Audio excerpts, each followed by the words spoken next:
Mike the Ref Maloney, Big Bad Boris on the call here tonight. Let's go! Let's go! Third! The Super Kick Party! Yeah, pay the money for that. No one. And of course, you gotta get the hopping spin.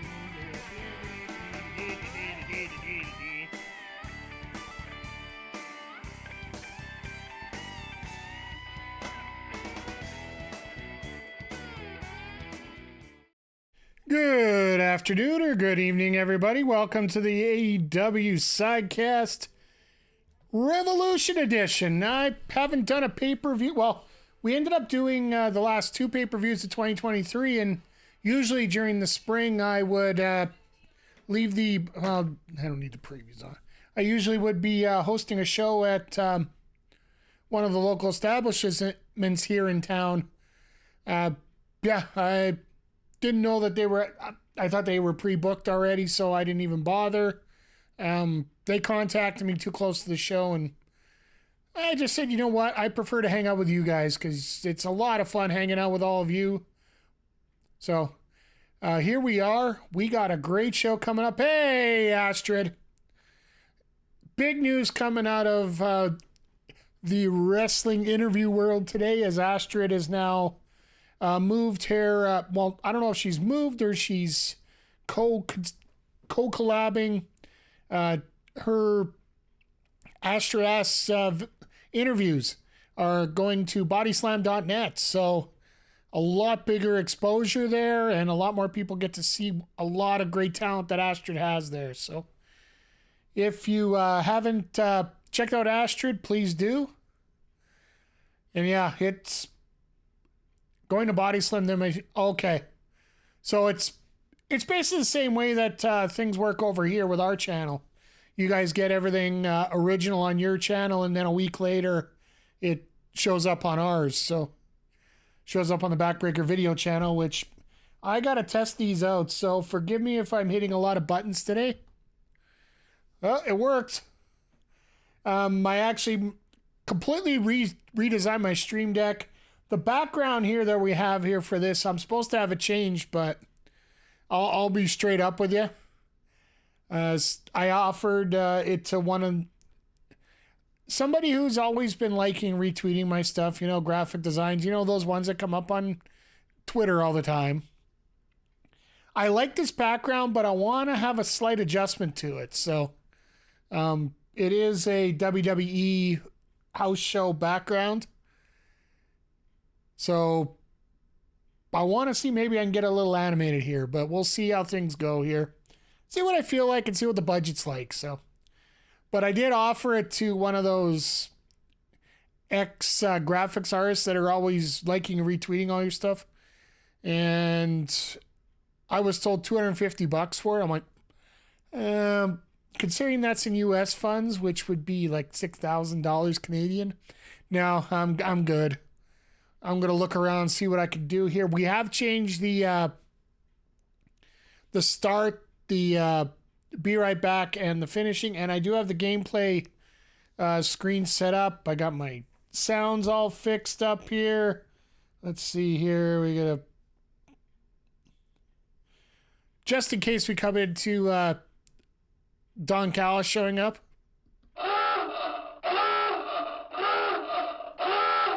That's a new one for tonight. Hope you guys enjoy it. And yeah, it's... I can see RJ and Renee are having a fun time here tonight, getting everything through. Going through tonight's card. Perfect warning sound. Yeah,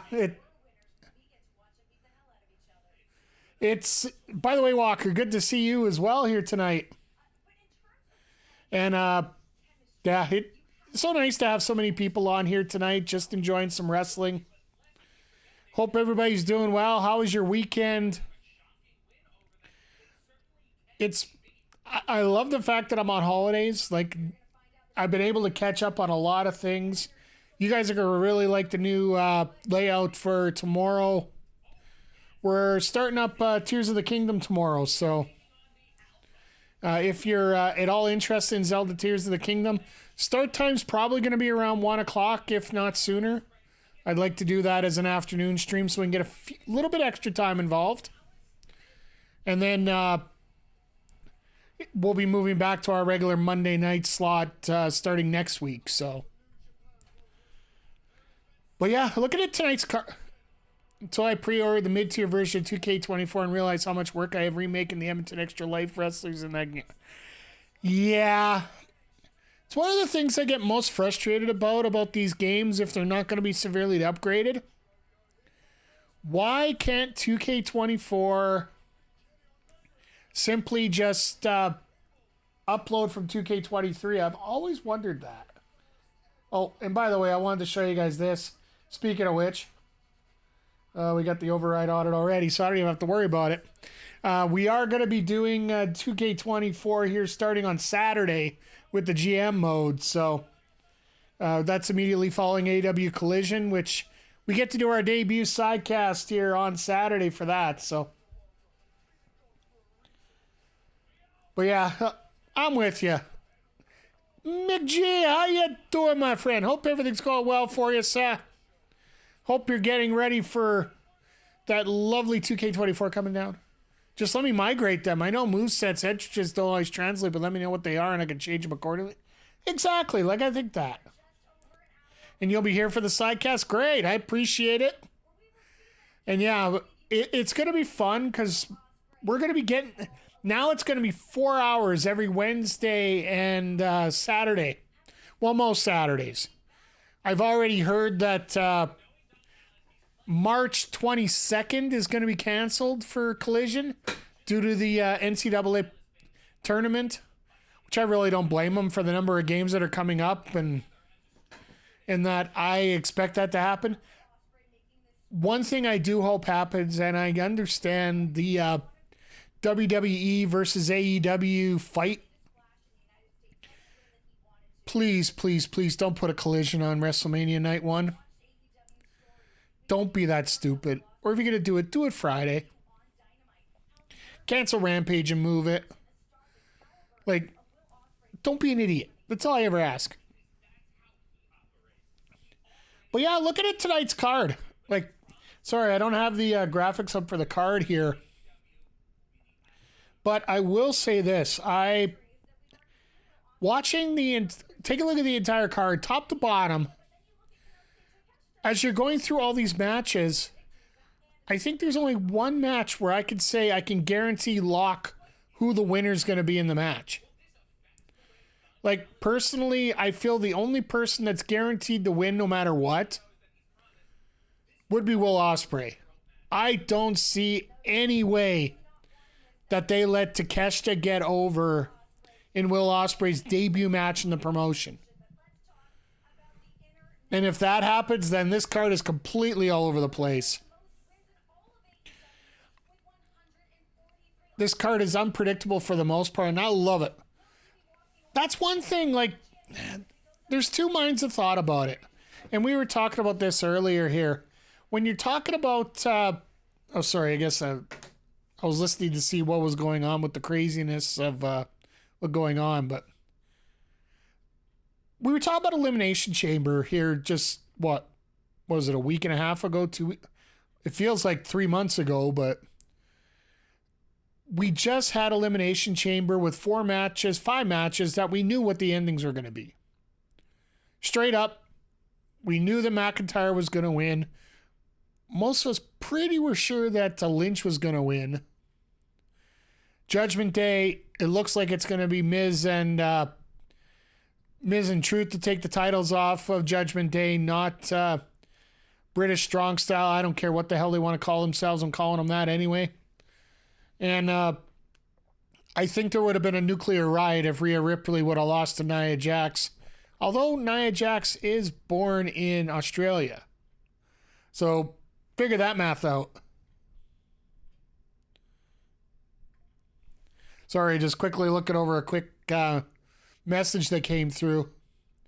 And I don't mind if it's predictable if you're able to book it the right way. I think in many ways AEW has to go this way. It has to be one of those that you need to be a little predictable, or you're never going to be able to.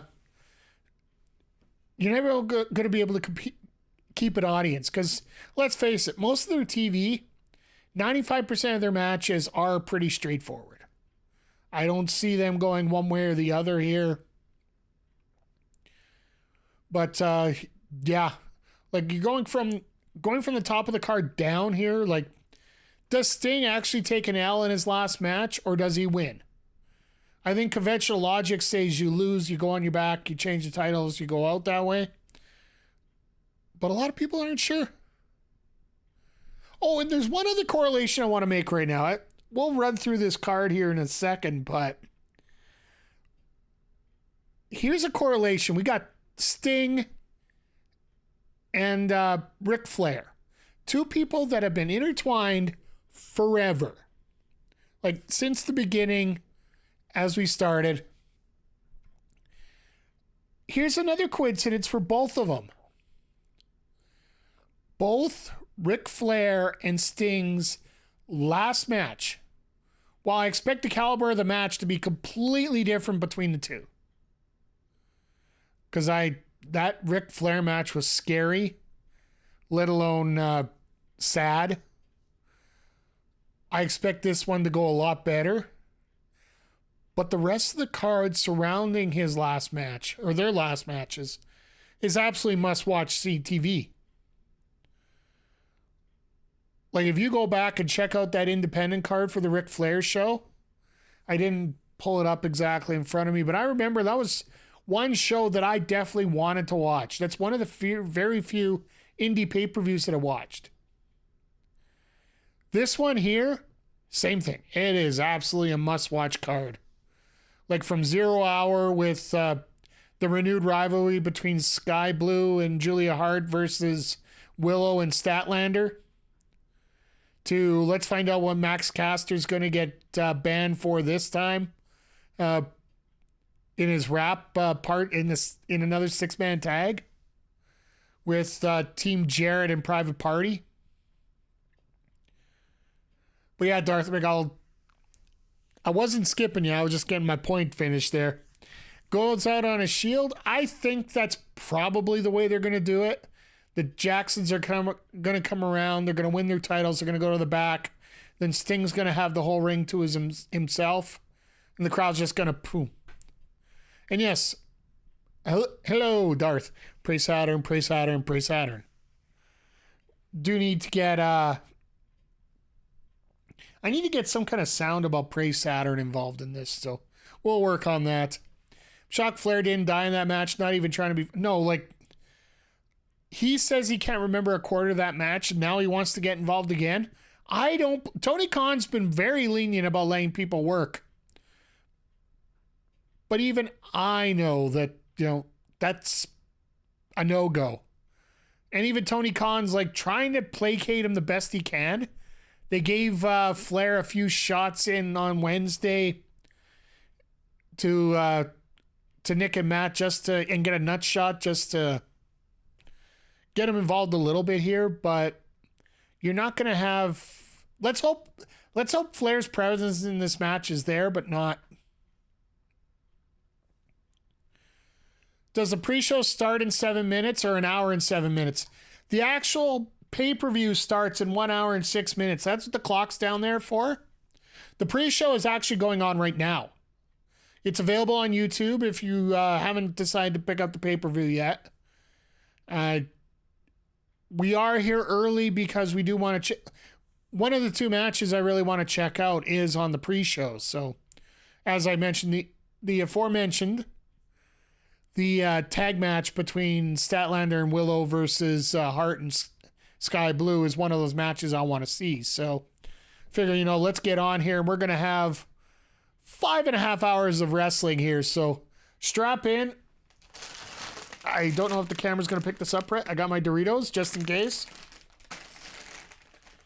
And I also got, well, we'll see how the night goes, but for us Canadians, yeah, not advertising getting overly drunk, but, I got them just in case. How long till the Bang Bang Scissor Gang breaks up? I'd give it another 3 months.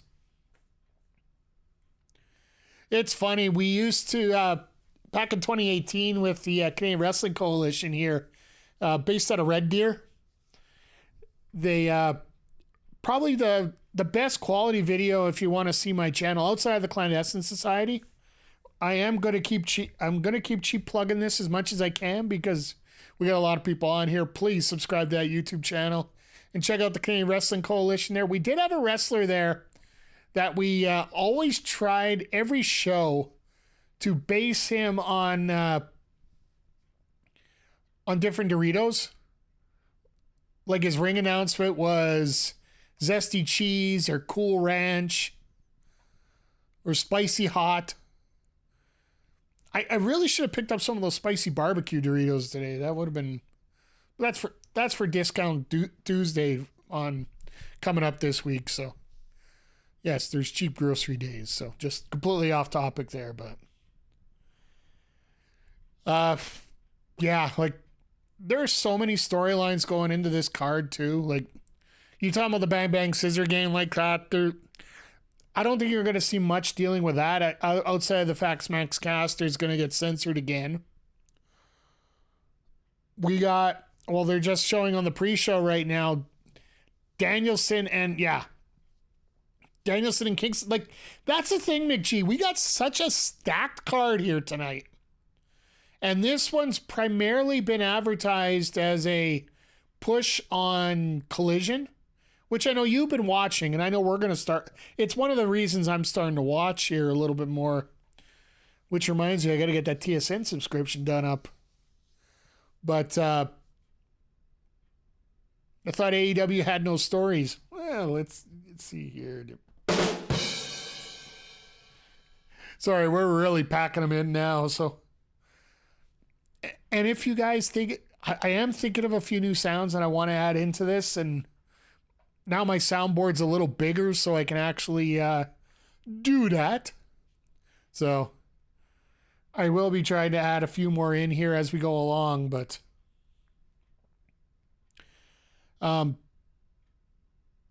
yeah, just oh, here's one for you. This 8-man scramble match that they're just advertising right now. So if you haven't heard the whole story about it, and I know a lot of people are jumping to conclusions about what's going on and whatnot about this match, because they sort of advertised it as a 3-person match, and then they canceled it and moved into an 8-man match. So according to Tony Khan on his press conference call, 2 people that were supposed to be involved in this match are Miro and Keith Lee. And neither one of them are available right now, which, if you're doing a Meat Madness match, I want Keith Lee in there. Miro, if he's willing to not win, I don't mind him having in there. Even if he has to win, and just don't make it a requirement. But if you're not going to have those 2 guys in there, and then you could always replace them with some others. Like the guy I can think of right off the bat, if you're talking about Mexican wrestlers, you talk about Black Taurus. You could probably add him in there. There's a lot of beefy boys we could do with this. And as far as I'm concerned, I'm glad that they waited. So putting in this new match here, like a lot of people saying it's Wardlow's match to win because of the push that he's getting, because they did put the title shot on the line here, a future title shot. That's why I don't think you're going to see someone like Hook win. I would love to see it. I know, Asher, I know you made that as a pick, but that might not necessarily go because he's already had Joe once.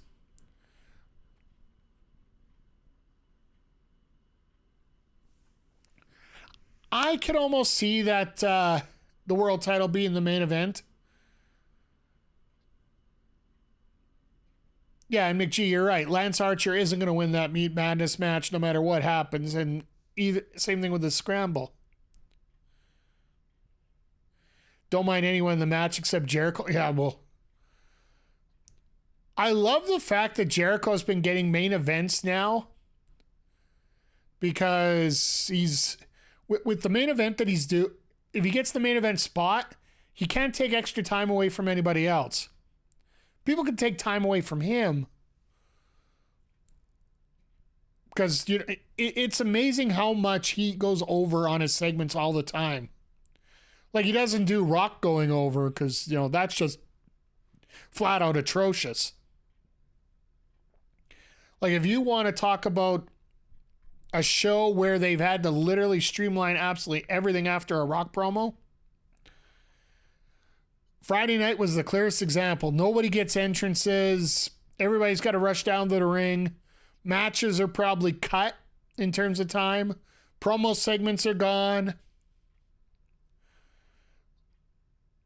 Like, to me, that was just a bad YouTube segment. But, going back to your point here about the world title being the main event, as much as I know this is Sting's last night, that also tells me that there is a possibility that the titles will change. Because then you don't go out on a crappy finish. And it's also a belief that the three men in the main event now, Swerve, Hangman Joe, you got to admit, like, every time that Swerve and Hangman have been in the ring together, that basically killed the rest of the crowd for the rest of the night, no matter what happened. Because they've all been pushing along here and pushing each other to send things over, right? So basically trying to have the Young Bucks and Sting try to follow up a match involving Swerve and Hangman, it might not be the best situation. You might have killed the crowd. Even though they want to give their energy to Sting, they just might not have it. And also the fact that Sting, with it being a tornado tag match, there's going to be a lot of shenanigans and a lot of crazy stuff coming up. And title change or a surprise happening in the main. Here's the thing. I want to ask you guys, and girls, sorry, my apologies. Guys is a generic term for me. Do you think we're going to get a surprise tonight? My personal opinion is no. We're not going to get a surprise signing. I think we're going to get 3 debuts on 3 Wednesdays in 3 weeks. I think we got Ospreay last week, which was we already know he was around, so that was his presentation debut last Wednesday. I think this Wednesday we get Kazuchika Okada giving his debut, and he's going to be one taking on Joe next at Double or Nothing. I could just see that right now. Okada versus Joe. Yes, please take my money. You can keep the change. And then, of course, a week after that, it's big business in Boston. And Mercedes Moné, this is another CM Punk signing kind of thing, right? The most obvious debut that isn't a debut, that could be a debut. And if Tony Khan didn't have such interesting pricing procedures, he'd have that building sold out already. You can't sell a show like tonight at the same price as you're selling another house show or another Dynamite taping. If you're making people pay $50 to watch this, or 40 in my case, I don't know what it is in the States right now to buy this.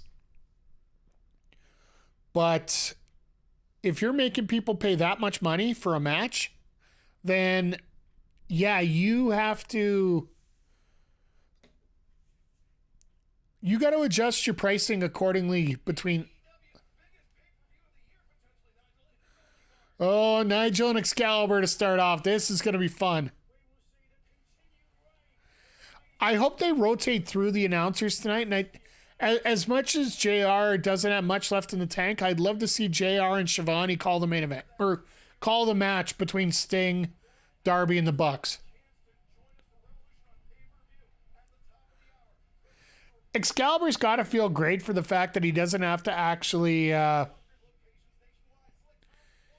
he doesn't have to push every single match over and over and over again tonight. They got Renee and RJ to do that for him here tonight. TK needs to lower ticket prices and book smaller venues until they get back on track.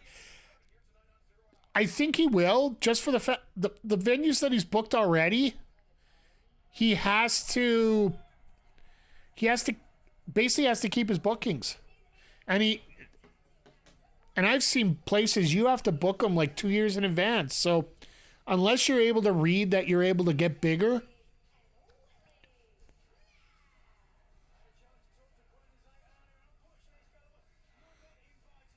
So Willy Mack's hooking up with Private Party.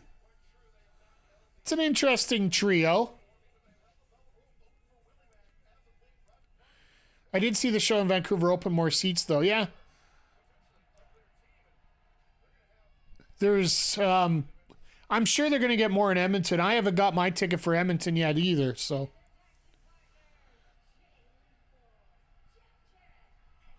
Ha! The security wouldn't let Team Jarrett in, and Jarrett's just like, no, screw you, I'm going around.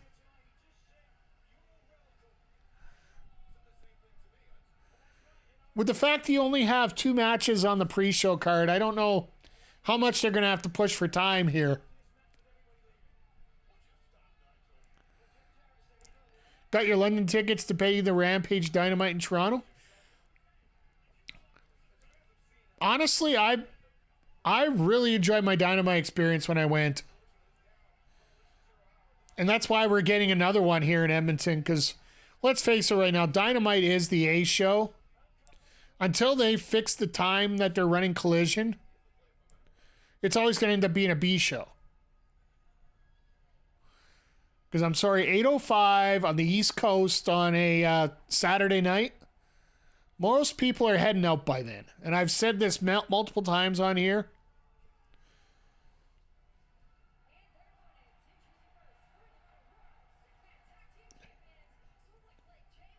So for anybody that's watched ROH, when's the last time you saw the Guns on ROH TV?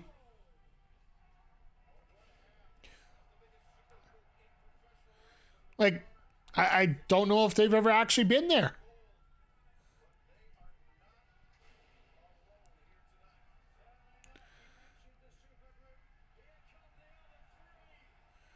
All right, time to get this show canceled before it even starts.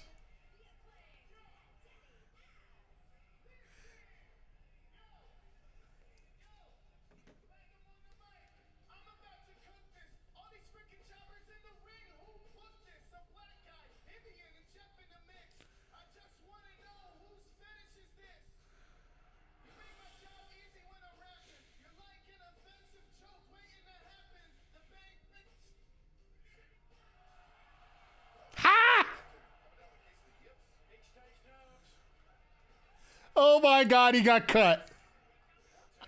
I wonder if this means... They're doing legit! Oh, that is great. That was great.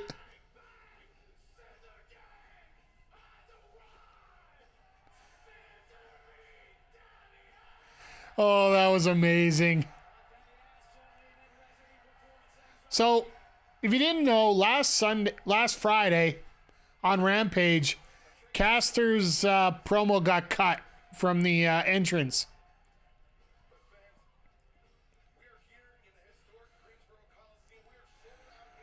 This is amazing looking at this crowd right now.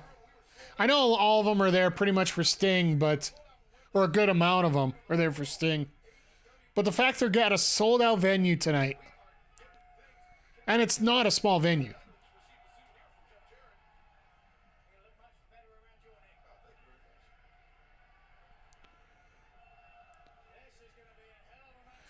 All right, this is going to be a little bit of chaos to start off here tonight. You know what? Let's get this party. 16,000 tickets sold. Well, there you go.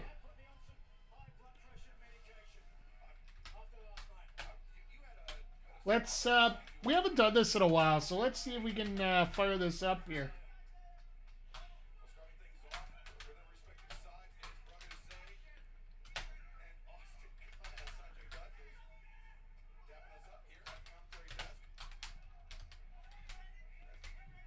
I'll throw it up for 5 minutes here for you guys.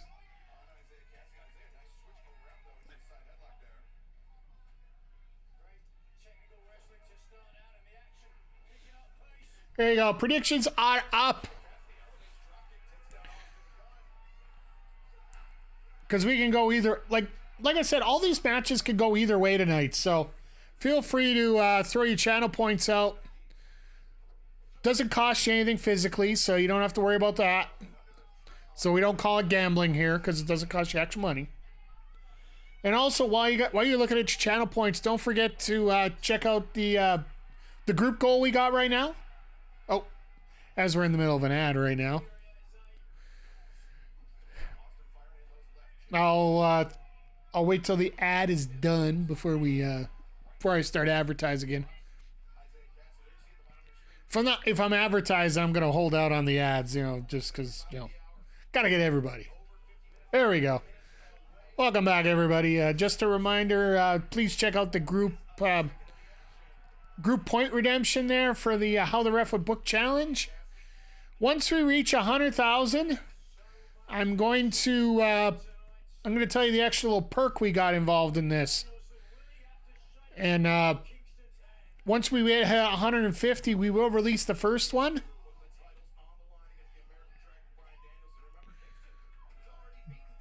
But there's going to be a little kick, and I think you guys are going to enjoy it. So, and as we move forward, we'll try and do this little bit extra thing here to help things out here. So,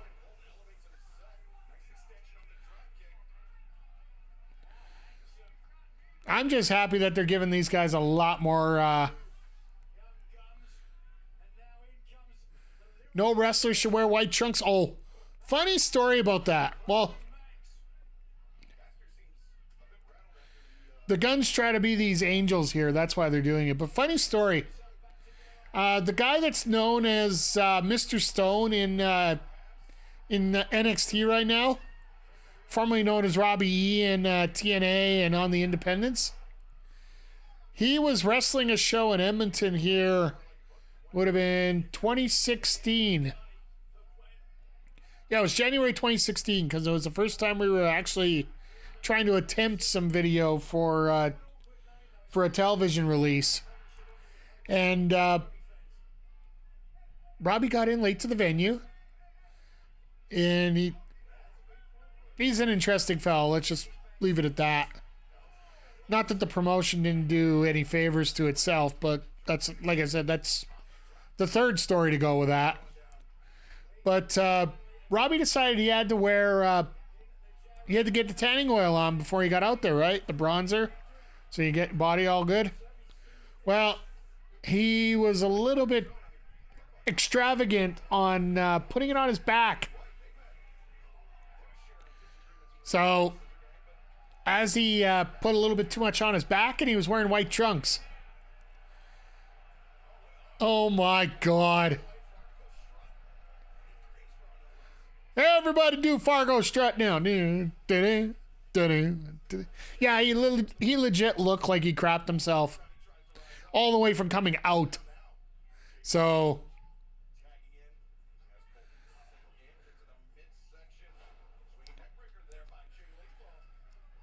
yeah, it ended up being a rough situation dealing with him there, and a lot of it was justified. AEW Plus planning on that one, Robbie. Yeah, that's... Where the hell is it? Forgive me for the next few days, the next few streams, as I'm getting used to where everything is on my stream deck here for sounds. I've completely revamped how my stream deck works, so hopefully it works a little easier to control a whole bunch of stuff now, so...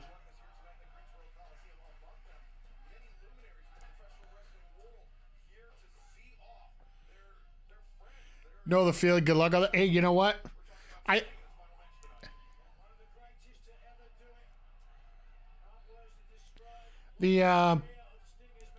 Basically, I just got to get some different icons instead of just text on there to give me a quicker visual of everything. Like, my scenes are completely set up with different logos and that, so it's ready to go right away. So I can instantly boom, boom, boom, boom off the corner of my eye.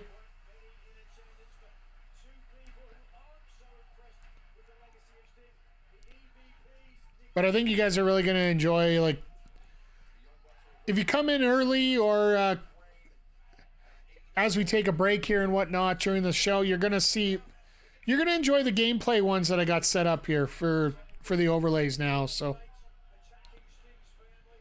trying to differentiate the sports games from the other games because, well, Cassidy just takes out his entire team. That's always great.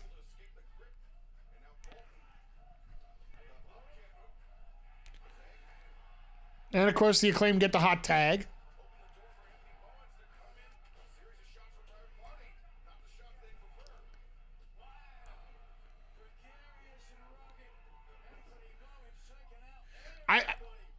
Personally, I feel that Bowens could work with a singles run. Especially when it comes to, like, the TNT Championship or the International Championship. Like, there's been talk that Caster might be getting a little bit more trouble than he's used to. With his mouth the way that he completely runs all the time. I would love to see Bowens get the opportunity to run by himself for a little while.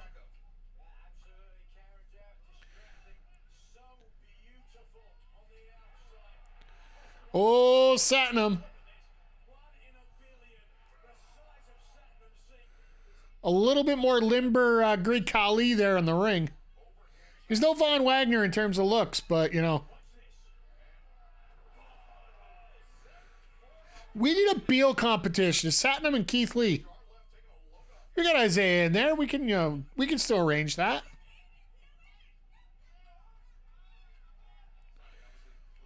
See, if Lethal was smart, he'd just pin him right now and really piss this crowd off.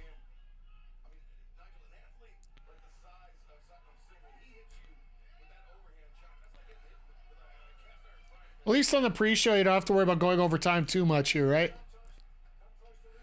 Your money's on Lee on the Beal competition? I think it's more on Lee just because of the experience. Because if you just... like, in terms of overall strength, like, Satnam's got a lot more strength than people think. He's a former CEBL player. That's the Canadian Basketball League that the Edmonton Stingers are involved in, for those that are watching locally here. I believe the Scarborough Shooting Stars are the closest team you have over in down east, or the Ottawa Blackjacks. Really exciting league, if you ask me. They've actually decided to go to the Elam ending, which is basically a set score at the end of the game rather than trying to go with time. So there's a whole lot less of that stupid foul to keep the clock running thing. It's not like the NBA, in other words.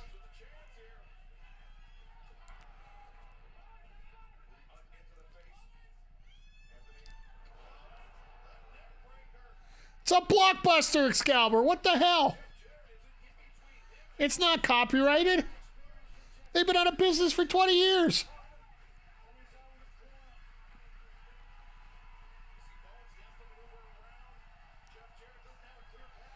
Oh. Is Revolution trending again? They got the logo on the bottom. There's one blockbuster left. My apologies. Yes, I forgot there is one.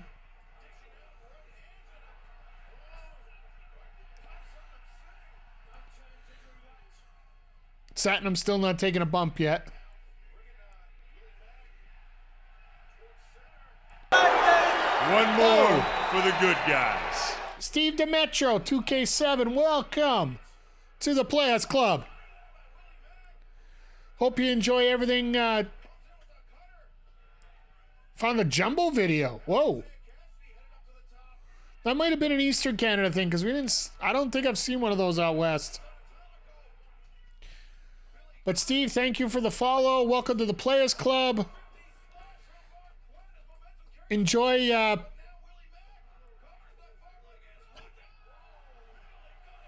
We were using video update. That's right. And for me, it was just a local pool hall in town out in Redwater. So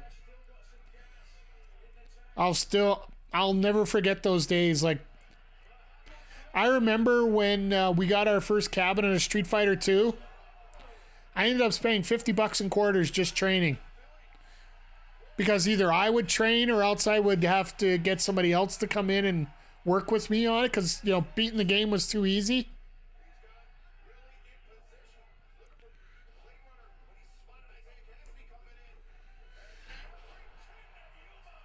My God, that bounce. Oh. Austin didn't exactly end up in the right spot there. And oh yeah, here we go. Who's got left for a finisher yet? But Steve, just a word of advice. Enjoy yourself here. Feel free to take care of the food, but watch out for the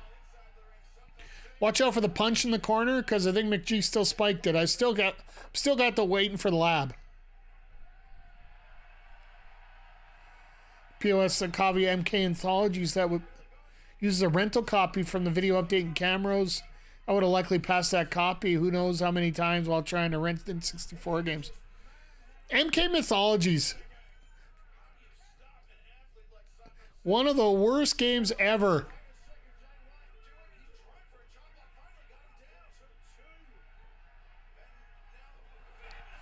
Really? That was a thing.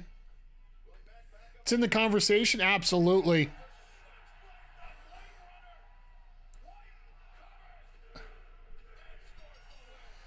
So Willy Mack was there to take the pin no matter what. I think that should have been the obvious one there.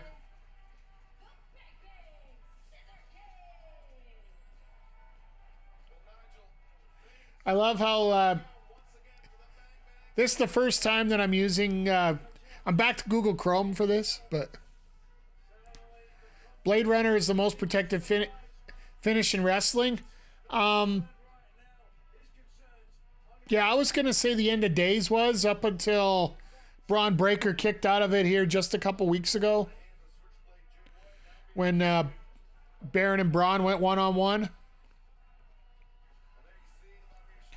But in a way, the Blade Runner, yeah, it does feel like it. Except for the fact that Jay Lethal uses it all the time. He just uses a backbreaker first on it, a.k.a. the Lethal Combination.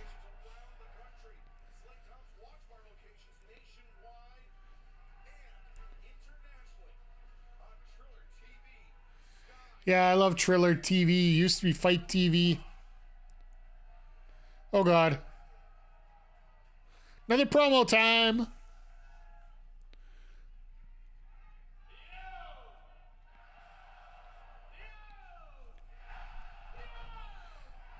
Yo!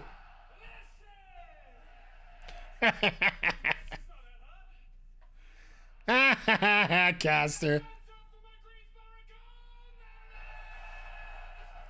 Gotta love Caster getting roasted tonight.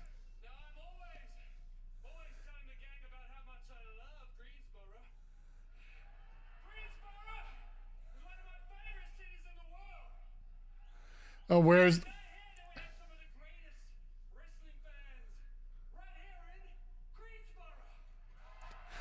And how many people have flown in for this?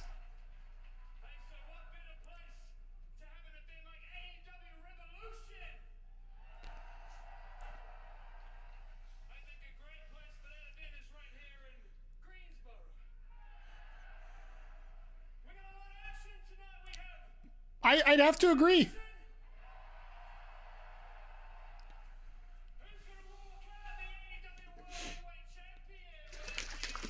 So now Excalibur doesn't even have to do the push. Because Jay White's going to be doing it.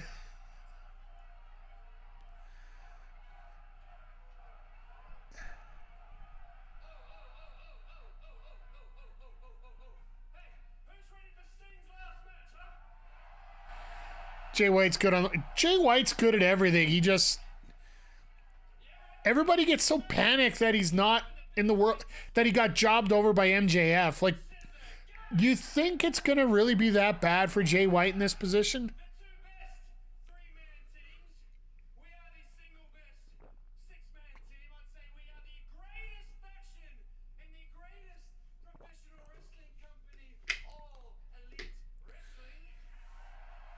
Well, she popped there.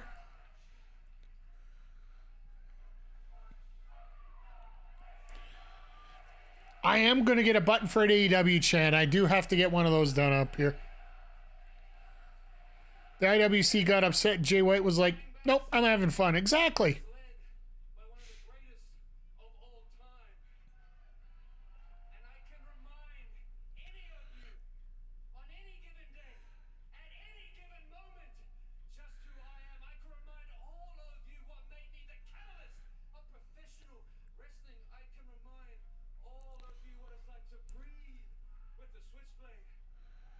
Okay.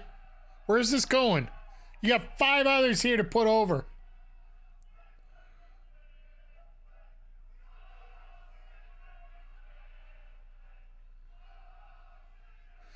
Well, at least he's not getting into anybody else's time right now.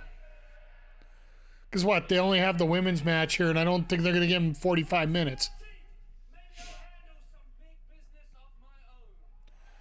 Ooh.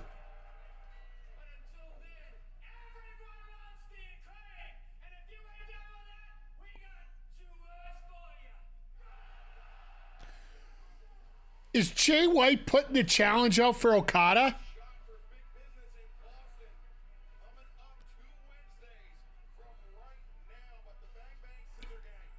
Could we see Jay White, Kazuchika Okada? Oh, by the way, I hope to get a message back for a confirmation tonight. But I should have a special guest joining me for Big Business on the 13th. So.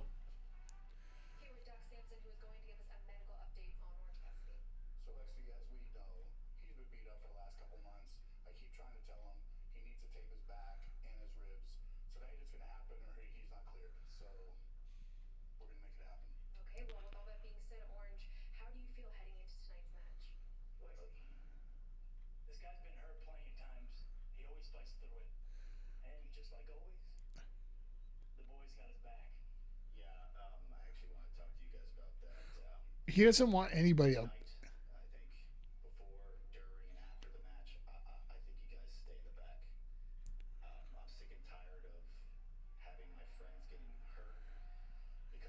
Trent is turning heel. I could see it.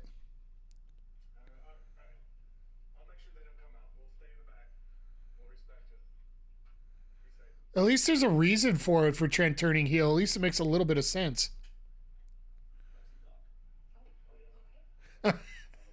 Lexi and Doc getting involved too.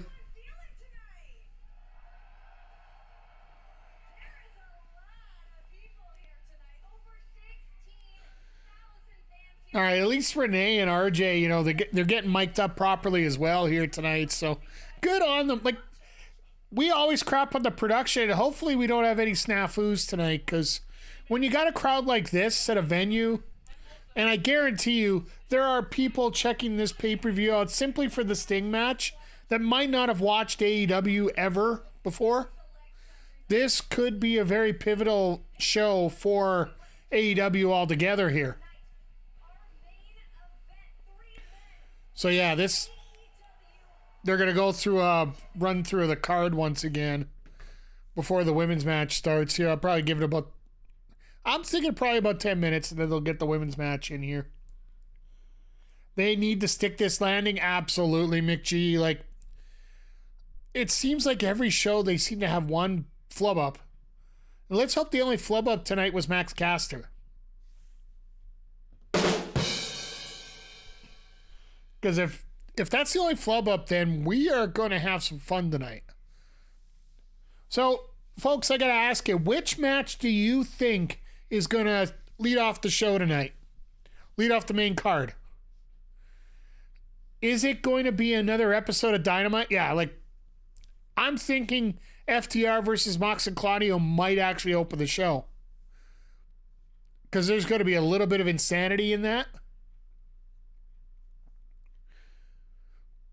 But the good and the bad part is about this pay-per-view tonight, there really isn't really a cool-down match involved. I think the only realistically cool down match that we might have is the Christian Orange Cassidy one. But even then, or not, Christian Daniel Garcia one, my apologies. And even then, if Copeland shows up, it's not going to be quiet at all.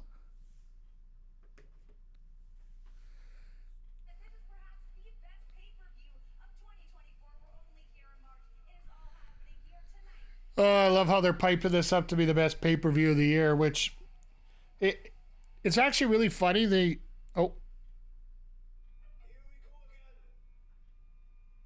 Whoa!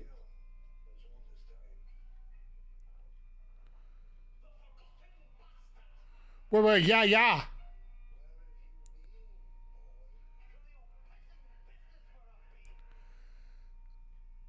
It's been a cross between injuries and visa issues, if you really want to know the answer.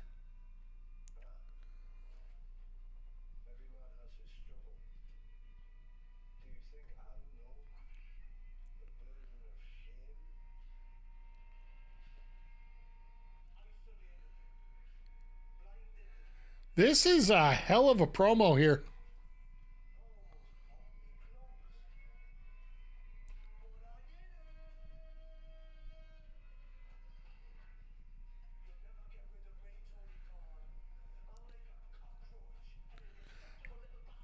It makes it sound like he wanted to get rid of him. The only guy he's gotten rid of so far is Jungle Boy and CM Punk.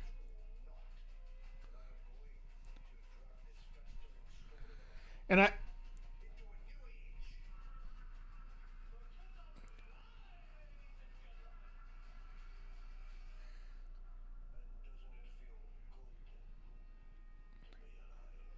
so I really wonder if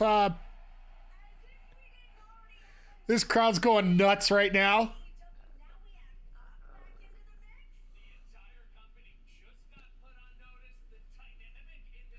So when it comes to Jungle Boy, I actually wonder if it's Tony Khan sending him to New Japan, or if he legit ended his contract and moved over to New Japan overall.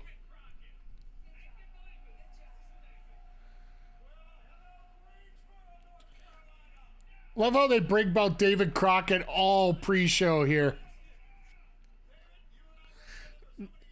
80% of this crowd don't have a clue who he is.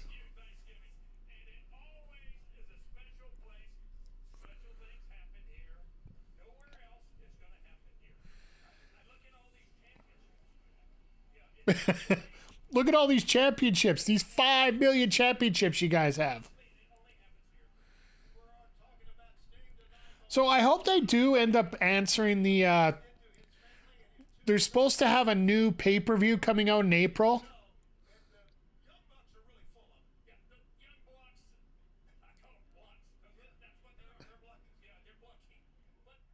They're blocks. The young blocks. All right, well, that's not going to go viral tonight.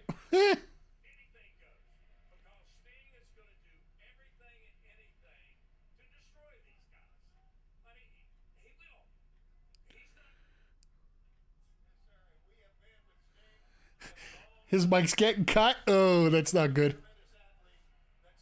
So I am wearing my... I normally don't wear these shirts back-to-back on wrestling streams, but my JP versus Sting shirt, Street Fighter Cross AEW, it's one of my favorites here now. And, it's the only memorabilia I have of Sting right now. Growing up, I wasn't a WCW guy for the most part. We didn't get WCW up here for the most part, but you go back and you watch the old matches, you watch the old storylines, and they're actually going to let the ladies come out now. Cool.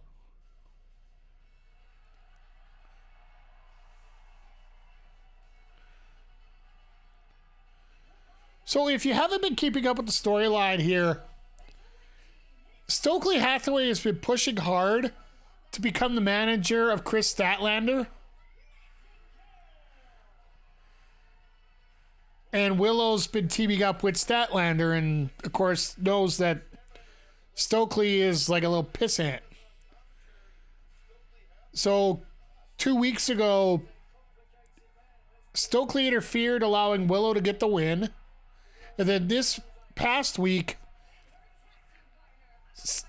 Stokely tried to interfere. It backfired on Statlander, and Statlander ended up getting the win.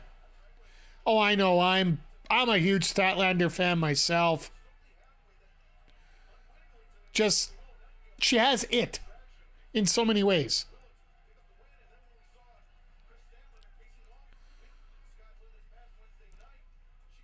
I know that things backed up.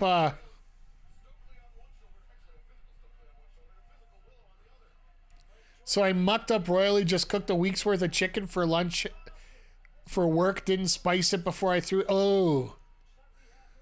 I'll be honest, most of the time when I'm doing stuff like chicken and that, I won't spice it until after I'm done because it loses its flavor a lot of the time. Depending what you're using for flavoring.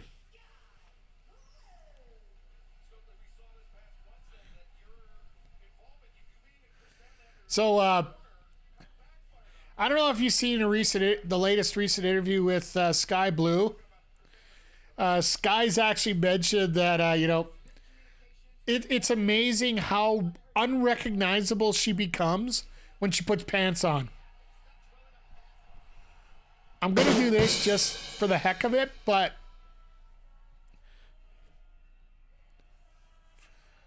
all right, here's a question for you, chat.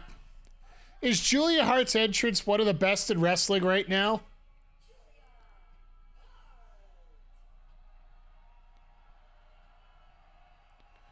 Like, straight up, it is so...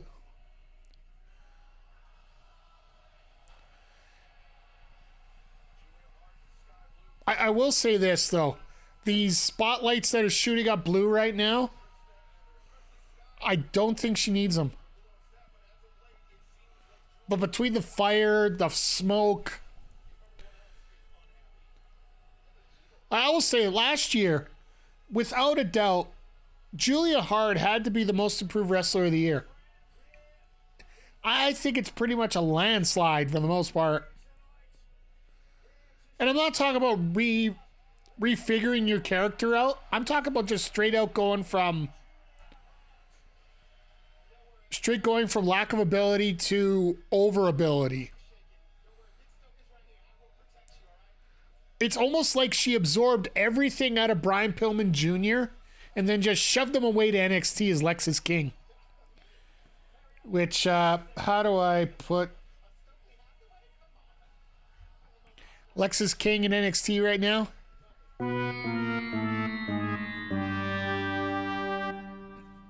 I'll call that one easily right now, and you can come at me for that.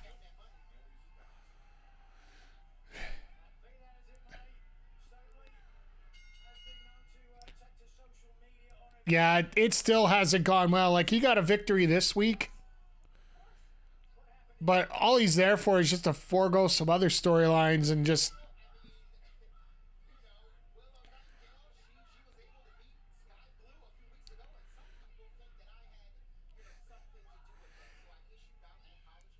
Watching Skye just literally just try to attack everybody possible here.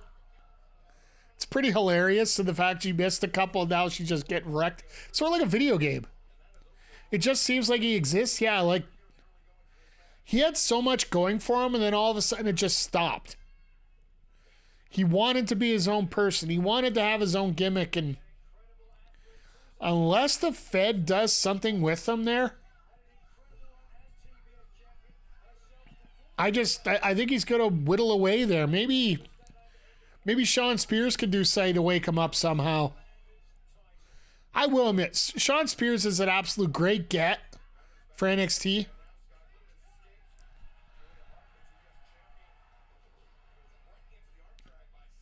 Will and Statlander could have been in the meat match? Absolutely. I don't think they... I think... realistically, most of the people that were in that match should probably be scared of those two.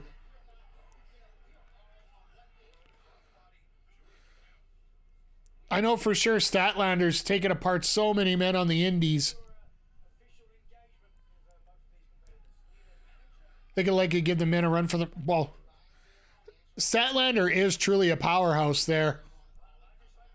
And Willow, she's no slouch on her own end.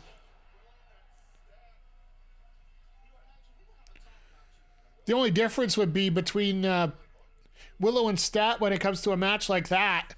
I would have to say that Willow is a little bit shorter. And that difference in height will really show up in a match involving men like that. Statlander's a little bit taller, so...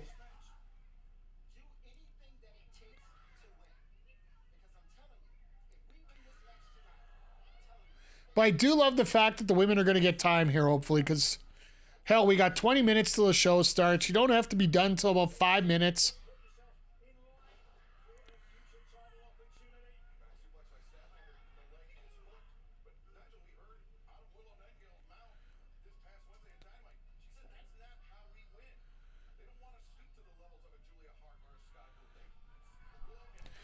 You know that Stokely's going to get involved here to this finish and get... Actually, while we got a few seconds here, I forgot to add this in. Statlander's 5'9". Hell, Adam Cole is 5'8". Sorry, I missed out on this.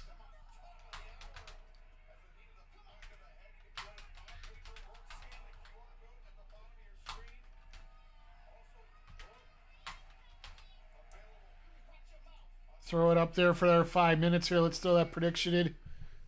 I know I'm not used to doing this for a while here, so I love Stokely has got such a great personality, such a great character. He had that before NXT, he had it during NXT, he's had it after NXT.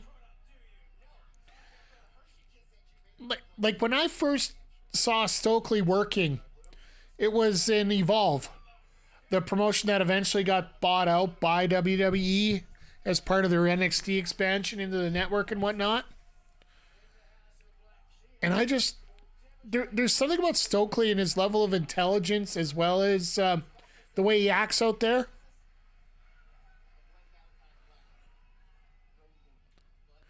Like, in many ways, I feel like he's just more of a modern Paul Heyman. Because the thing about AEW versus WWE when it comes to managers... Managers in AEW need to have a little bit more of an edge to them. I'm not saying they have to go all goth or whatever. What I mean is, like, you can get away with the very generic promo that is got a lot to it. But as a manager in more of these indie promotions and in AEW, you got to have your wits about you, and you got to change on the fly really quick.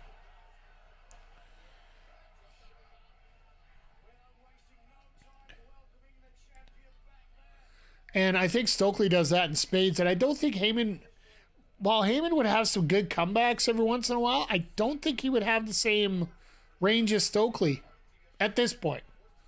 Maybe back in 2001 and whatever, when he made that ECW promo on Vince McMahon, that would work, but... Oh! That hurt.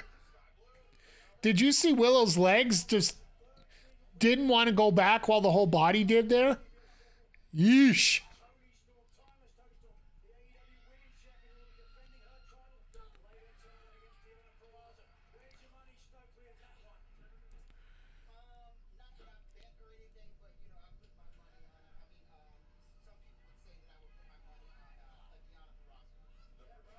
Stokely's put money on Purrazzo, so everybody's got to load up on Storm here.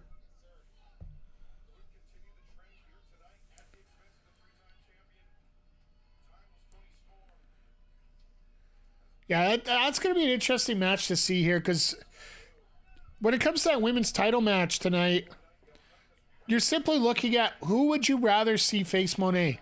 Because I can't see Monet not coming in and going after the championship right away. I think both both wrestlers will have an absolute great match with Mercedes. It's just about what kind of setup do you have? You think Storm's going to win? Yeah, you can make a case for either one very easily.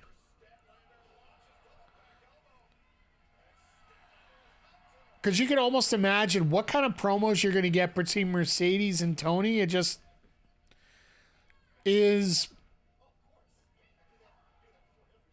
Toni going to basically call Mercedes Wendy Richter? Like, to me, that could be what ends up happening there. Jesus! That double senton cannot feel good.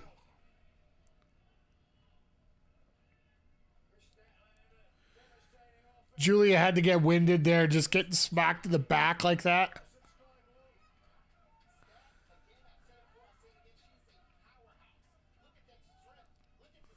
Skye and Hart look so small compared to Statlander. Absolutely.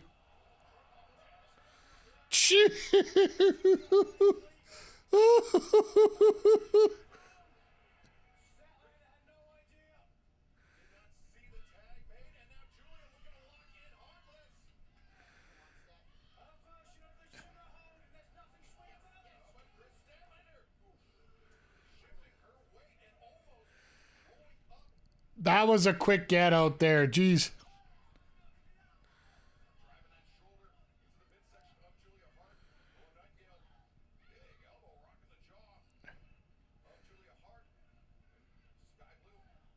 Miss. Not the best timing in the world, but you know what? It definitely got the effect off here. Oh, God. Oh, God. Whew.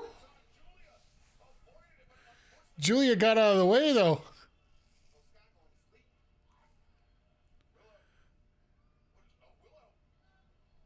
Oh, nice.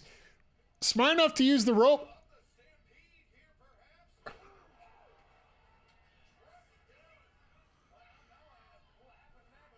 Nice reversal. I don't think anybody noticed the reversal there.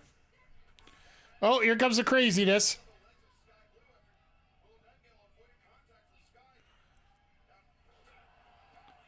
Yeah, this has been an absolute fantastic match. And they've been given time, too. Like, this is, I do believe, 15 minutes that they've been given here. Maybe a little less than that, but getting close to it.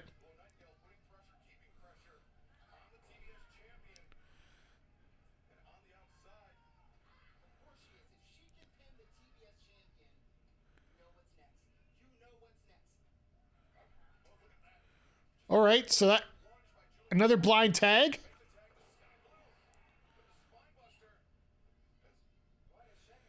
She was trying to go for the pin and it didn't work.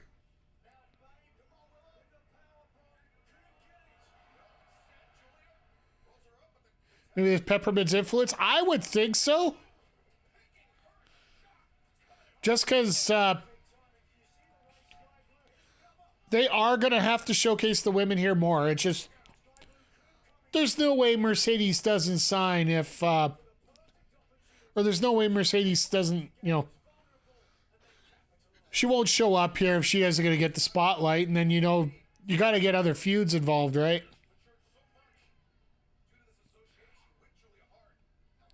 And it's another reason why I want to check out Collision, because they usually... Oh.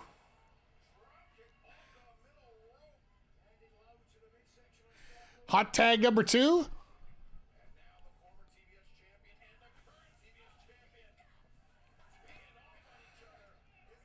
This has been really fun. I'm glad we checked this out early. Shot to the face.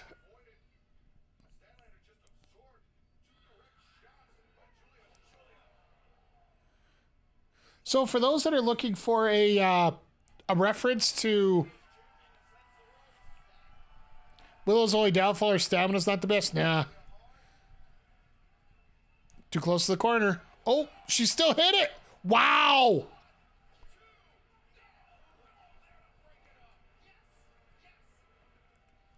So, sorry, quick gripe I have about wrestling in general, wrestling rules. You're supposed to break up the cover. She didn't break up the cover there. She just tapped the back of Julia's back. Like, she was still covered. Nice move by Skye there.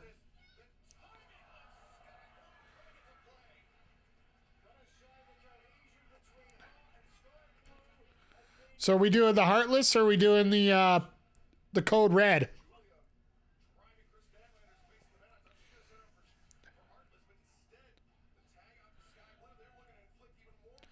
But if you want to see a really good Willow match, go back and watch the match with Athena, right?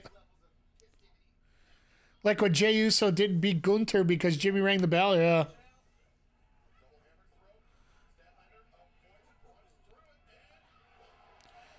Jesus! Triple hot tag.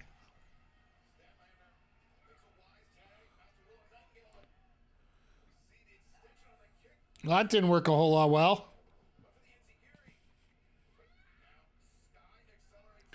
Oh, that was... Nope. Oh, look out! The pounce! Period. I haven't been able to throw that one out in a while. Oh, shout out to Monty Brown. All right, that's it.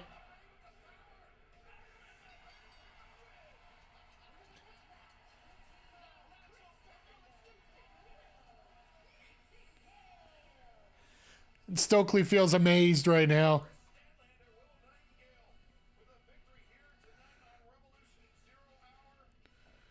That was a very good match with these four. I'd have to say that was... When it comes to Skye's timing, she was off just a little bit in a couple spots.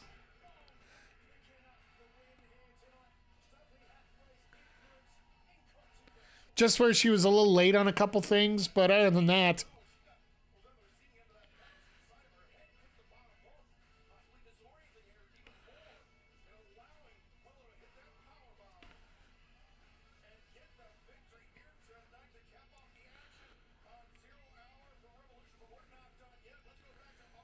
Uh-oh, Julia's pissed off face is brilliant, to say the least.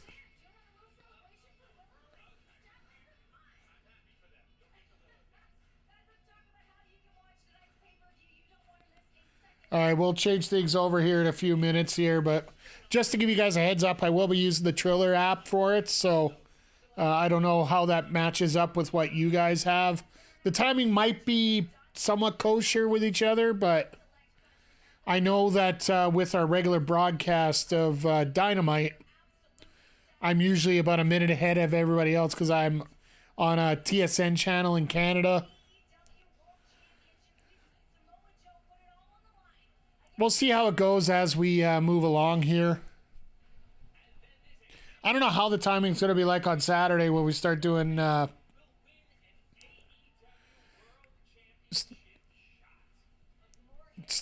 doing Collision here, because I'll be using TSM Plus as my reference, so...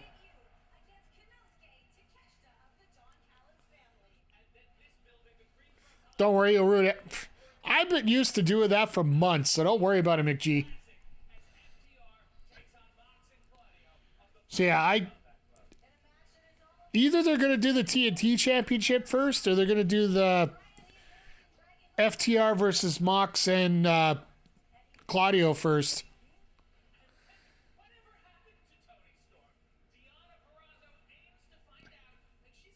So we're getting through the main rundown of the card. Just before anything happens here, before the main card starts, just once again, I want to say thank you to all you guys for guys, girls, animals, whoever has access to Twitch. Whether you're watching live on Twitch or you're watching the replay up on YouTube, which will be available tomorrow. just want to say thank you for hanging out with me here tonight. This is, I made a bit of a decision to focus on this rather than take a sponsorship at a local establishment for it.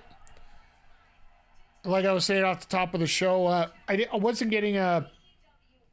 While I feel great about giving back to people, I just needed some kind of return, and it felt like I was ignoring you guys for trying to get a quick buck over there, and it didn't feel right. So I like to take care of you guys more importantly here, because you guys are the ones that have made me here. So, but speaking of which, got to throw these reminders out all over the place. Let's get the ad up here.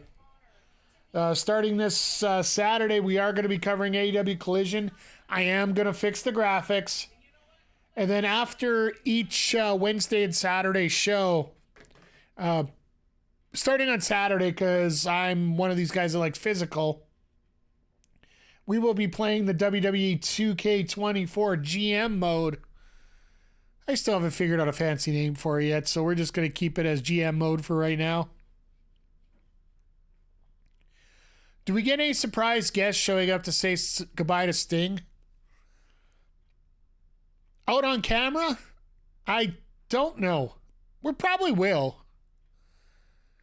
As much as Sean Ross Sapp reported today that there is nobody that really got a formal no, you're not allowed to show up. But at the same time, can you expect WWE to be so petty to do it? Yeah. I totally could see WWE being a complete jerk-off for doing stuff like that. They've been petty on the smallest things before. I can't see why they don't do it now. Sorry, as I get the Sting promo going down, I'm just going to switch over to the Triller app for myself. But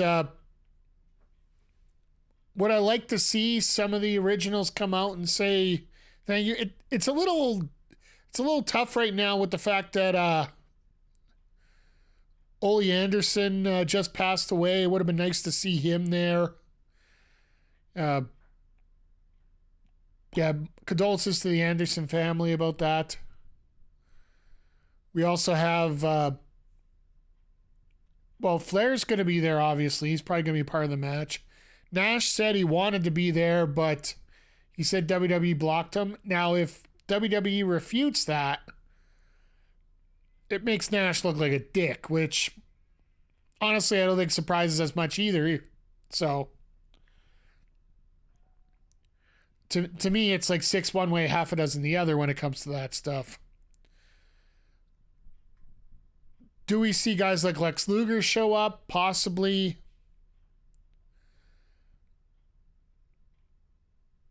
Steiner? I don't think he'd care what WWE would say. He would show up regardless. And I'm thinking maybe the Wyndhams, maybe the Von Erichs. I'm sure they're going to have like, you know how you always watch WrestleMania and they always have that row of celebrities that'll show up? I'm pretty sure on this one they'll have a row of wrestling legends that'll be there. So for me, I think it's just sort of apropos. And I think it'd be pretty well perfect for what we're going to see here for a show tonight.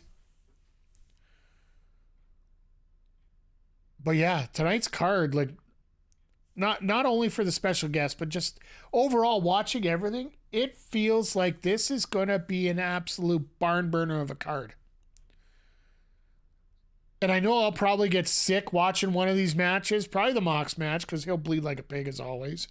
Maybe even Swerve and Hangman. They'll do the blood spot again. Just to drive us nuts. But, yeah,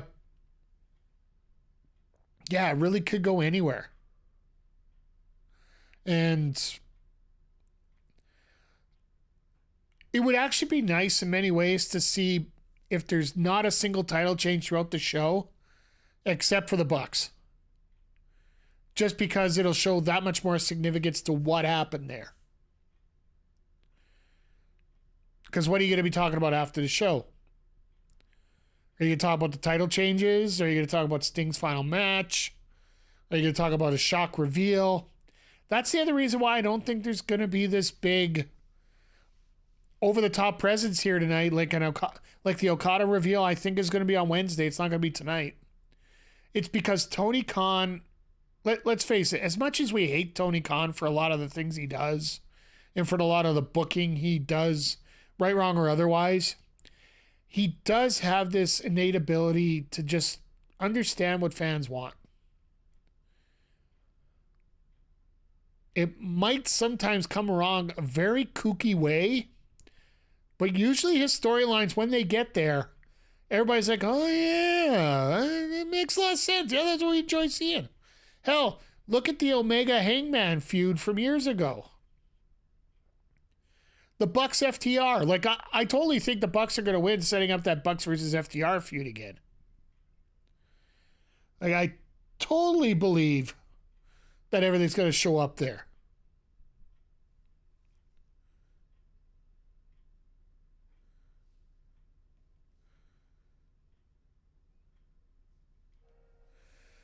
All right, they're just finishing off the Sting promo, and we are live on a pay-per-view.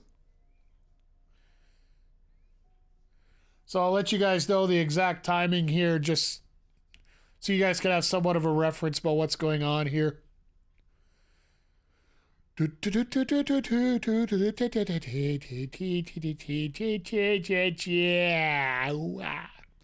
is. The FBI warning screen. So I don't know if you guys are early or later. If you guys are earlier, feel free to throw in the chat, because by the time this goes out, I'm probably going to have already seen everything.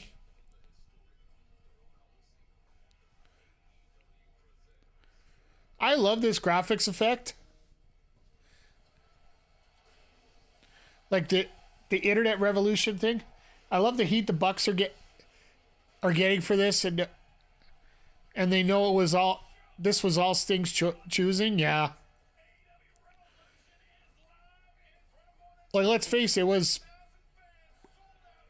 first match has already started.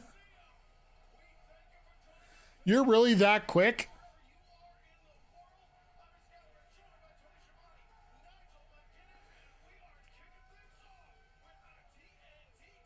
Hey now.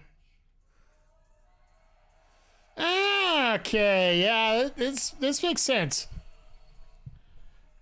This actually makes sense from the old booking standpoint, because you would always have the Cruiserweight Championship as your opener on major pay-per-views, right?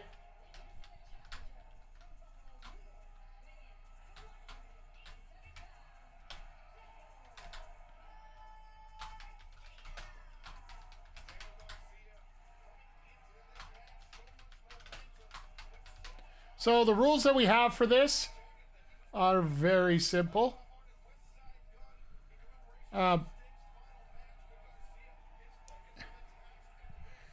It's whoever comes out with the championship is who you're picking for the match. If Christian wins by countout, or if Garcia wins by countout, that title doesn't change hands, so it stays there. If it goes to a double countout or a non-finish, points get reversed and sent back to you. But if you want to get this crowd fired up, you're going to have one of the biggest talking points of AEW wrestling on the mic to start off the show, which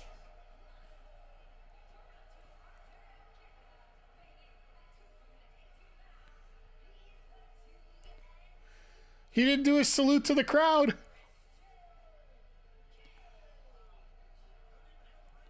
That damn turtle. Hey, Christian is not my grandfather. It's probably a long sleeve shirt that he cut the arms off. I typically think that's what the case is. I need a dad. Oh, that's sad. And Aubrey didn't even tie her hair up tonight. You're going to see a referee fly her out with the hair just going nuts, right?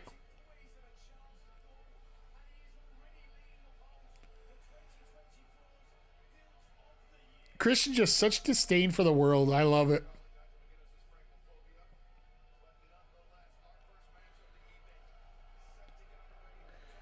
All right, so yeah, this makes the most sense about what to do, and I think the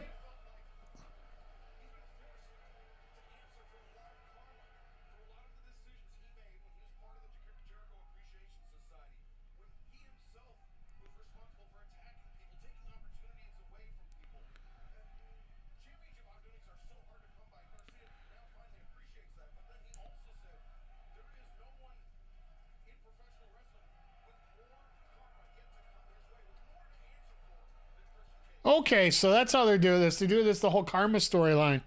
Sorry, I had to see that. We do see Copeland? Yeah, I think so. I don't see them not coming out to the Greensboro show and not having Copeland here. Whether it be to block the end or just after the finish. Well, I hate to break it to you, McGee, but I don't think Garcia's winning after that. Seems like anybody that holds the title like that is pretty much not. It looks like Daniel Garcia ended up taking like a Facebook Marketplace deal from Teddy Hart, maybe. Those tights look like Teddy Hart's gear. Considering where I think Teddy Hart is right now, or the possibility of where he probably most likely will be soon, if he isn't there already. Probably won't need pants like that. Or if he does, they better have a nice hole in a certain spot. But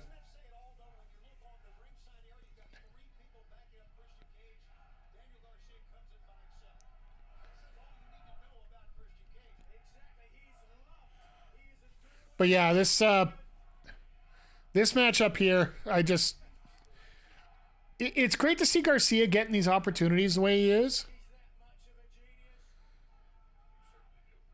Garcia deserves, ever since his days over in Buffalo and all the work that he's done out that way, he's absolutely deserved this title shot right now. And you got to admit, dancing in those pants is something else.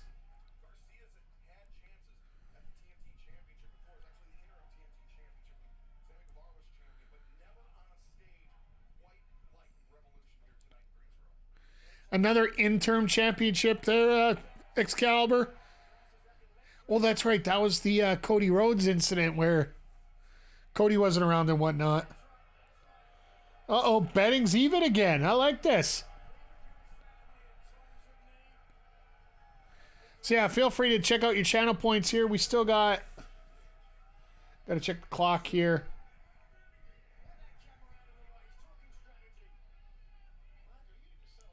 Oh, and McGee, you contributed another 2,000 points towards the How the Ref Will Book challenge.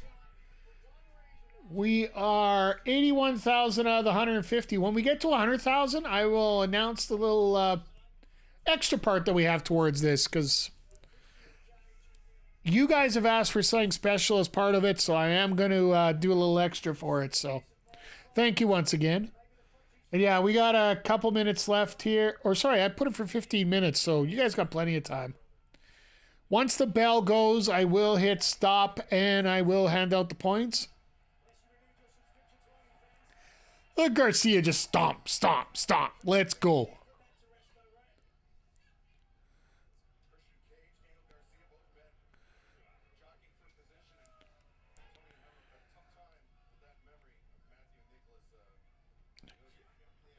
Christian is a national treasure? Well, he is from Canada, and most best wrestlers are out of Canada. Oh. His knee went down. And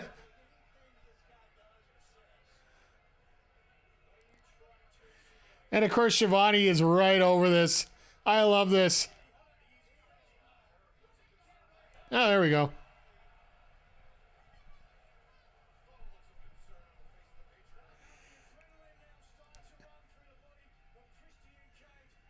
God bless Nigel McGuinness here.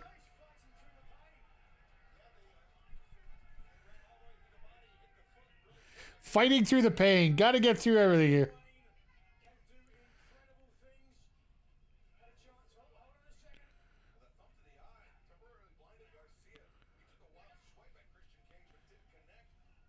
Think there are more Christian sides than Sting sides? No, they're only focusing on them right now. So what do you guys feel? What happened on SmackDown on Friday? How they had to... Oh, they got a support Wrestle Talk, support each other sign, which I'm very happy to see. And of course, I thought somebody was taking the sign, and I'm like, no, don't you dare. No, he's just moving into his seat. No, what do you think about the signs on Friday where they actually had to alter the camera, turn off the camera, move things around so that nobody could see the Die Rocky Die signs? Except they didn't realize they were French and, you know, it said The Rocky, The Rocky. Shout out to all the Simpsons fans who got that reference. Or Live Rocky Live, one or the other. Well, it said Die Rocky Die, McGee, so. And then there was also another one, Balco sponsors The Rock. And if you guys don't remember, Balco was the company that got caught for steroids with WWE years ago. So that one was amazing. Absolutely. But apparently the broadcast had to switch over to cameras that didn't show it while they were trying to get rid of the signs. And they were muting the Die Rocky Die chants, which I got a feeling they're going to be doing a lot more of going into WrestleMania. But the worst part is, I don't think anybody really cares about that match. Oh my God, Christian up top?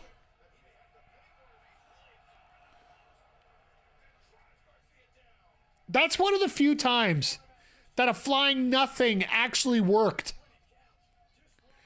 Because if you look at the way he came down, it was literally a flying nothing. Those are the infamous times where guys get shot in the chest or whatever when they're coming down. And it doesn't look like they're actually... it looks like they don't have actually a move in mind. And Christian just literally just jumped to the floor. Yeah, he's just that good. You know, just... Got to give him the extra coin for that.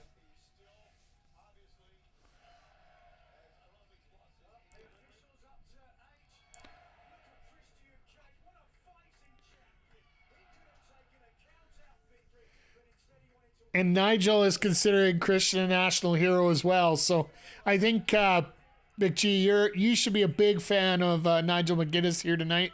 Actually, pretty much of every night. It's going to be a weird dynamic tonight with Danielson-Kingston match, because for most people in that matchup, Danielson's the heel, but McGuinness is supposed to be... you share a last name, so you're, 15 distant cousins, so that makes a lot of sense.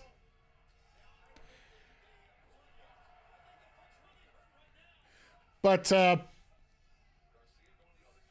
there has been well-known heat between Nigel McGuinness and Brian Danielson going back to the original ROH days.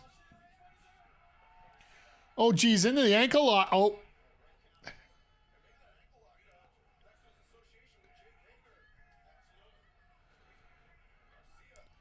Yeah, that was interesting that night that Hager came out as a face.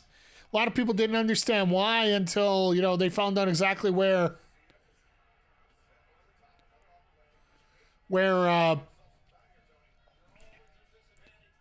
they were in Oklahoma, so he's sort of a hero. Rumor that McGuinness match is supposed to be Danielson's last match, and I could totally see that. It makes a lot of sense. For all the matches he's been in, I wouldn't blame him to make that his last match. That would be somewhat apropos.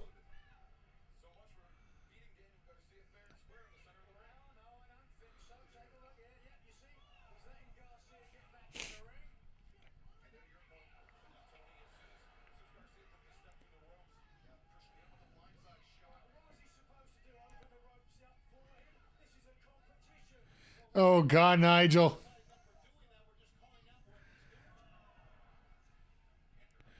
This is going to be a fun night. I will say this, though. It's a very small critique. I do like the fact that they put this match here.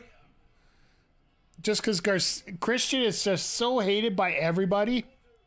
But at the same time, Christian working that WWE style where it's a lot more slow and story built, like working this count out spot right now.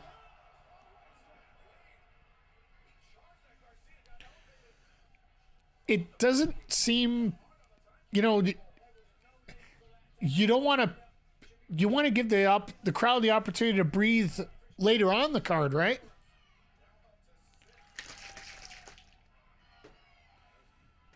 Oh, here comes Luchasaurus.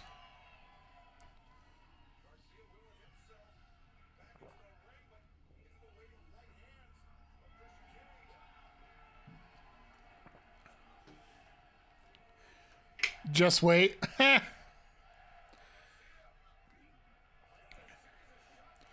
That's an interesting post for Garcia. Trying to get the high ground here.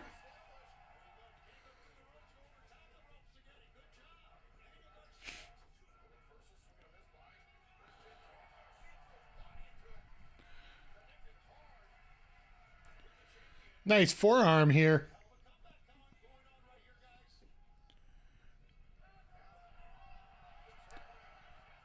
Oh, yes, here we go. He got turtled. Turtle. Turtle.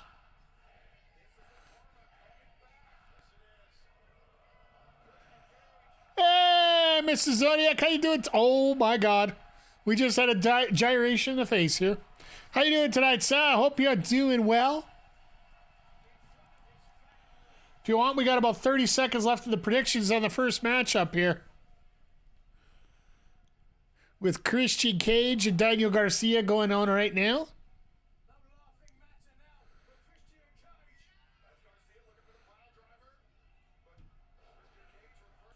You're the dark horse winner? You're always the dark horse.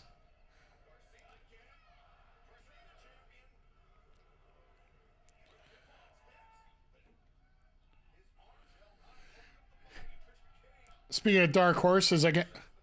Oh, hang out for a little bit before you stream. I hope it's a good... It's absolutely turning into a fantastic night here so far. But I'm better than you. Whoa! And you know it! Thank you for the resub, Zodiac. Thank you. 2 flipping years. A little excited. That's pretty amazing here. 8-month streak, 2 years. Makes me hard to believe that I actually did this for 2 years. So, what are you guys streaming tonight? Over on the old Retro Hangover Twitch channel. Thank you for your contribution to How the Ref Book Challenge. Just popping right in there.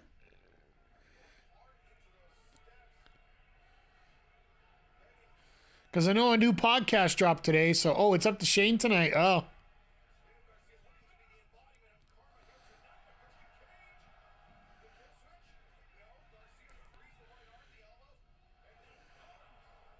It's going to be a fun time regardless, I bet. So just don't lose your mind while you're playing it. But yeah, tonight we start out with a nice hot start. The Okami, yeah. I forgot it was the Okami episode. I saw it in the pontifications to be available. I just haven't played it, so I can't. That's the problem. I enjoy a lot of these games, but I haven't physically played a lot of them. This ankle lock again.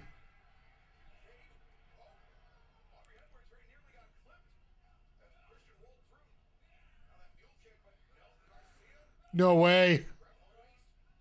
But yeah, we got a chance to check out a great pre-show. Statlander and Willow versus Skye and Julia.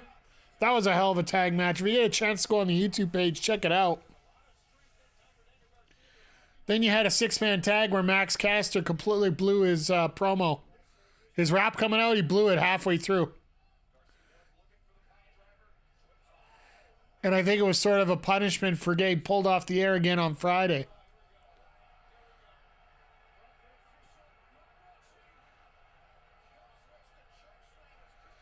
And of course, more interference.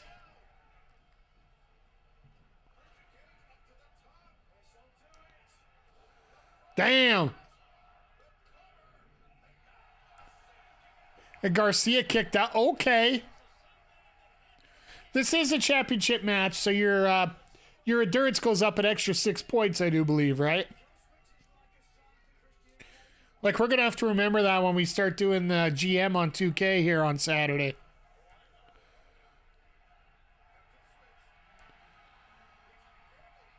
Nope. Oh, Daddy Magic showing up. Okay.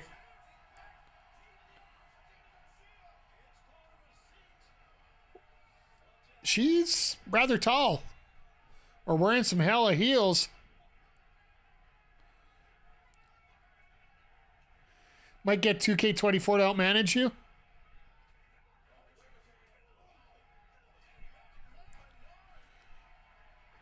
Well, we still got Nick Wayne to deal with here, so he's going to be there. I picked up the Advanced Edition, like the Digital Deluxe, because I wanted the Rhea and Bianca cover. Oh my God! Story timing itself. 1, 2. Oh, what a sell job by Christian. 2.99989. That was fantastic. Talk about getting out of that cover in a hurry. They just announced China's. Yeah.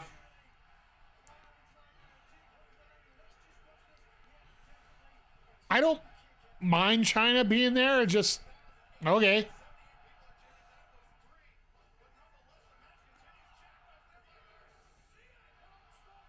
Of course he's got to be on the ropes. I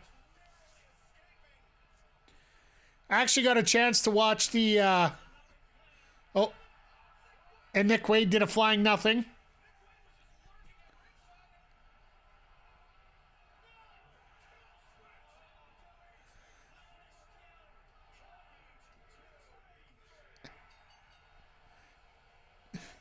And of course, it's got to be Wayne.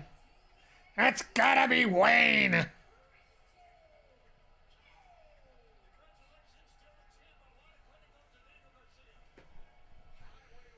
Yeah, I know. That was... It's actually going to be interesting if we don't hear that music right away.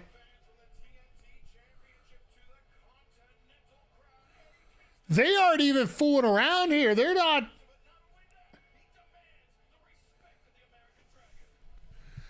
They haven't even decided to, you know... Oh, they're doing a promo first. Ended predictably, but it's the best... A lot of people thought it was going to be Garcia, though. Like, we were talking about this, and I personally feel the only person that's got a guaranteed win on this is Ospreay.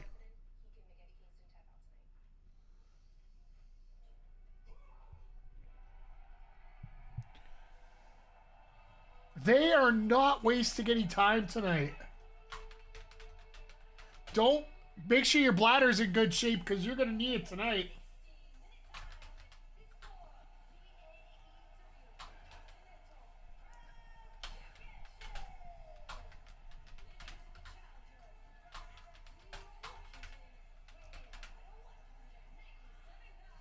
But literally, like...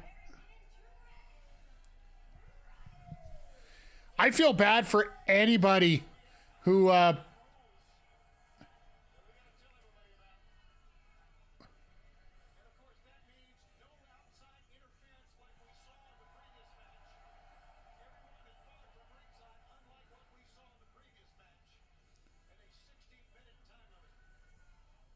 Okay, so that's what they're doing now with the Continental Classic. What I like that. The fact that there's nobody on the outside allowed.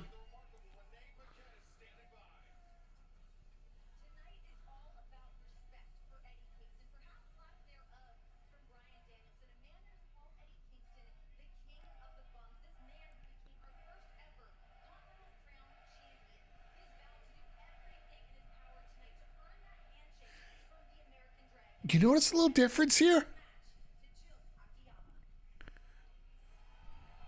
There's no interview. Is this a counterplay? Oh, sorry. I hate to go back and forth on this. Is this a counterplay to WWE talking about, sports, more of a sports feel? Because if they want TV, you just had Lexi and Renee as your two sideline reporters. Sorry, I'm a big production guy myself, and that is pretty damn awesome that they've changed things up here a little bit. You don't have to hear from the wrestlers necessarily. You don't need the classic shouty promo. And yes, Eddie Kingston doesn't know wrestling's a work.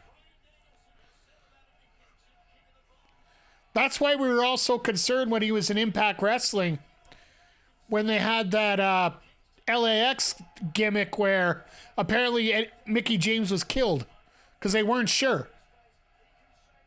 That was good. Made it feel more real. Exactly. It's like you're sitting in the back and just watching everybody warm up, get ready for the game. I don't mind if they change things up a little bit, but this is truly using the skills that Renee and Lexi have.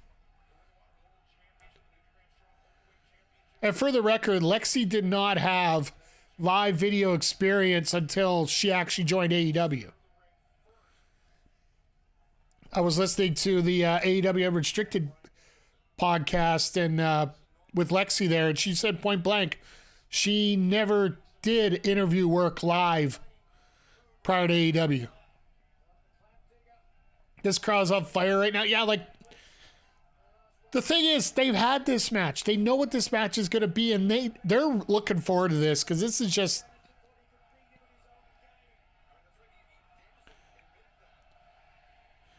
This is the best crowd in the hot... 16,000 tickets. I don't know if you could say anything more about it, Zodiac. We got 16,000 people when they usually average 3 to 4. So this is we've been talking about, AEW needs to get a good show going, get things going forward. Tonight is the night where they really need to show off because a lot of casual fans are watching this that normally don't watch AEW. They're watching this for the Sting retirement. If you guys put on a great show for tonight, and so far it's been exactly what we've been looking for, this could be I don't want to say a complete turning point, but definitely a way to grow things here.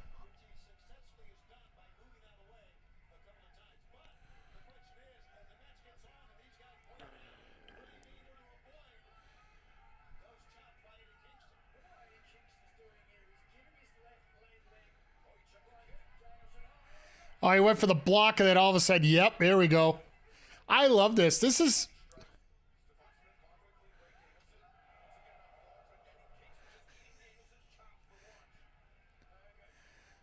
Yeah, Kingston does not believe that this is a work. Guaranteed. And this is actually a lot of... in a way, this feels sort of like a Japanese match right now.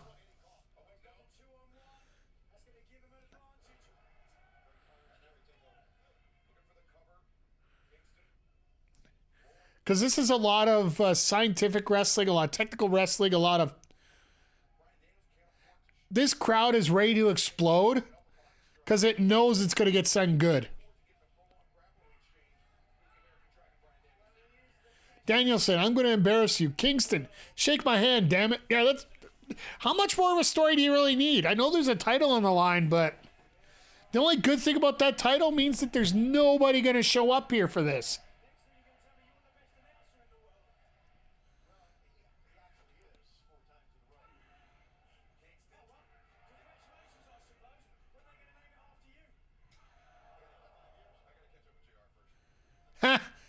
All right, so they just made a nice reference to the Wrestling Observer newsletter. I love that they're not afraid to make an... Oh, here we go. Warming up.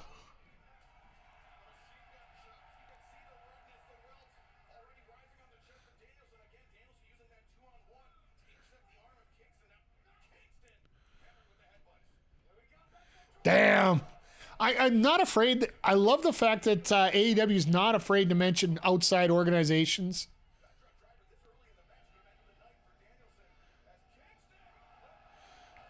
Kingston for a dive that he never does. All right. I'll take that.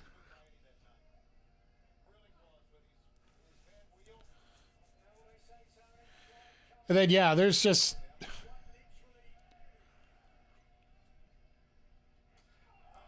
Okay.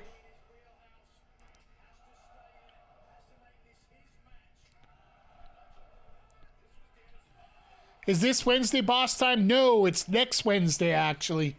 The 13th. So.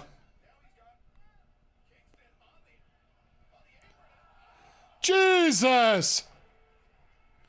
No, one of the biggest rumors coming out right now, and it makes a lot of sense for me, the fact that they're doing it week after week after week, at least for the next while. There might be a high possibility that Okada's debut with AEW might be this Wednesday. And then next Wednesday, they'll have the Boston show where Monet will show up. And it basically turns out to be anybody could show up any week. I don't think they're going to have a ton more to pick up right now.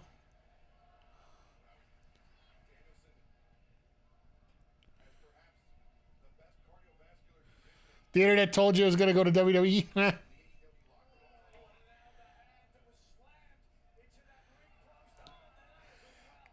Whoa, sorry. I forgot to miss this. There you go. Mercedes will move the needle. I don't think Okada will. Ospreay didn't. Here's the thing, and this is basically to counteract the thought. When it came to New Japan Wrestling and Stardom and whatnot, they actually thought it was going to be Mercedes moving the needle in North America because she signed. And it really didn't do a whole lot. I don't think Ospreay's moved the needle yet. I don't think it's good. It's not a CM Punk kind of show up. Yes, there was a ratings up when Ospreay debuted. I think when you start getting Ospreay wrestling on a regular basis, that's when you're going to get the increase. Same thing with Okada. Same thing with Monet. Like, everybody knows how to talk. Everybody's seen promos on social media. But until you actually physically see them in the ring, Mercedes didn't move the needle in Japan for North America because it's in Japan. Well, she was actually set up to be the New Japan Strong, which is the American division of the Japanese company. So I agree with you that they were trying to grasp at straws to try to get more attention here in North America. And honestly, it's more about... Nice exploder. It's more about the style of wrestling, and right now, New Japan's in trouble because they just don't have the horses. It's a different style, and you don't have the horses. Because if you have the horses, anybody will come watch. But now with Okada leaving, Ospreay leaving, Tama Tonga leaving, and who knows how many more are going to jump ship here now, especially with all this drama with Stardom, and because Stardom essentially is under the same major company, right? So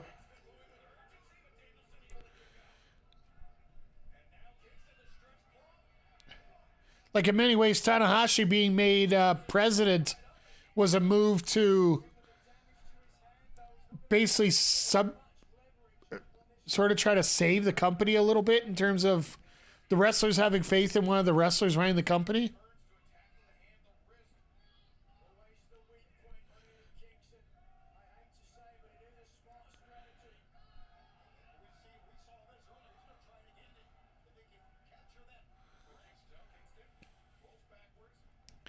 Kingston actually using some scientific wrestling.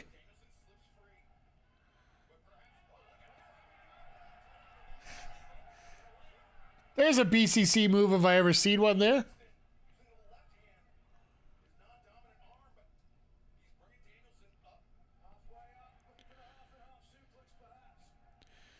You do a half and half in the corner, it's absolutely going to wreck him. Jesus. I always get so scared of seeing Danielson do those drop kicks the way he does.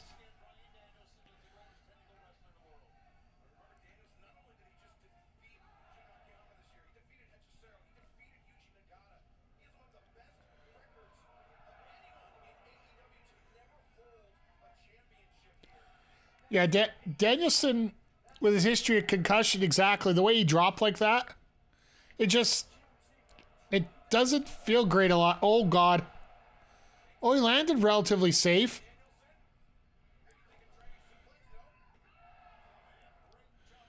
So he's...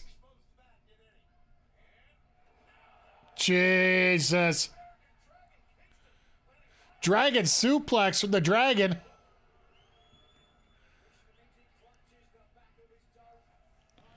Makes me wonder if we're going to see the cattle mutilation tonight. So, once again, everybody, we just got about 2 minutes left in the predictions. If you want to get your channel points in and try to balance them up a little bit.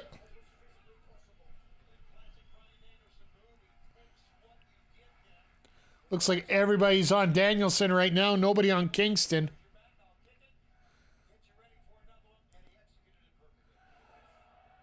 Love how the camera's going to the... I'm not usually a big fan of that because, well, frankly, I'd rather be focused on the ring. But there's certain points to do it, and it seems like they're hitting all their strides tonight.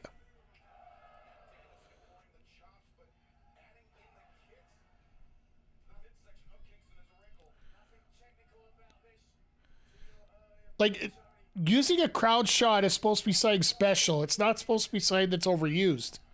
And that's the problem WWE got into. Because they missed Edge's entrance on the entrance and first spear at the Royal Rumble, if you guys remember, in 2021. Or 2020, sorry. Right before the pandemic started.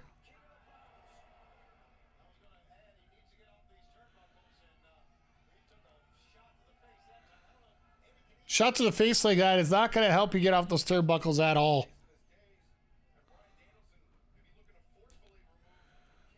Butterfly suplex off the top.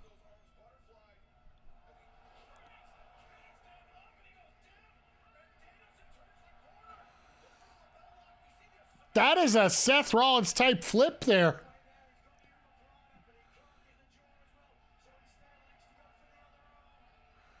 So that is genius. Just the way things changed here.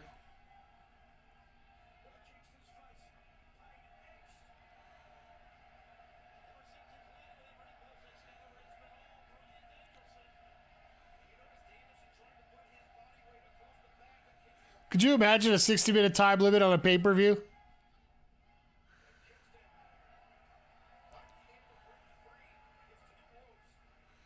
So at least we didn't get the LeBell lock yet.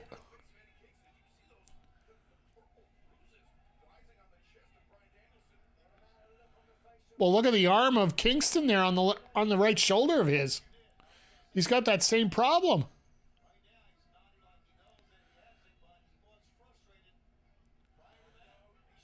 Oh, here it is.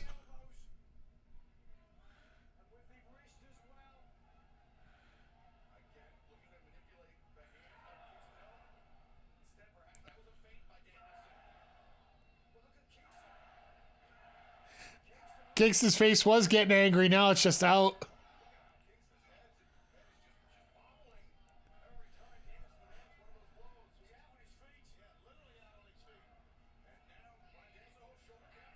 Oh, somebody woke up.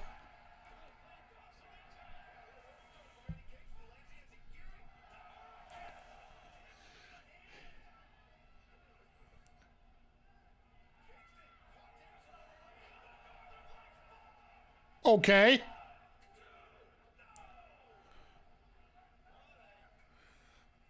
Northern Lights Bomb, also known as a snowplow to a lot of people here in North America. Sorry, just had a quick look on my phone there. So this crowd is all over this tonight. It is actually pretty amazing to see how things are just firing up here tonight. Hey, Mr. Vic, how you doing here tonight, sir? We got everybody piling in here tonight. It's gonna be a good night. This show has been fire so far.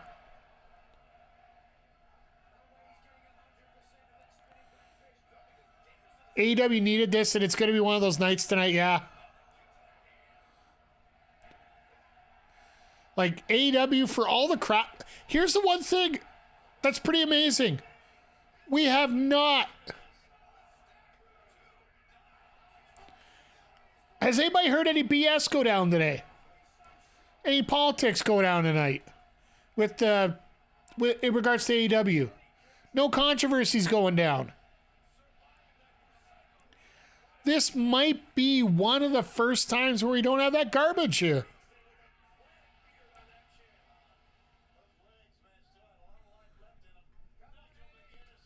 Like, I'm sure there's something that's going to come up eventually, but right now, everything's about wrestling. Oh, no, trust me, I don't want to be near that political check.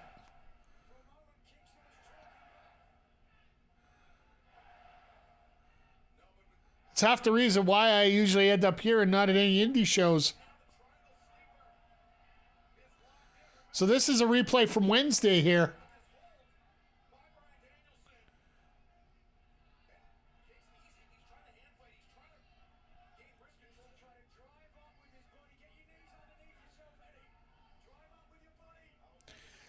It's funny how McGuinness is always the heel.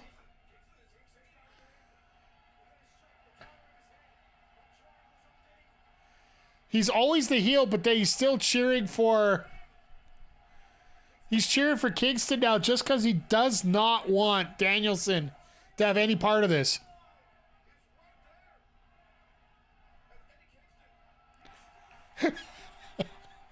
That's Orange Cassidy's move.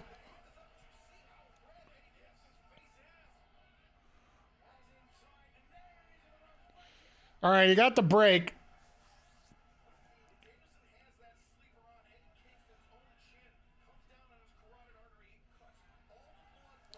This crowd is soaking up every little bit here. It's like we said, we don't need anything stupid tonight. Just show AEW show everybody what AEW has.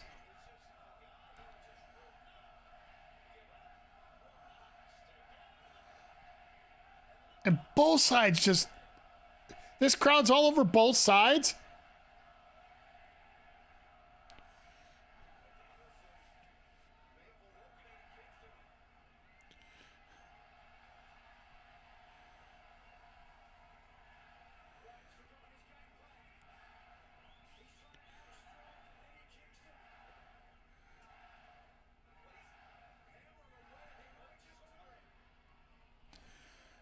Damn. There's going to be a knockout shot here.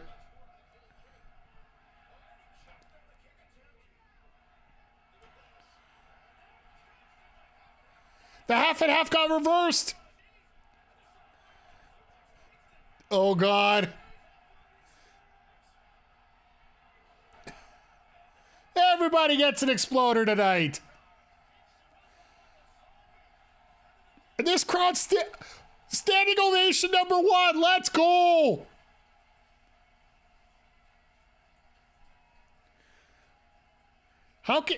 I'm guessing that Greensboro is not going to be their final time here. This might be a regular stop at this point. Granted, everybody's flying in for this match, so this is essentially a Mania type crowd here tonight.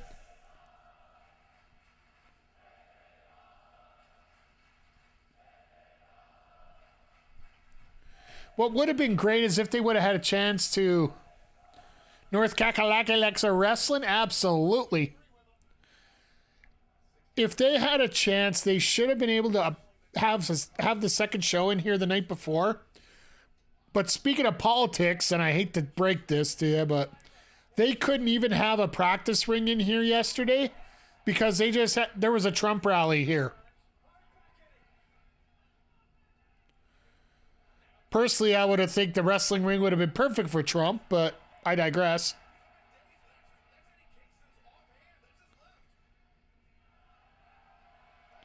The powerbomb, hit it. Nope, can't.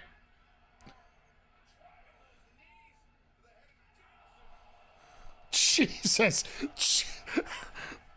I think Danielson figured out that any won't go down unless you really nail him, right? Like, this is amazing. Oh, I thought they were going to flip a Canadian Destroyer out of that.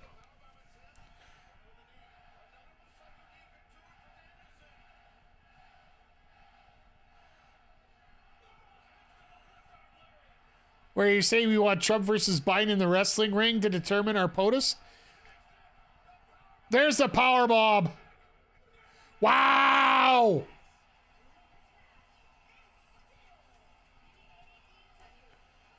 What a match!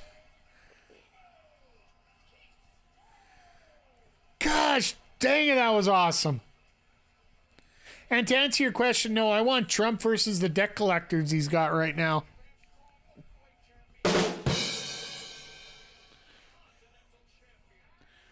If I owed $430 million, I'd be fighting deck collectors myself. No, this was absolutely a fantastic match. And honestly, Zodiac, I hope you get a chance to watch the entire pay-per-view tonight. Knowing his luck, the deck collectors are probably on his payroll. You get that one. And I think to most America, the answer would be, uh-oh.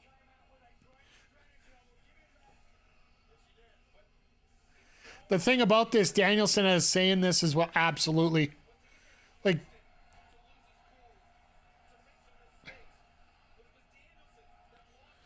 you notice this was getting a little bit more of a... This is getting more of an outro compared to the last match. Because you notice as soon as Christian got the win, it basically switched right to the back for the next match, right? This, you know, has a post-match angle. That was a heck of a match, but I'm getting a little tired of Danielson losing every big match. Yeah, I get it. He's winning all the big matches going into it, but when it comes to a pay-per-view, he's got a horrible record. But when you know he's not going to be carrying any titles going forward, what do you expect?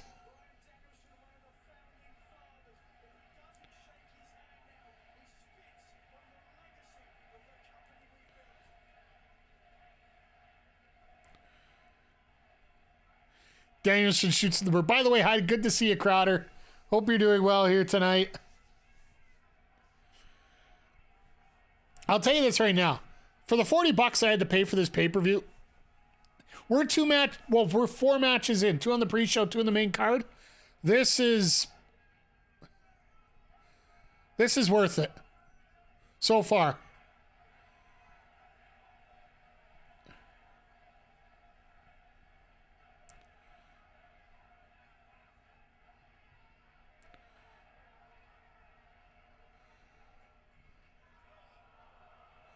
Oh.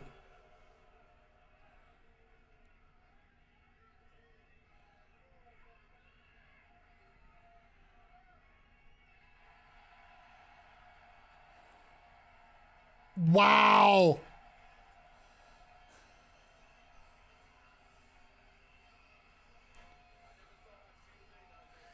Wow. Even Nigel's got to just like, oh my God.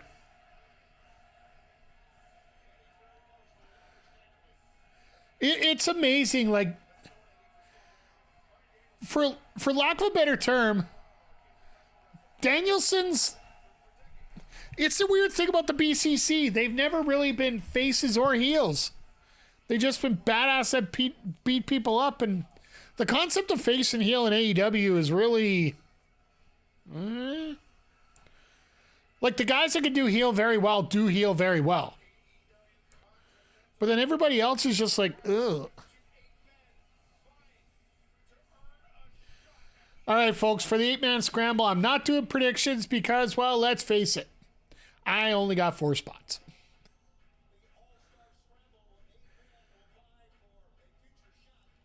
I could do time or something like that, but this to me is going to be one of those calm down matches, I think.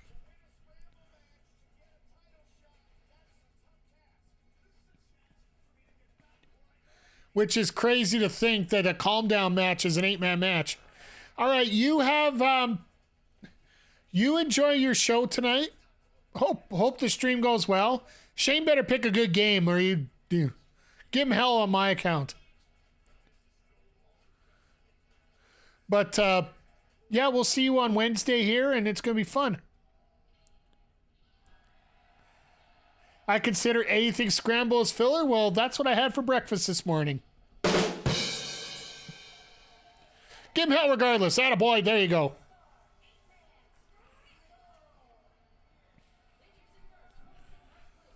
They used to put scrambles like this on shows basically to get everybody paid because you were paid based off the pay-per-view numbers. And if you were on the show, you got a percentage of whatever the gate did. And the online was always part of the company, but the...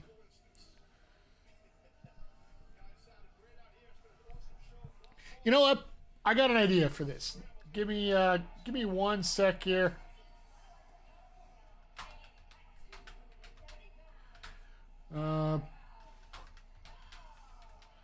Go Wardlow, Archer.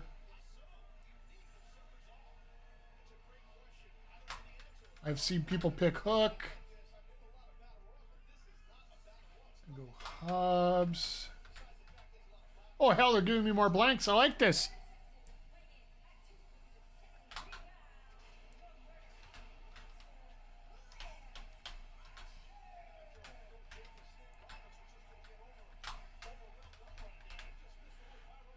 Martin. Oh my God, Jake the Snake's here.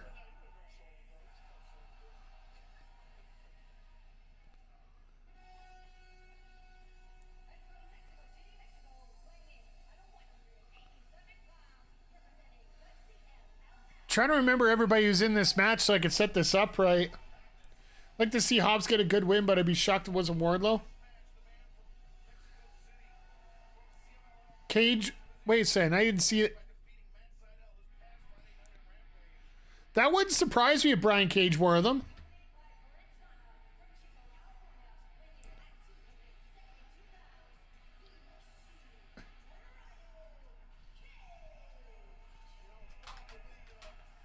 One, two, three, four, five, six, seven. I think Seidel's the other one, if I do remember.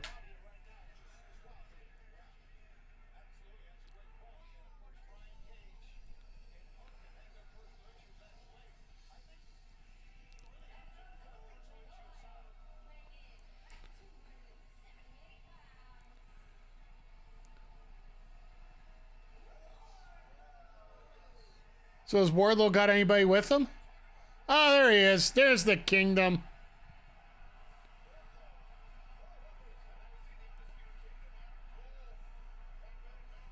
Or are they not going to come all the way out? What are those glasses on Bennett? Seriously.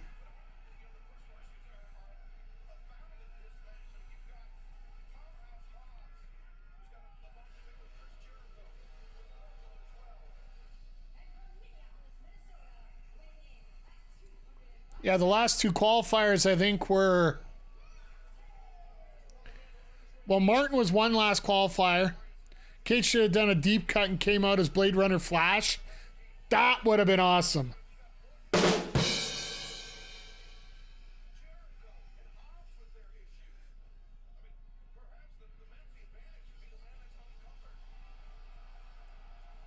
Oh, Oh, that's the other one, yeah. I thought it was Seidel. All right. Scramble coup, because I can't spell today. Feel free to throw your points in.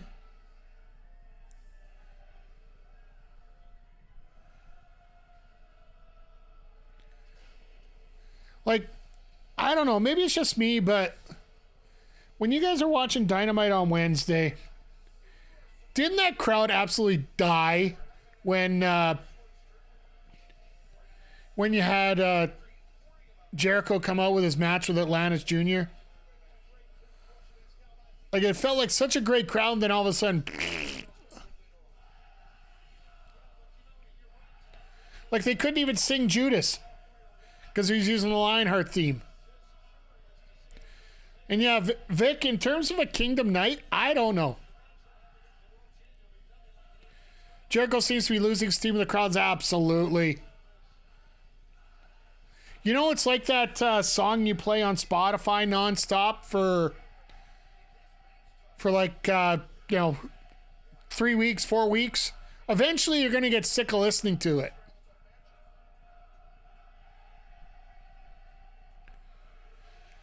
And I can confirm Cage has a Scorpion on his tights. Yes, we saw it. We're good.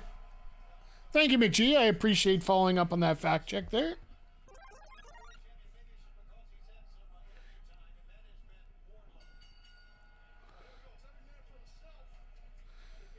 And of course, Rick Knox is involved because he doesn't. This looks like a regular Young Bucks match to him.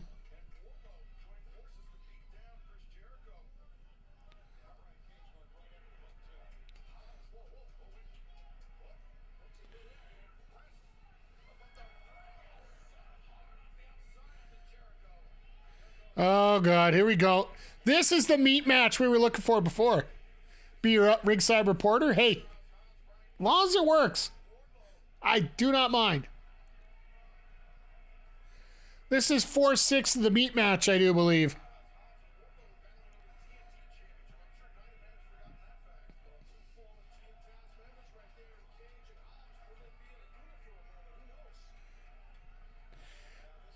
And it's just going to be a pose down here with these guys.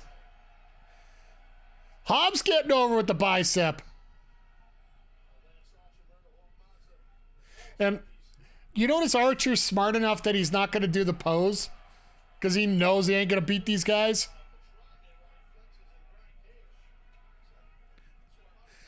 And Cage is finally like, no, it's enough of that.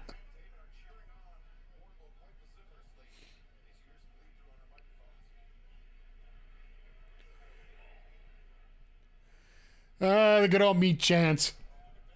Beef, beef, beef, meat, meat. I love this crowd. I love this crowd. Meat. Makes me want to go order some steaks right now. Or is this a shout out to Sean Stasiak? Like, this crowd is going nuts. Somewhere Sean Stasiak is crying, yeah. Am I the only one who thinks Archer could actually beat the hell out of all of them? Yeah. Well, wasn't Archer a former bouncer or a security man? I forget which band it was.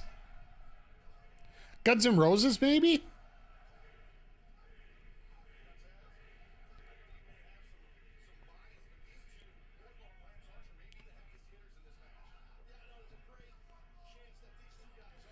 Because from what I remember, the Archer used to actually beat people up for a living. And not in a boxing way.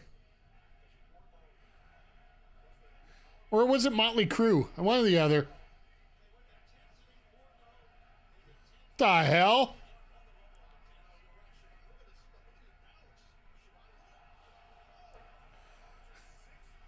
All right. Take her, you have been one-upped. Is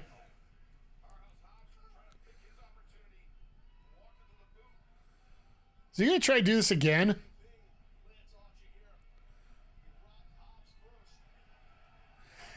Is it just me, or is this the oldest wrestling trope in the world? Don't do something twice. Bam!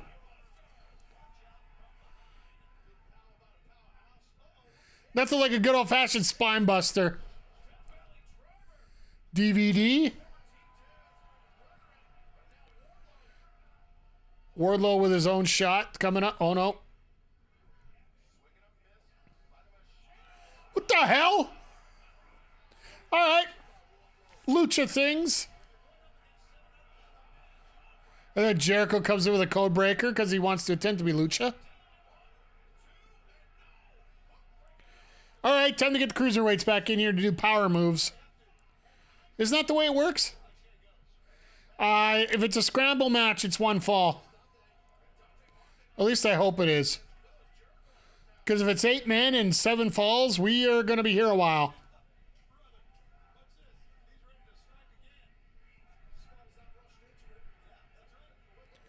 The hell?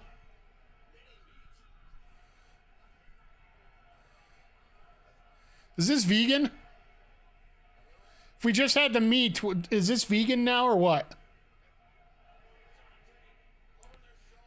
They're trying to do the meat chant. Just the big men, the little guys don't know how to do big men moves. Wait. Flying Nothing has gone 2 for 2 now? Jericho just hit that Flying Nothing there. Jericho thinking he's still a cruiserweight is funny.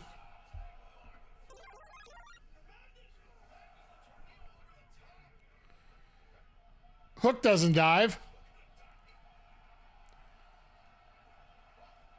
Hook doesn't dive.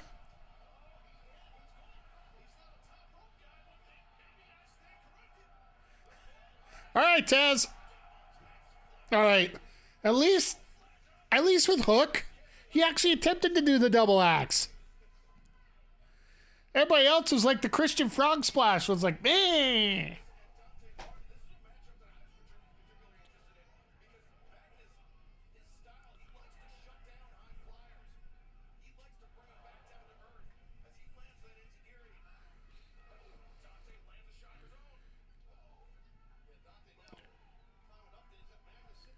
Let's see what we got here. Oh.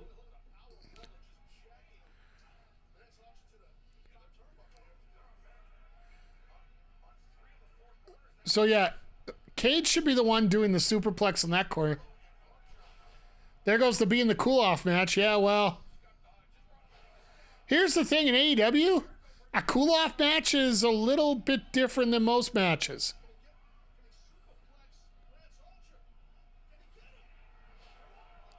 Because a cool-off match is more about, you know... Oh, Jesus. Of course, Cage is doing the Claudio suplex.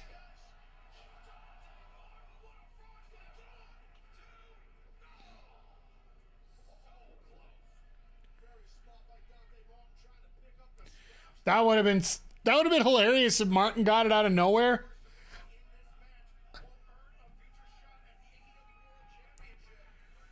So they're taping Collision on Thursday. That's actually pretty smart with the NCAA's going on soon.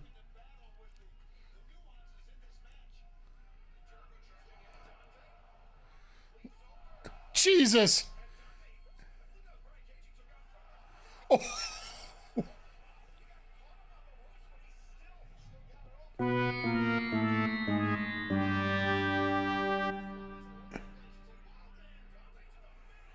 And that's why Dante got injured twice.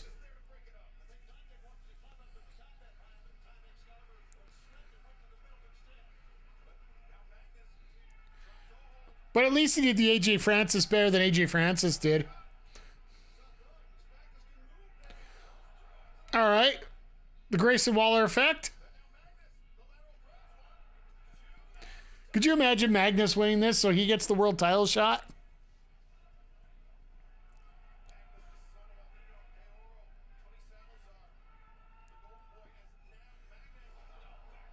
Oh, nice. That would be great. I'd love to see one of these guys that nobody expects to win it.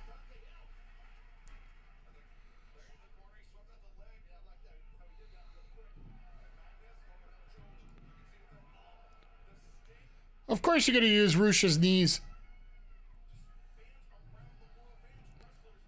I really do hope... Oh, Jesus. Lance Archer doing his best cruiserweight impression himself.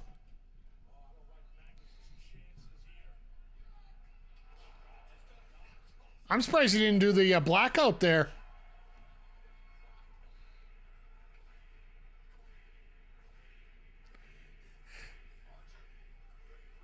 Wardlow doesn't win, so Cole loses his shit up? Maybe. Referee out. Oh, nope.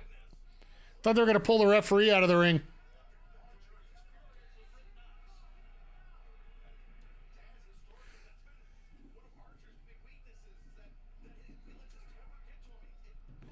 All right, blackout. Here we go.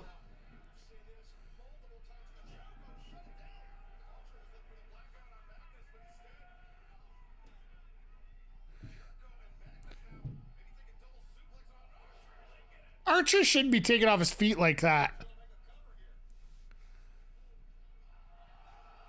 Oh my God, they actually hit it in unison.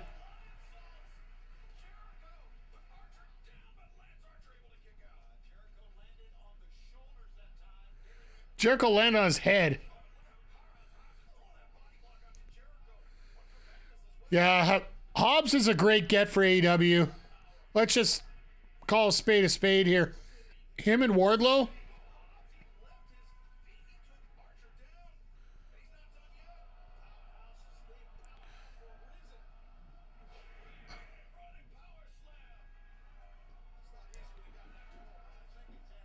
Dante. You can dance around all you want, but you're going to get caught with a power slam there.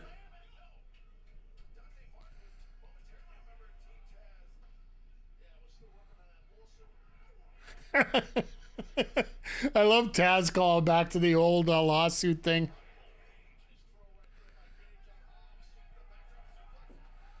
So is Kate. Oh, here we go.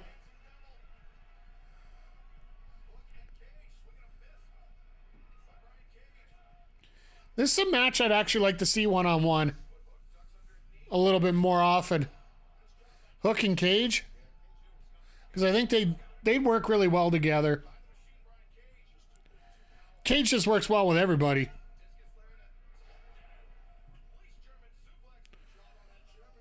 Because if you don't know Cage's career, down in Mexico, like, he was a great post for every cruiserweight. Germans for everyone.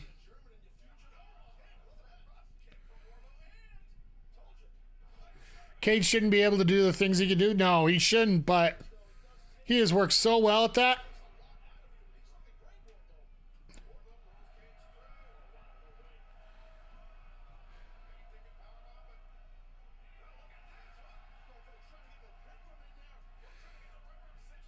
All right, this is interesting. Getting the red rum in.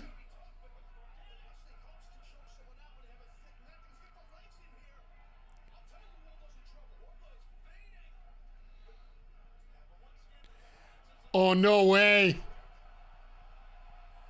Double submission, all right. So who wins? That's what I've always wondered. If you got a doing submission, who wins this? If it's elimination, I don't mind.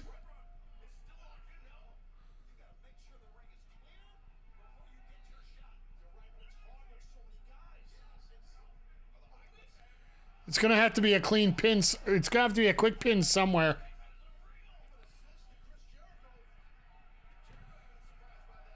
It's so funny. All the crowd's fired up about every match, and then Jericho and Hook show up against each other, and they're like, meh.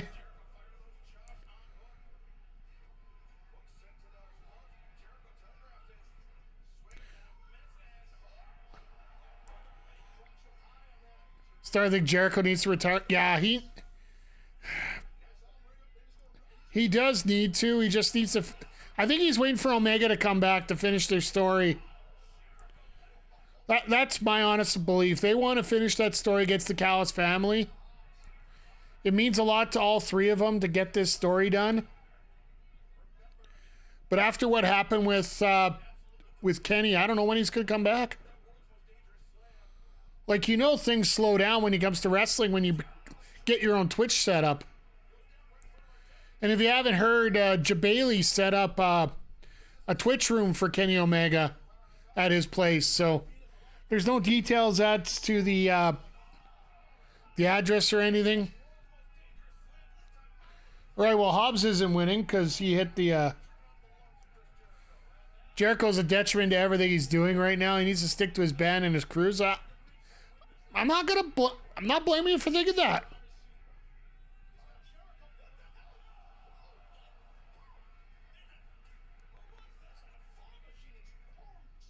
Oh, it's a fog machine. It's like, why the hell did he get hit with a bucket of water and go down?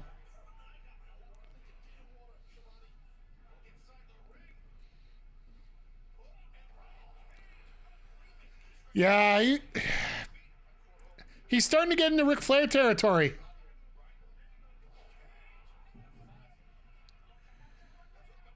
He seriously is turning into Ric Flair territory, Chris Jericho.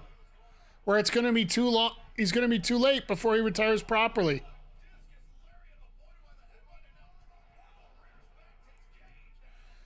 All right, so Cage is once again the guy taking the pin. No way. That would have been hilarious.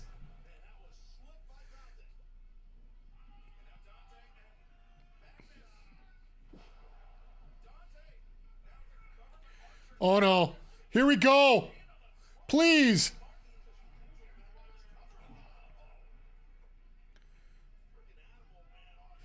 Oh no, Wardlow's still waking up here.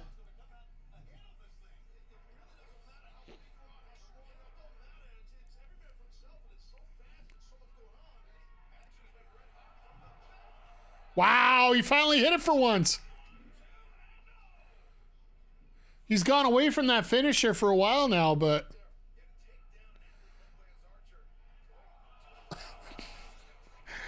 chop block on the 20-yard line, and this is going to end it.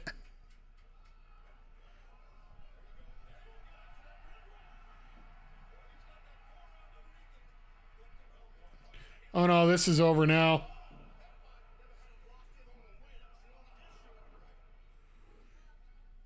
Yep, no, Martin's here to eat the cover.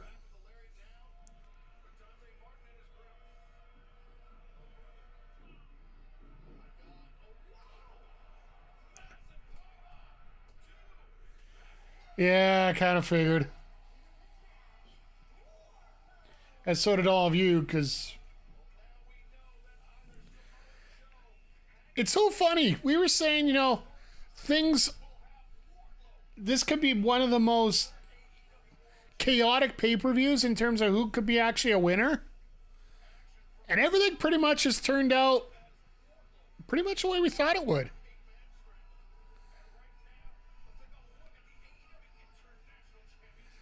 All right, well, before this match, we always talked about this being the P-break match. Well, this will be the P-break moment. So I will be right back. I'm going to throw a little music on while I'm gone here. So I'll be right back.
Well, I can say this.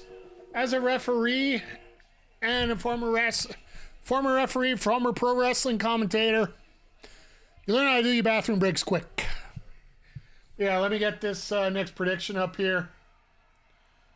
This one could... What the hell has he got on his face?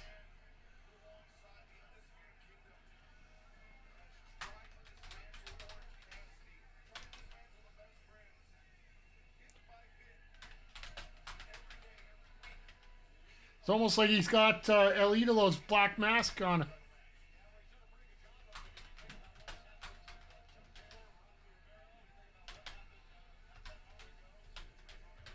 Would help if I could type, right?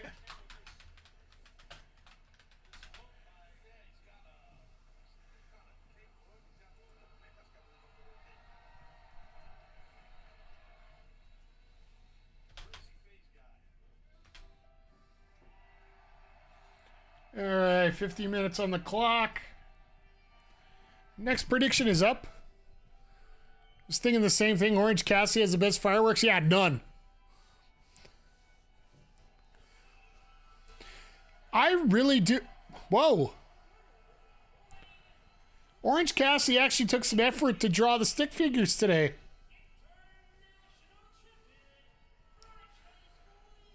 Because you know these all these cartoons that are on the screen? He actually draws them and sends them into their computer department for editing. He's a very good sketch artist, and he's actually a very fun streamer, too.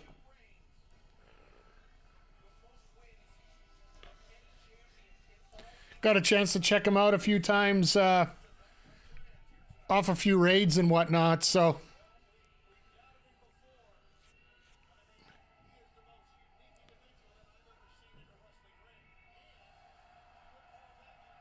I love the fact that at the beginning of the show, or during the pre-show, they said if he doesn't get himself taped up, he's not allowed in the ring. Somebody went hardcore. 2 people went hardcore on this one. 8,100 points on Cassidy. And thank you, Crowder, for contributing to the How the Ref Would Book challenge. I love this American Gladiator streams. Oh, you love his, yeah. I've seen him do a bunch of different things, like...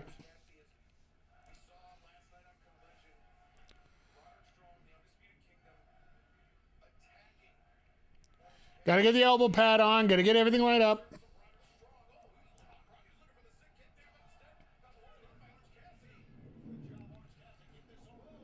So this one might go quick or it might take a while. We're already an hour 15 into this.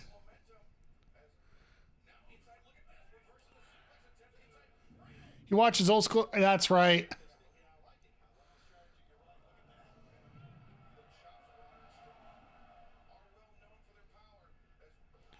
Picked him up by his pockets. That's hilarious.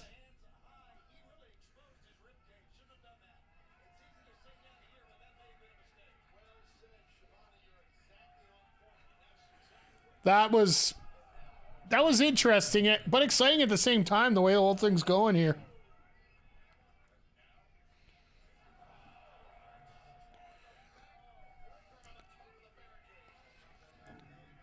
So, what are you guys' opinion on Roderick Strong here in AEW? Do you think he's been underused, or do you think this is the right scenario set up for him to move forward? I think with Roderick, his promo skills, outside of one catchphrase that he has now, he's been pretty, I don't want to say average, but nice shot to the neck. This right now is working well for him, yeah. Now that he's caught the Adam gimmick as well. Adam! By the way, if you want an epic call from tonight, make sure you check out the pre-show, because I managed, the first time, I can tell my lungs are feeling a lot better since I gotten the new medication and whatnot. Tonight was the first time in forever I was ever able to get the Monty Python Pounds call down during Willow and Statlander's match against Julia Hart and Skye Blue. I didn't have the lungs for it before. I would say he's fairly used. He's a great mid-card wrestler who It's probably a ceiling. Perry Saturn, D. Malenko type. That makes a lot of sense. And to me, I feel that's probably the best spot for him.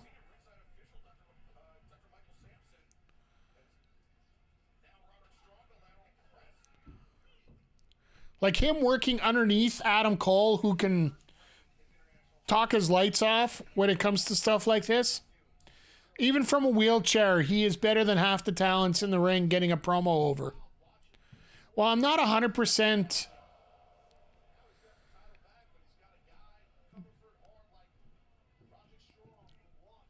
He's the cruiserweight version of Eddie Kingston in many ways on that, McGee.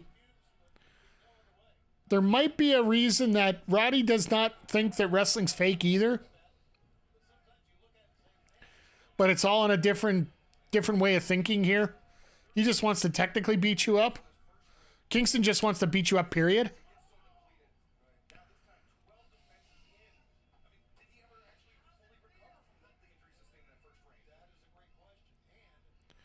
He didn't recover anything.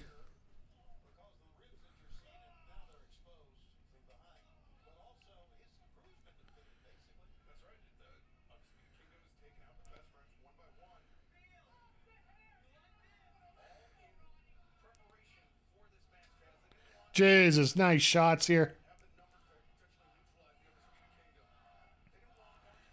So while this crowd is, I don't want to say it's dying, but I think they are using this as a bit of a rest moment here.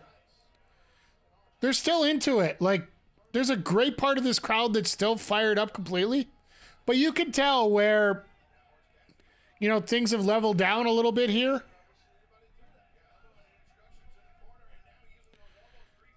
And realistically, with Sloth Style, you are supposed to be a little more relaxed, right? So it sort of makes sense.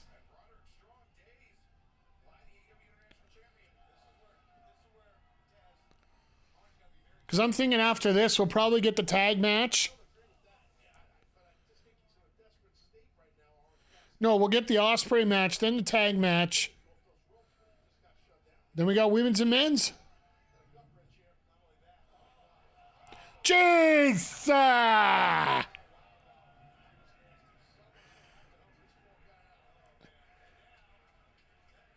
Orange had to go all the way to the floor on that one. Gotta show the one woman in the crowd with a face on her.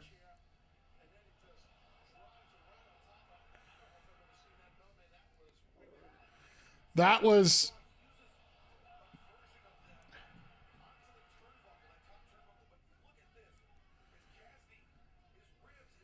I will say this, the way they did it, like you look at how everything broke down there. It is...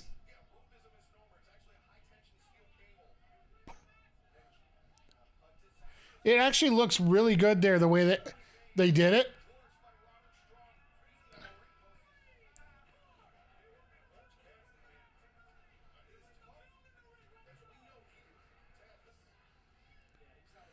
Like, now that the Undisputed Kingdom won that last match, I'm almost thinking Vic is right on here. HPC too sweet.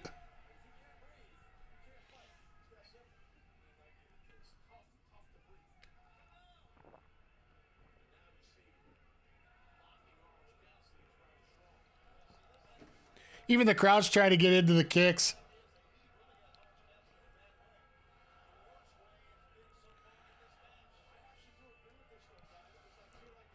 Now he's starting to get cocky. Now that's where things are going to pick up now. So while we got everybody in here, just want to throw it out here, a little notion. My goal here is for any of the major AEW shows,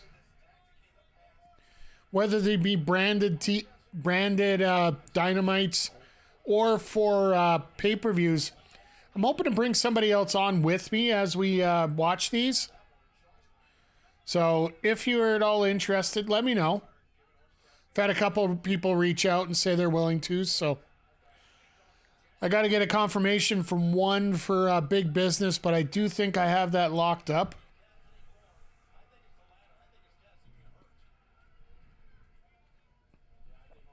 Which reminds me,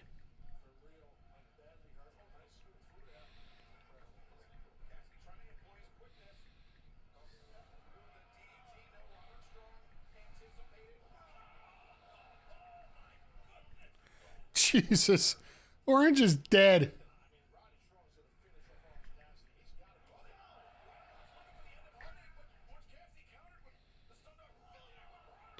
And every time Orange tries to reverse, he just do. If you want, G, I'm never going to. Just saying if you want to. That's all. I never force anybody to do anything.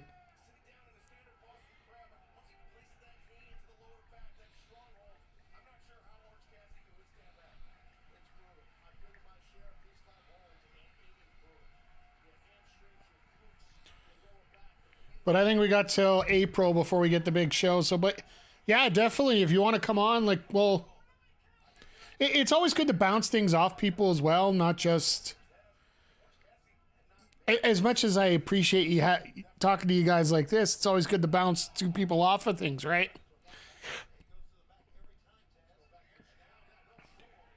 You have to watch. Nah, you know what? Timing doesn't really matter. To be honest, we watch same things.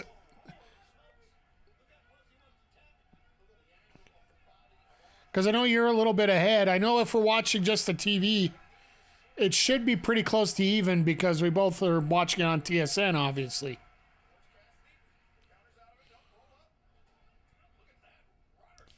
Roderick Strong just said nope to that reversal. We deal with semantics later about stuff, so.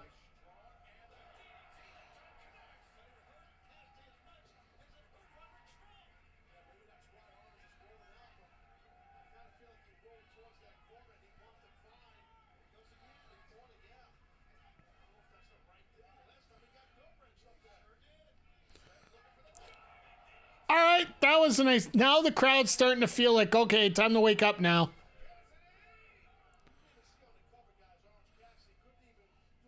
This crowd's starting to say, yep. All right, so I literally got the text message here about 10 seconds ago. Just to let you know, next Wednesday, not this Wednesday, but next Wednesday, for AEW Big Business, which is theoretically the debut of Mercedes Moné. I managed to find the biggest Mercedes Moné fan that I know. Kayla J will be joining me for the Sidecast here on the 13th, so make sure you guys stop by. Going to be trying the new setup, see if it works.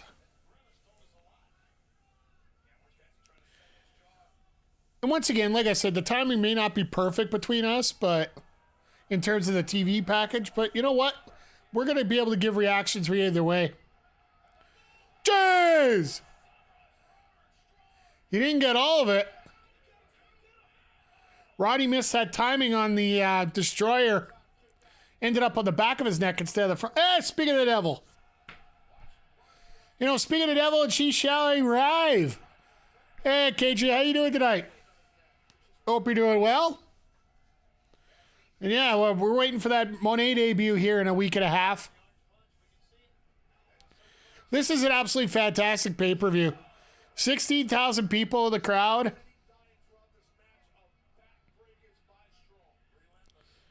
And they've been hot all night, and the card's been solid.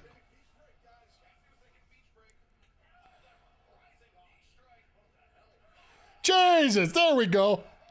Now the crowd knows.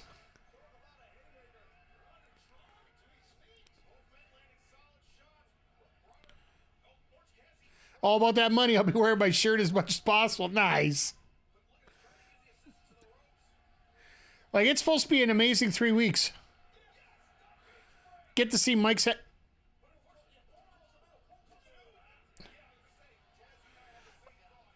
I was going to say, handsome face, McGee. I'll fix your glasses another day. That's all good. But yeah, it's going to be a fun night of wrestling here. So, just like tonight is, like, we've had so many people pop in and say hi tonight.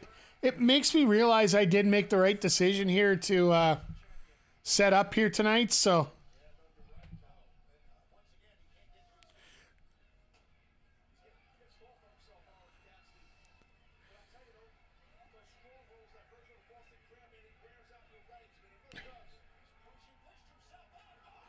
God, that knee.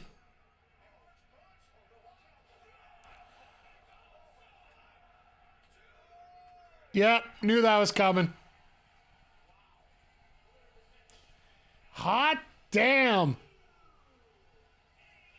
You ran out of points?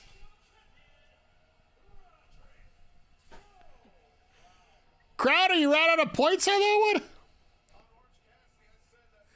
I thought this would be sort of a foregone conclusion that this would happen.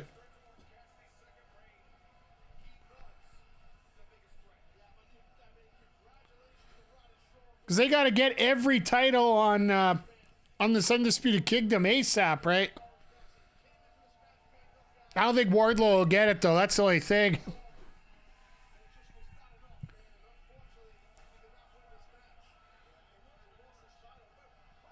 What the hell?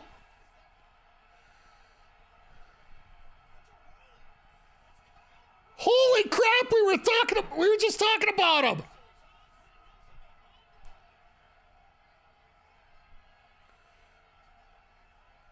Of course, it's going to be a new. All right, here we go.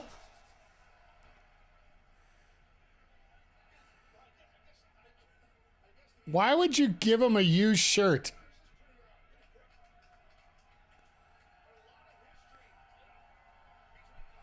Watch him rip it. Watch him rip it.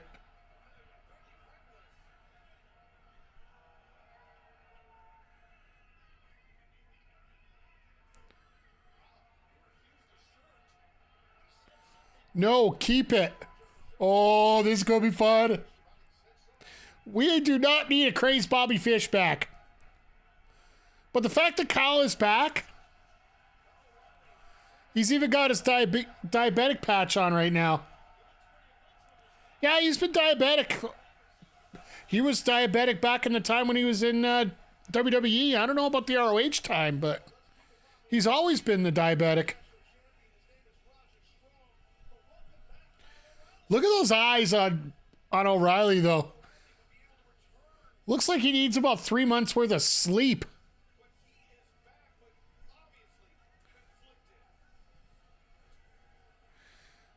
But there's your return for tonight. So he was off with an injury, and also he became a new father, so he had to take the extra time to be off. So, oh my. You want to talk about being fired up and fired this crowd up again? He was. I remember reading saying about him being the first diabetic ROH World Champion. Okay. So now we get Violence Extreme. So this match we've already seen once over on Dynamite a couple weeks ago, and it hit the 30-minute time limit. I'm going to take a wild guess that this one's going to take a little bit more than 30 minutes. So this could be my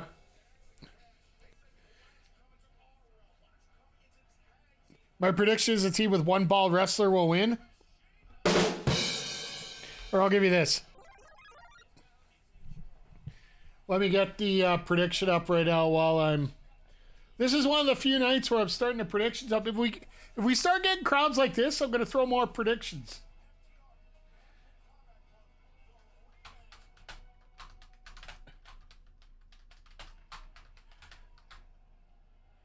FTR. At least I can type better on this one.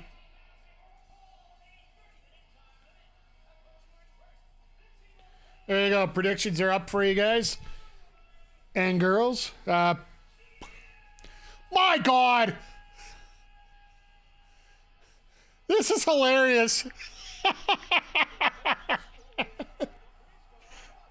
LOD. LOD. If you're in Greensboro, that's the do. Oh, and look what Claudio did. He spray painted the cross on the front.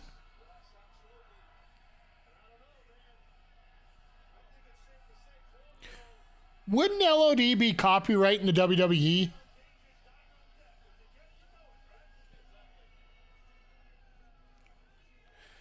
I bet you those are the WWE shoulder pads. They're just spray painted. Next thing you know, there's a lawsuit coming from WWE over merchandise use.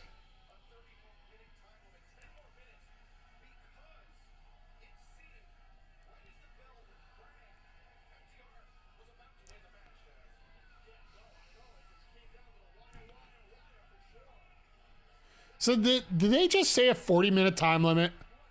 Seems rather awkward. Ha!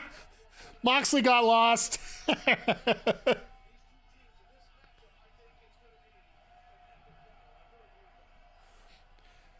Did you have the girl with the phone there and the orange hair? Fuck him up, Mox.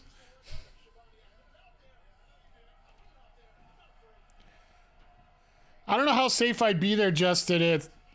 You got a great suit on, but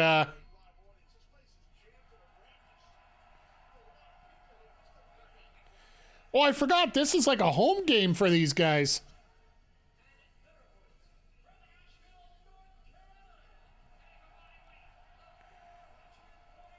North Carolina.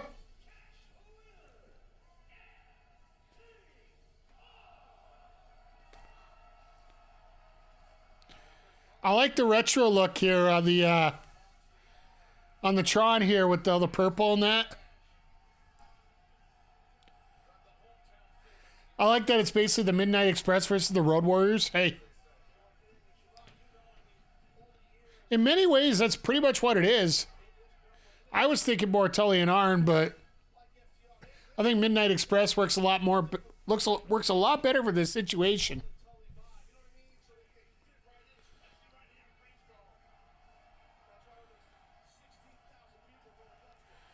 Truth be known, I know I'm going to have a different layout for tomorrow, but this is pretty close to what I was between the one I got tomorrow and one just like FTR. I was actually looking at that for being my stream overlay for my classic games, or not my classic games, but my action games that are going to be coming up here starting tomorrow. So just a reminder, tomorrow's stream is going to be an early one. We're going to be starting around 1 Eastern, 1 Mountain, 3 Eastern, rather than the usual 9 o'clock Eastern start. Legend of Zelda, Tears of the Kingdom, starting it up fresh and hopefully going to get about 4 hours in tomorrow. Just get a good feel for it. So I will have a full schedule for this week coming up on X tomorrow, or Twitter.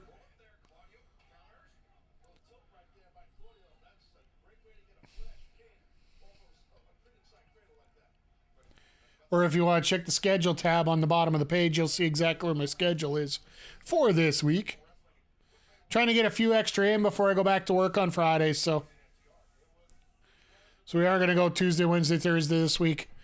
And I made the decision last night that I want to go through spring training at White Sox camp for MLB The Show. Because we might have a chance to crack the Major League lineup. Oh, here we go.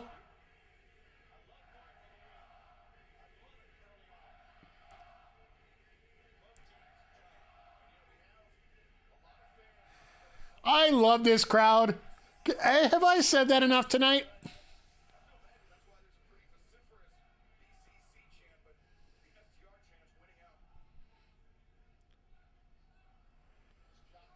Use code Revolution. It's okay.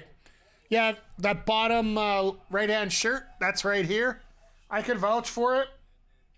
The Sting face, this is probably the smallest face you're going to see on one of those Street Fighter Cross AEW shirts. But I enjoy the color setup on it. And actually, I'm going to show you guys on Tuesday my new Tekken shirt I picked up from Uniqlo this week. They had a special sale on during the Capcom Cup. They were doing Street Fighter and Tekken shirts on sale, so...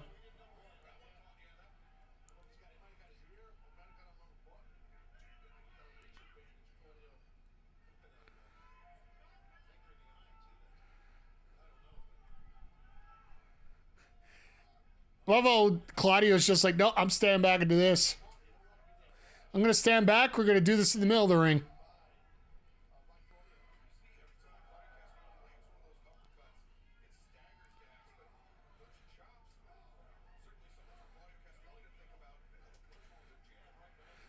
These guys are just give no Fs. Let's go. And both sides are just not going to piss out of each other.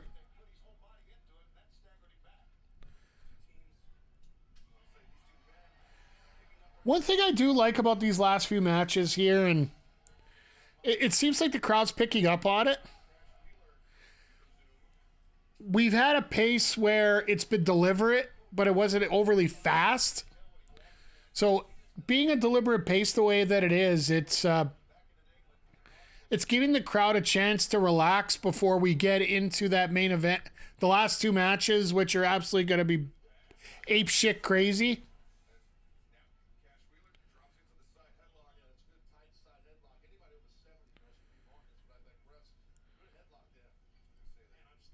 Are the ladies next? Well, that's what I'm thinking is probably going to be what's coming up here. By the way, if you get a chance, go on the AEW YouTube channel. One of the best women's matches we've seen in a while here was during the pre-show with Kris Statlander and Willow Nightengale taking on Skye Blue and Julia Hart. They gave them plenty of time to run their story, and the ladies delivered, without a doubt, and the crowd delivered with them. So it's definitely worth checking out on the pre-show if you can.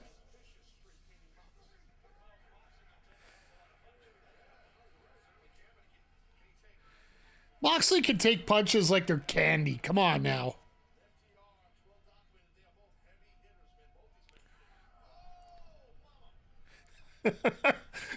Taz getting overexcited over a chop. That is great.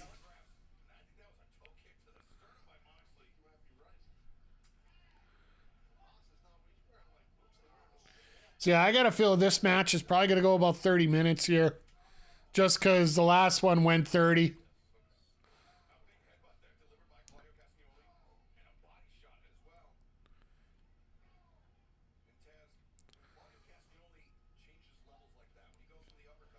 I gotta say, but besides Toni Storm, I think Claudio might be one of the top wrestlers that's taken advantage of this changeover from going away from WWE over to AEW here. Because he was always known as a great mid-carder, but I love that with Claudio there. The way that he fought, like the commentators just brought it up, how he fought to get, they had to get that drop toe hold over. Like some people just literally drop just like it's supposed to be expected to happen. If you got the strong enough legs that you can handle the knee bend a little bit, try hold it out a little bit longer. Because the human body is not meant to fall over if it doesn't want to.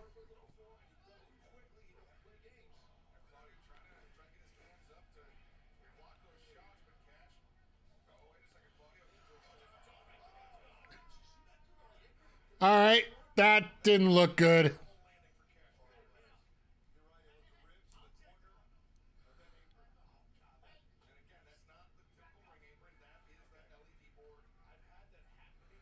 course, you're going to back up, and then all of a sudden, Mox is going to go nuts.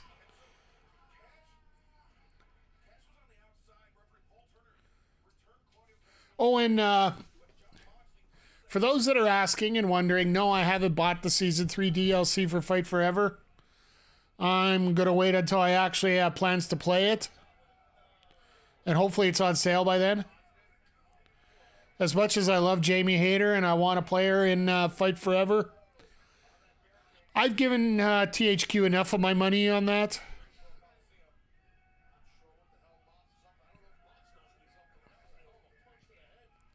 Mox said, I'm trying to help him over. These fists are meant to send him over the ring. Yeah, I miss Hayter too. I miss Hayter and Baker. Like, I know Britt's got some back issues, so who knows if she's going to make it back in the ring. But it was this pay-per-view 1 year ago, I think, where Hayter lost the championship to Toni Storm. Or no, it's to Saraya, that's right. Because it was part of that Outcast gimmick.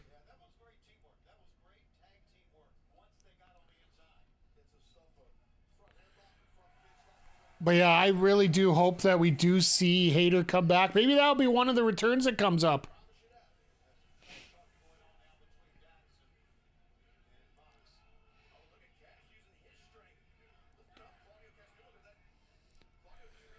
And once again, this Southern wrestling's just... It's so beautiful here. Watch this. Now Moxley comes in. Nope, Moxley ain't ready for it. Oh, never mind. There's the backdrop of the tag, which works just that well. Yeah, and so since you were on here, the main reason why we're checking out Collision, the first trigger for me that happened is the fact that they've increased the number of women's matches on Collision because they usually have 2 per show now, while Dynamite still has the 1. I'm not counting last week as 2 matches because both of them each lasted about half a match.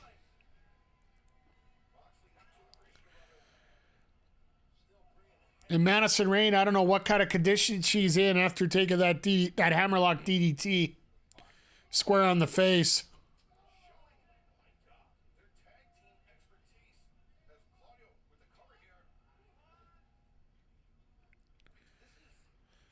Like, I was going to say that Moxley's a former tag champ, but no, the Shield tag team was Rollins and Reigns.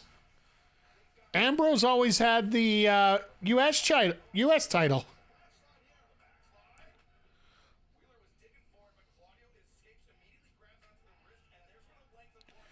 But Claudio's definitely the tag team specialist here. Him and Tyson Kidd. Like, I really wish Tyson was able to get back in the ring, too.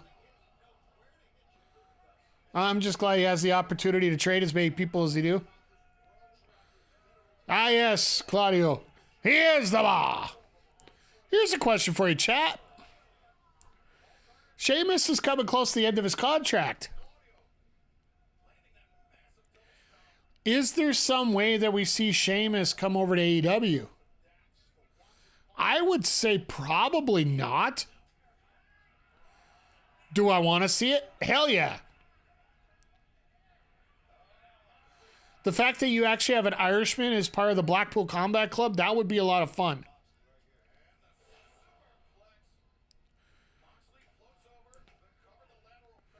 But it's going to be tough to have, like, we've already talked about the bloated roster here for AEW, and Tony makes a very good point here, and he does it very unintentionally. He actually brought up the fact, like, he had 2 guys injured for the meat match. And one of the best things that he has right now is his disposal is the fact that he has such a bloated roster that you have 2, 3, 4 guys. I think the highest they had at one point was 21% of their roster was injured or couldn't work a couple weeks or something. And if that's the case, you have such a bloated roster, you should never have a problem producing a full show and carrying some sort of continuity to it. Because if, all right, there's a hot tag. Because if you have matches 1, 2, 3, 4, 5, or storylines 1 through 5 that work out, but unfortunately 3 and 4 get injured, you're not going to have a problem dealing with 1, 2, and 3 having a focus, and maybe even fighting a 6, 7, because you never know what you're going to find to like. He's going to the post. Oh, nope. I thought he was going to go for a cutter there.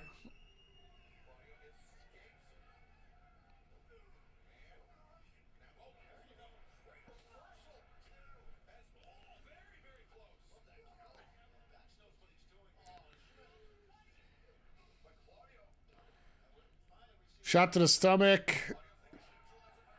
One of these wrestling YouTube channels says TK should be looking to doing seasons and rotating wrestlers. Who says he isn't already? It just doesn't say it.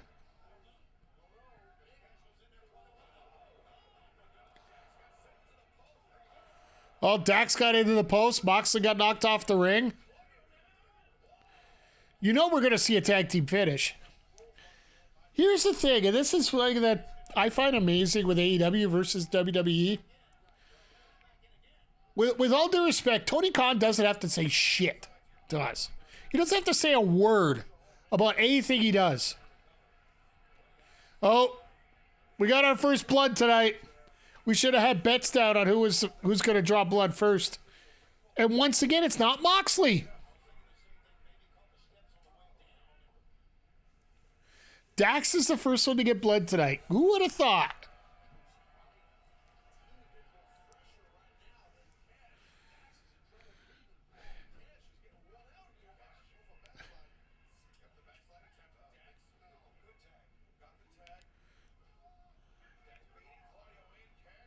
The ref really checked that cutout? Yeah. What? Holy crap! Okay, Claudio, I see you. Jesus. I really hope they have another canvas ready for the next match.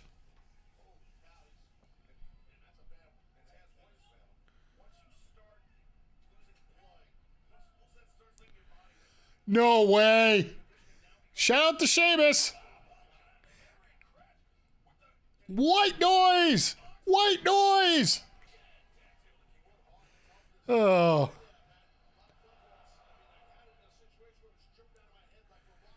Yeah, Dax actually cut himself in the bad place. Dax has bled more. Yeah, I get it.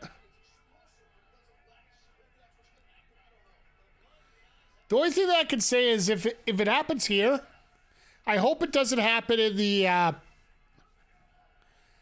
main event.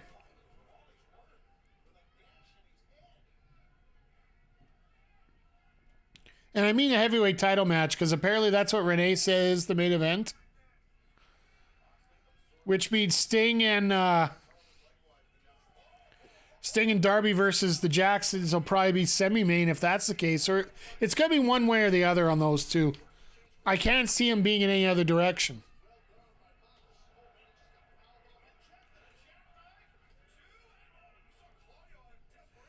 Well, that was funny. Cash was holding on to Claudio there.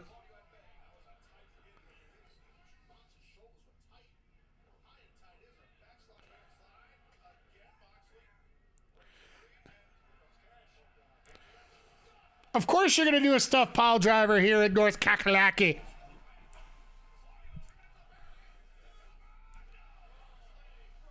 But you're going to have to get the big rig to finish this off. It's going to have to be that.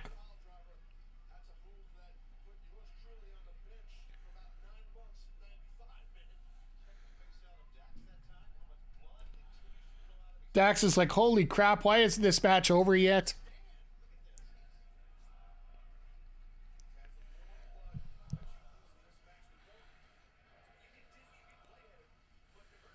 All right, what we got going here?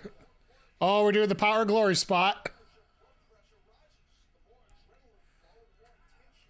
I love how FTR pays tribute to so many former wrestlers. And also, at the time, I never even thought Power Glory would actually be a decent tag team.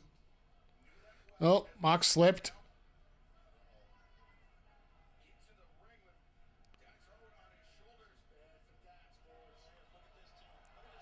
Jesus!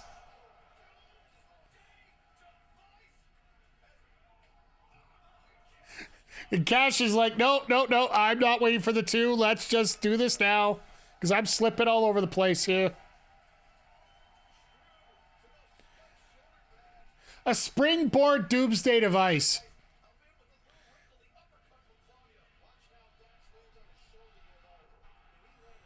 Jesus. That was amazing. I love the AEW chants. This is awesome. This is great.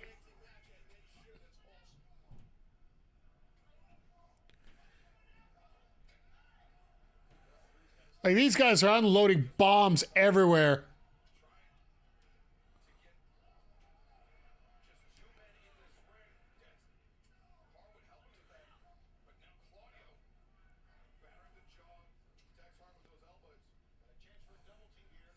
Hey, Ed, this is a must-see show. Jesus, out of nowhere. This might be one of the hottest crowds and one of the best shows that we've seen from AEW since 2021. I know we talked about All In being the best pay-per-view ever for AEW.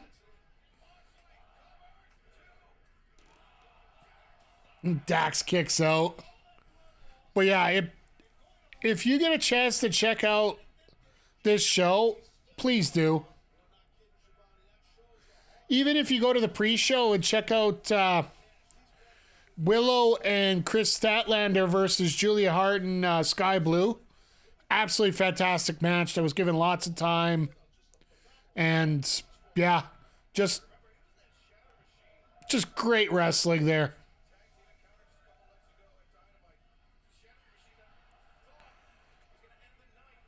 I really hate watching Mox bite somebody that is already bleeding.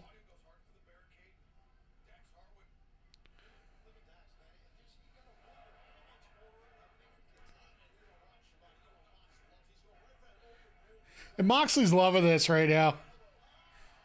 At least I'm not watching somebody drink blood tonight.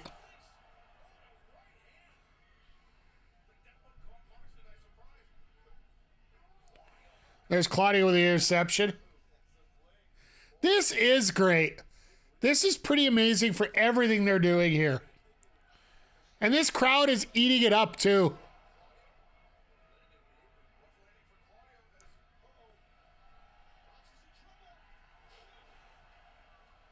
Mox was in trouble.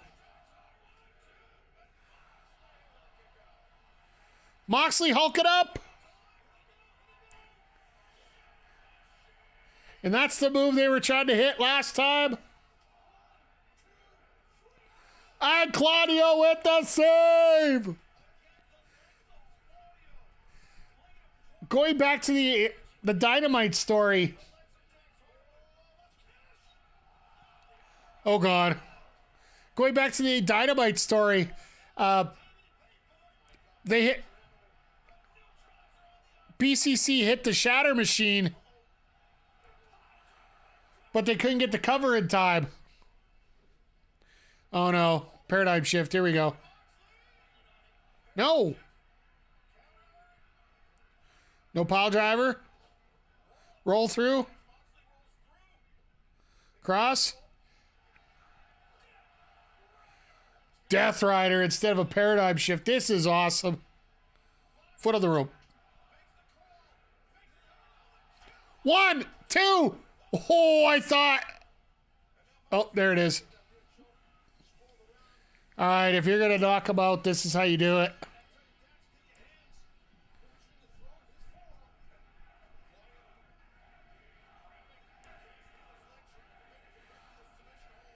There's the break. Okay, so we're going to get the break up here. And Claudio with his own sleeper.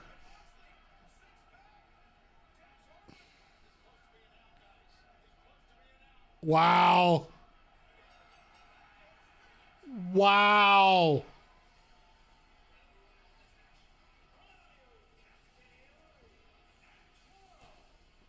You gotta figure. I didn't expect this. Like, this is amazing. We said, okay, everything's pretty much set about who's... There's a few that are going to be set, but this card could be wide open. This one here, FTR at home losing to the Blackpool Combat Club in a matter like that. Like, that was a freaking war.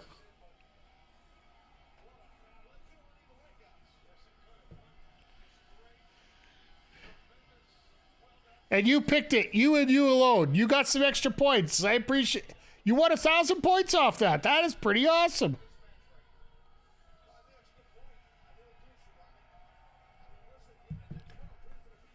Sorry, just quickly checking my notes. Had a whole bunch of stuff come up here, so.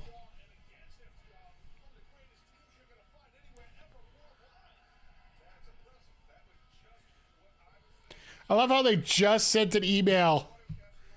Trilly just sent me an email saying Dynamite's on, or Revolution's on right now. Way to be on things here, guys.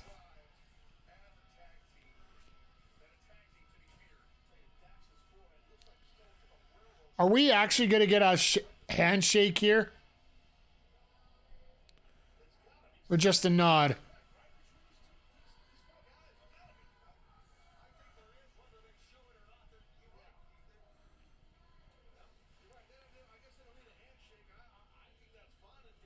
That's good to know. I might check it out.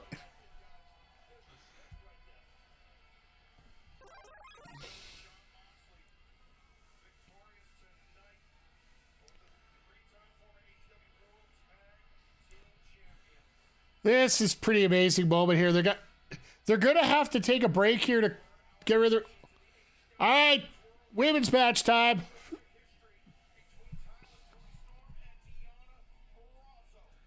Let me get the next prediction out. So many butthole comments, yeah. Doesn't surprise me anywhere. And it's Toni Storm, so she comes up with a lot of butthole comments too.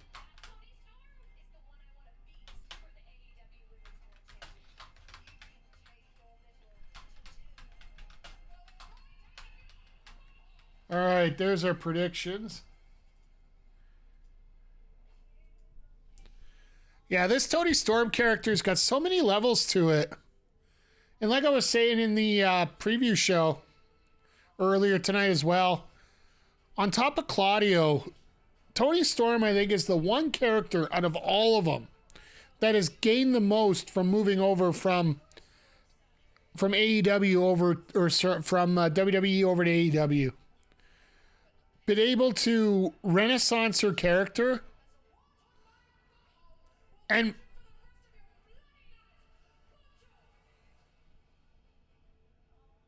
all right, we got crazy picks in already. 96% on Deonna, 4% on Toni Storm.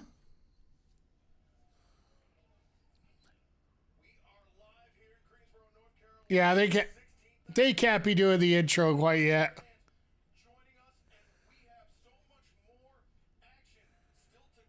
I didn't think they would show the ring.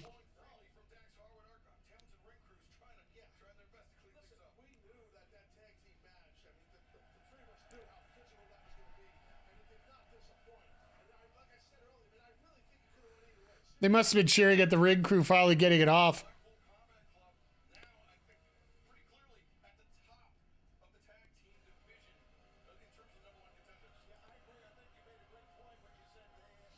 That ring, the mat is clean.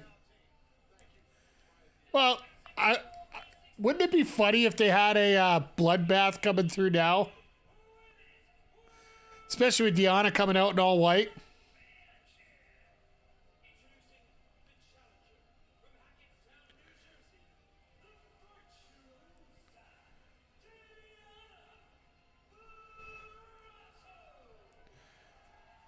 I don't think Deonna ever thought she would get the opportunity to perform in front of 16,000 people like this.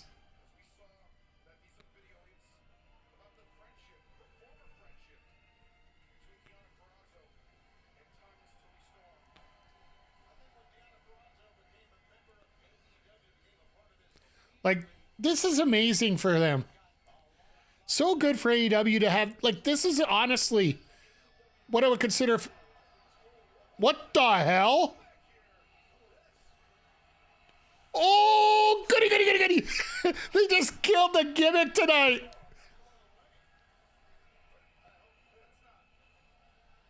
That's Mariah May. That's Mariah. I got fooled. I got fooled. Can you imagine going to AEW and being like, what do you want to do? Whatever you want. That was hilarious. I got caught. I got caught. I got caught.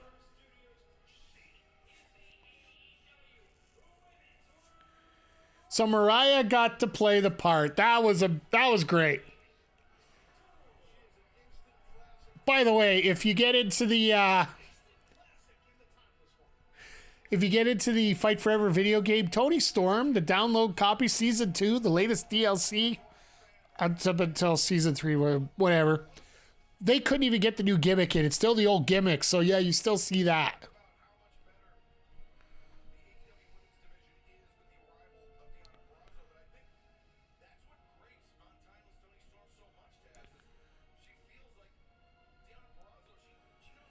Oh, this is going to be fun to watch.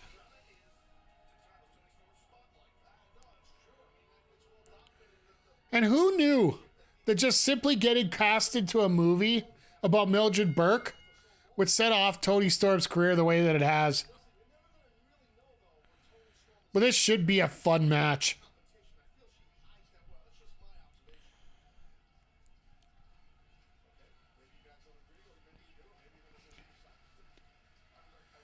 But and I will say that the only bummer I have for this, and I'm a little worried about it, not a whole lot, but just a little worried, is that everybody knows what's coming next.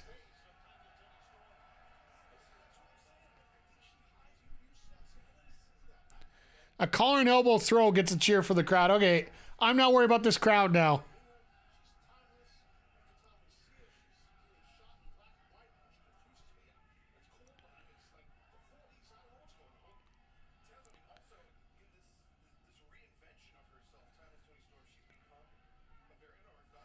All right, so yeah, like this is going to be a very map-based match. I feel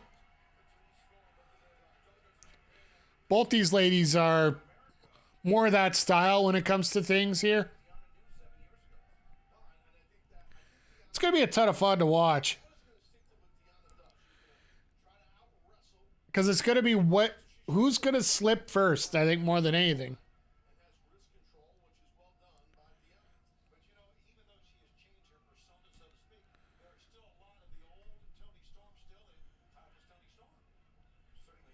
Oh, good. The others are winning 2-0. It's always a good thing.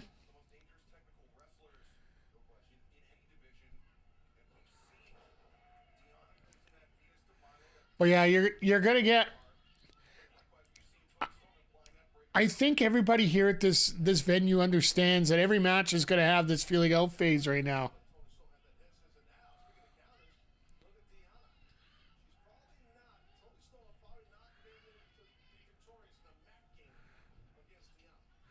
Oh, dang. Too bad. I want to break some fingers tonight.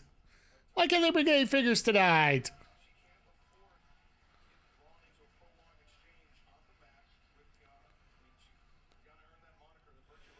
This makes me wonder right now, actually, how much time are they going to give this match here? I would figure quite a bit. Because these two could go for 20 minutes if they get the chance. And we are at just 8 o'clock, so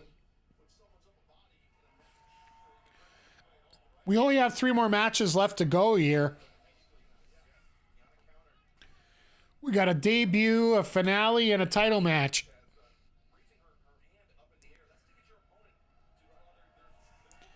It's the distraction spot. It's beautiful.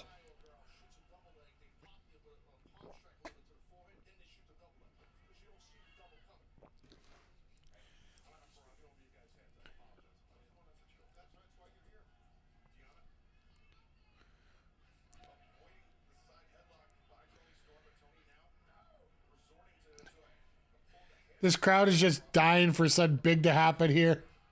But they haven't really slowed down. Very nice work in here.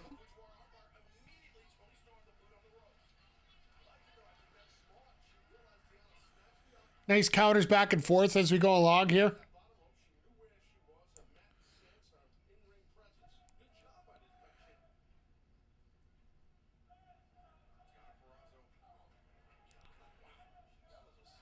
Some of this crowd's trying to fire up. I like that.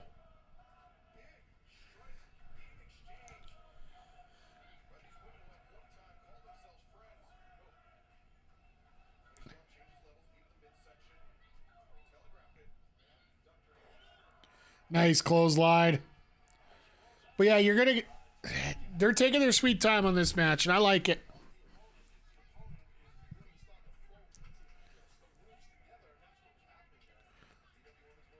And I just realized something from earlier. This might be one of the first times that Jericho and Aubrey hasn't done Jericho's match. Because she's just had the 2 women's matches tonight from what I've seen.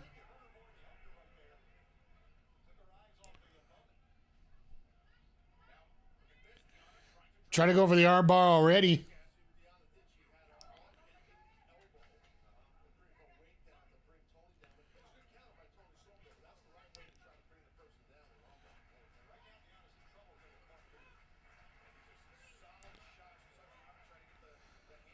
I really wonder when... So, Chad, I got to ask you here. Because I'm really wondering myself... Oh. Wait. Thank you, Taz, for bringing up the question I had. I'm assuming a low blow would work on females just as much as males. There are parts down there that will hurt when they get kicked.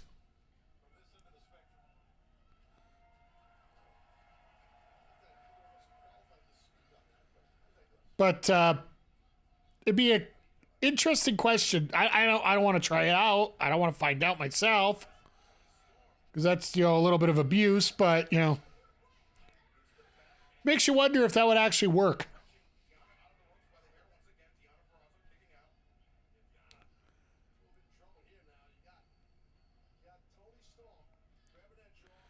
Oh, and look at Toni.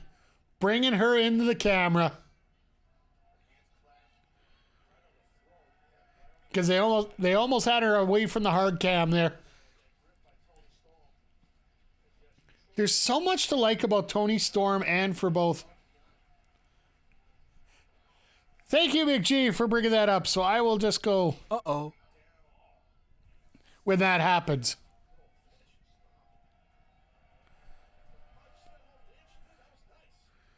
So yeah, okay. It still hurts when you get hit down there, regardless of gender.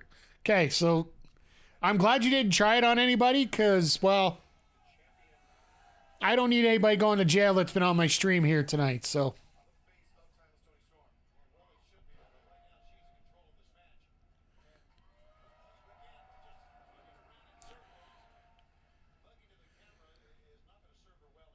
This crowd is just, I have to say, they get respectful when they don't have much to cheer about, but they're not real out of it.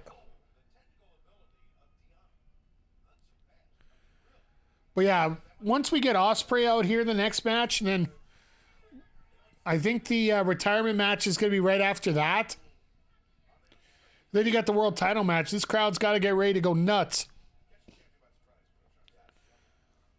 So in many ways, in essence, this is in a way a break match for everybody.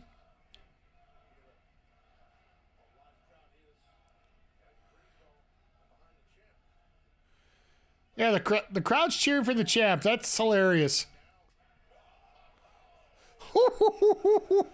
Well, that woke up this crowd.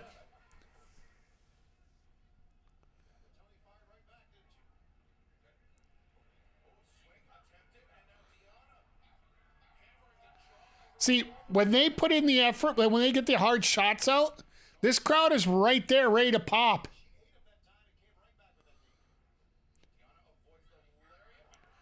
But in terms of the women's division, like, there are so many good things to go with it right now. It's just, can we get that extra booking in there? Can we get the extra storylines we need? Like, we got the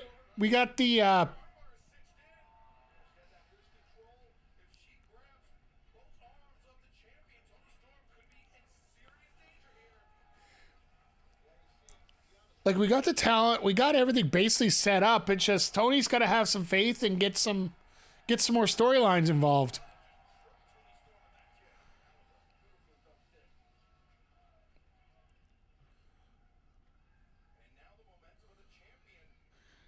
And I think, like we were talking about earlier here, the Jennifer Pepperman signing is going to have a lot to do with that.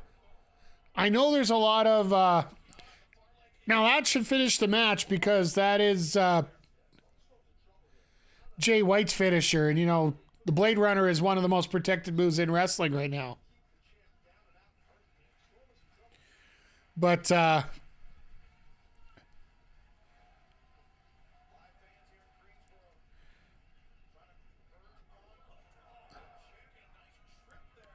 all right, crowd's ready.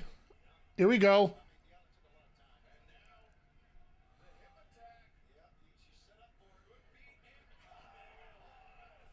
Jesus, that was Impact.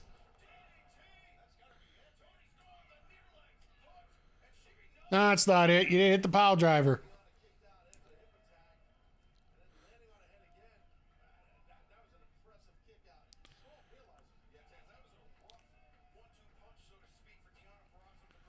Right to the face twice there. That's never a good thing.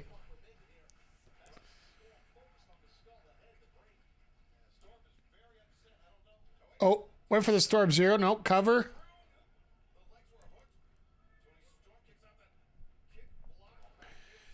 Because I think everybody's anticipated that it is going to be Mercedes as the next challenger for whoever wins here.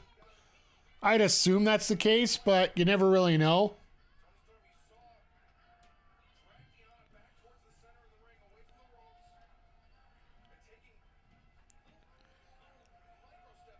But I would love to see Hayter just randomly show up tonight.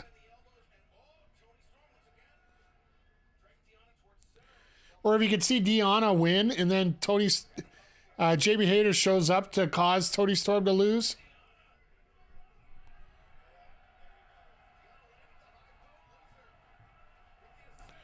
Well, that's it for that. Luther, you got too close.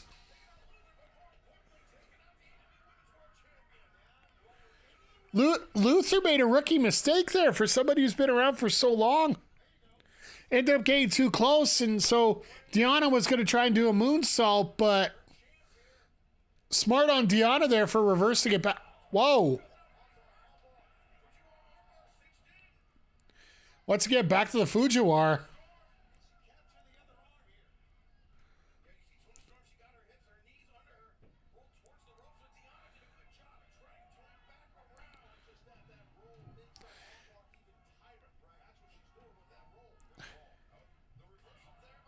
Aubrey didn't even realize there was a pig going on. Here he is.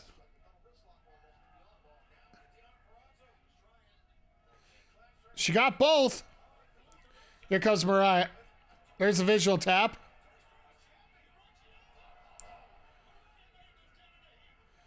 All right, there's our interference spot. So this is where we're going to get our first feud for Mariah.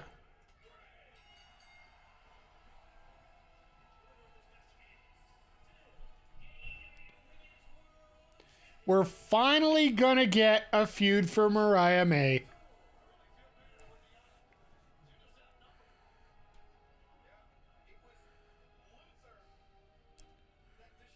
But it makes the most sense, right? Like, don't get me wrong, Toni Storm, this isn't the best ending we could come up with, but it also leads us to be able to get a rematch rather easily out of this.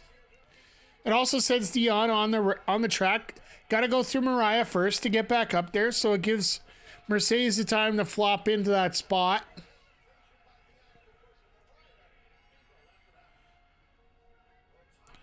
So somebody just won $2,500.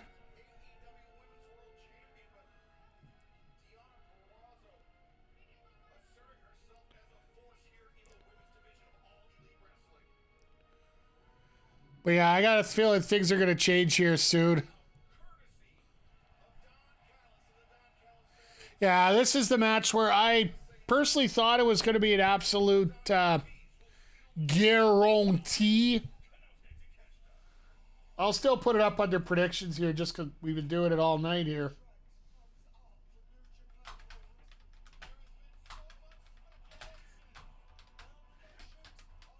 It could be, you know, I could be completely wrong, and I could be completely completely wrong. And Takeshita gets the win here on this one. And if he does, well, what kind of feather in the cap is that for Takeshita here?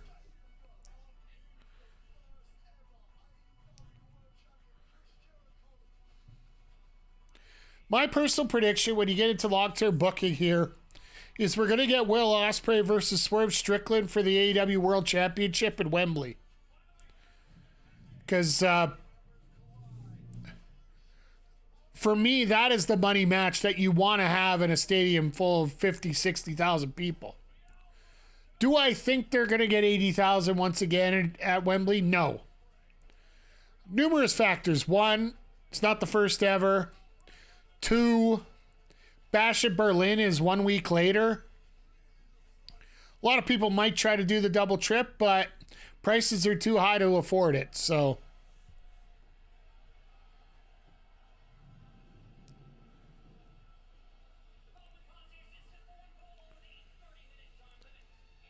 I love how they say a 30-minute time limit and they expect it to actually go 30 here.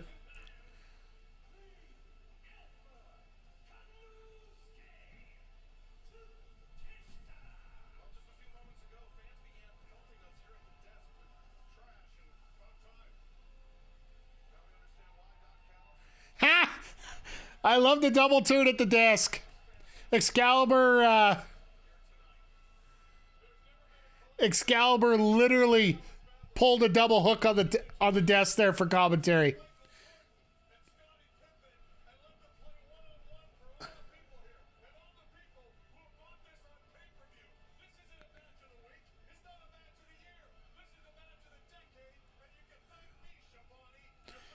Oh my.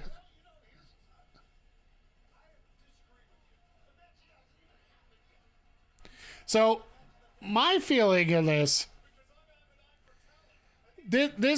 will be a very good match in the future. I think this will still be a good match now.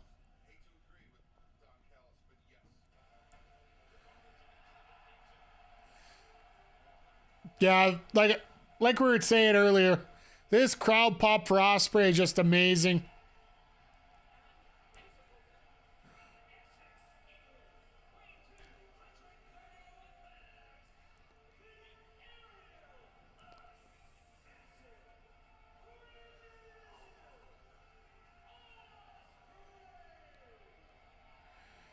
But yeah, like probably what's going to happen here, Ospreay gets the win. Callis isn't happy about it. Ends up taking out the basically taking Ospreay out of the group and setting up a next set of feuds for Ospreay to hold him off until Double or Nothing. Because I would say you wait till Double or Nothing to set up where you're going to get Ospreay set up for the show in Wembley, right?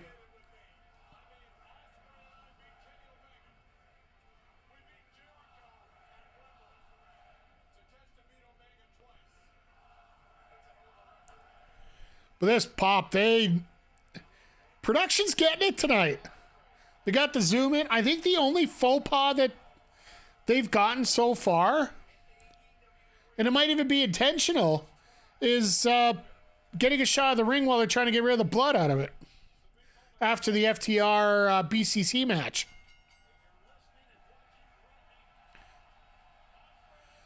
All right, this crowd says thank you for coming out. We appreciate having you here.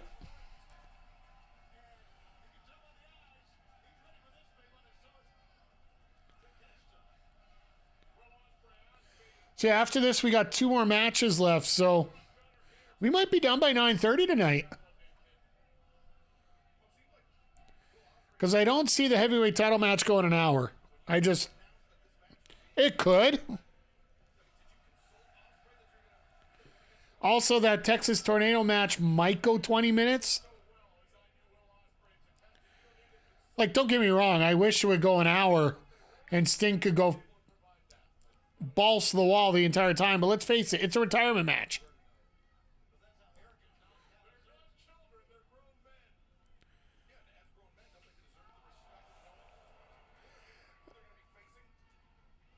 I love how the phrase you lucky buggers" is held for review. It's 10:25 there. Yeah, like I'm here in the Mountain Time Zone. It's 8:25 right now, so it's been the biggest complaint for AEW since they started doing the pay-per-view format is the fact that they do essentially it's 5.5 hour shows. Because 4 hours on the main show, an hour and a half of the pre-show. And we, on the stream here, we're just about to hit the 4 hour mark ourselves. So I know I lost a little bit of steam there for a little bit, but I'm raring to go here. And if I got to crack out the high test, I will here, but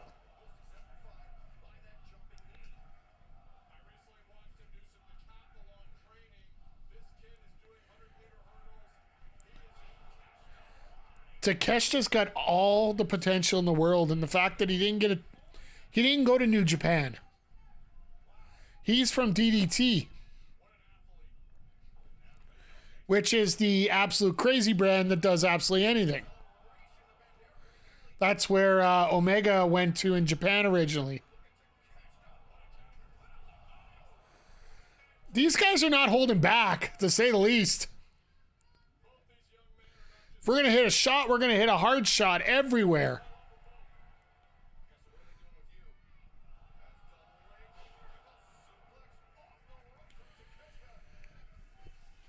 Ospreay's giving him a lot, but only giving him one count.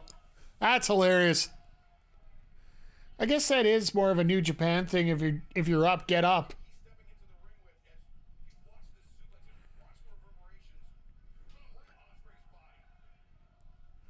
He doesn't have any reverberations. He's all muscle.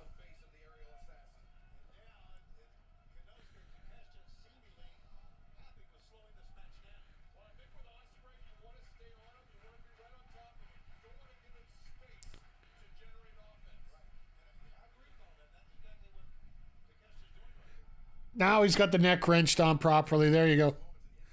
Oh, what a coincidence. You're going to advertise the Wembley show as your...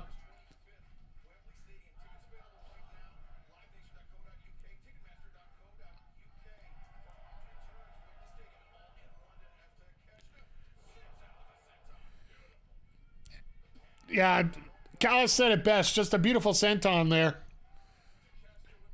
But Takeshita does have potential to get that heavyweight championship. Like, I honestly feel that these guys in the future, like Ospreay more sooner than later, could be a heavyweight champion. Takeshita, give him a few years. Let him build up his rep here. Let him get his face turned away from Callis.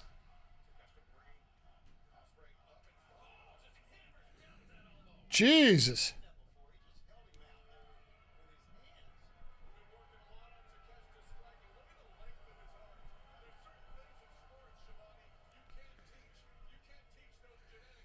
Callis has got a very good point. And the fact that they're bringing up this kind of thing here. There's something else I've noticed. If you, maybe you guys haven't noticed it yet. Have you seen backstage interviews? Have there been any tonight? Or has it just been straight matches for the most part? You've had your promo packages, yes, but no interviews. Like, the only thing that came close was those two presentations from Renee and Lexi there before the Continental Championship match.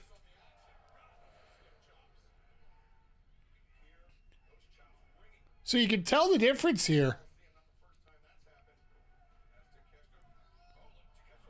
Wow, that was a nice reversal. Just stop, hit the brakes, and hit that abdominal stretch right away.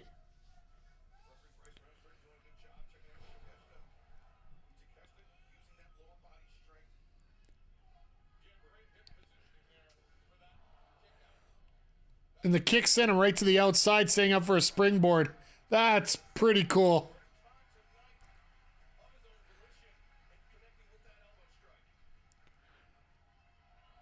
Of course, is the bruv.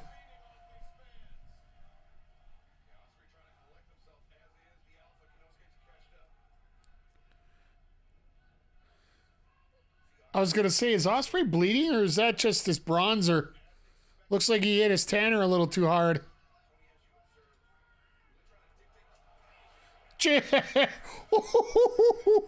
That sell by Takeshita, my goodness, that was awesome.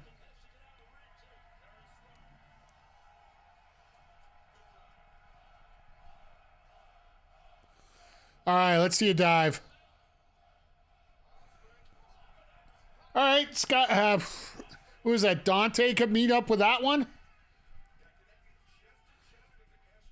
That was just simple height. If you guys missed it earlier during the 8-man scramble, Dante Martin pulled a AJ Francis, where he ended up landing, catching his legs on the back of on the top rope. Ended up doing the flip and everything. It's a nice little story here that they're kicking out at one like this.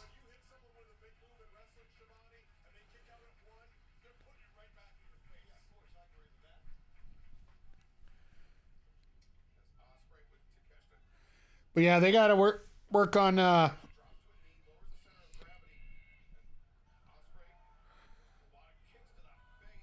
so that's why Kingston wasn't doing them. Because Ospreay does them.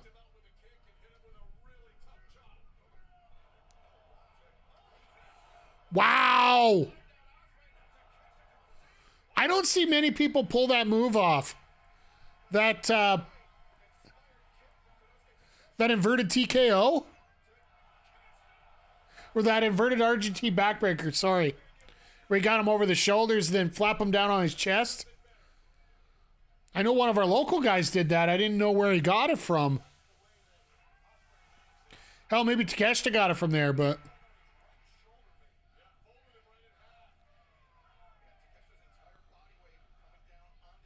You can see the bruising on Takeshita's chest right now. He's feeling this, that's for damn sure.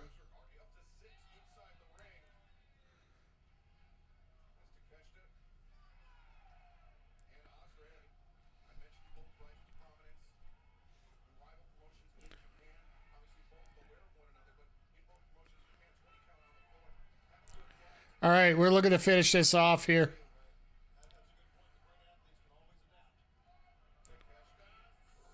Nice. I love how Callis is just, he's not preference to anybody here.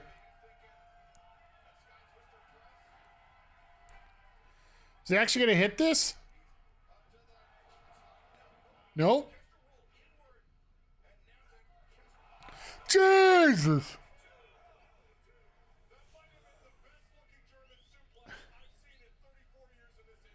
That was... Yeah, that neck was folded in half there. Wow.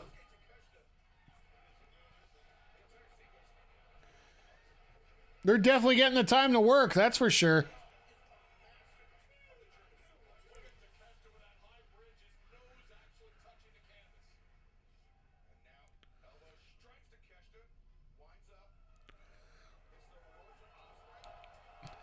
All right, that was cool. And Takeshita just said nope. Standing Spanish. Jesus criminy. The hell is going on here? I love Ospreay. He's just like, ow. Ow. It's probably what we would end up doing.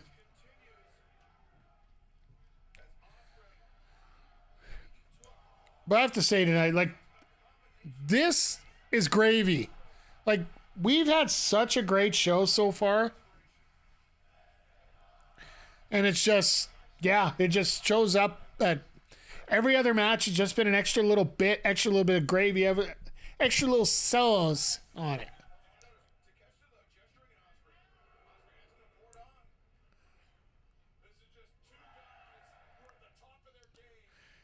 Just unloading shots here back and forth.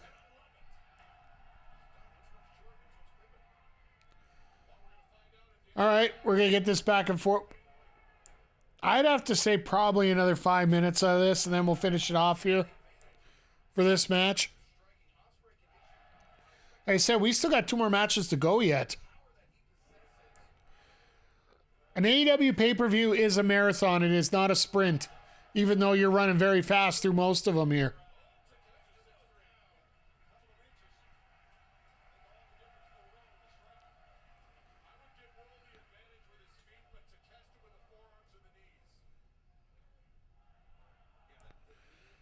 And Takeshita's on wobbly legs here. Let's see.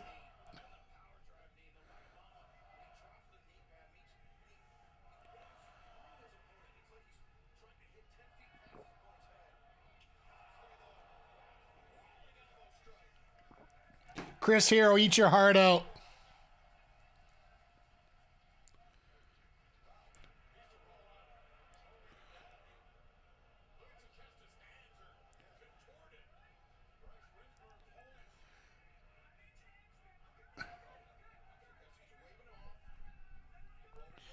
Those contorted hands are sort of what you have when you have a stinger.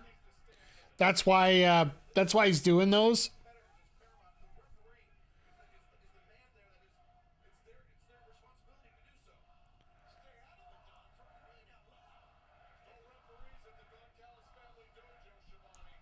No referees at the Don Callis dojo. Ha!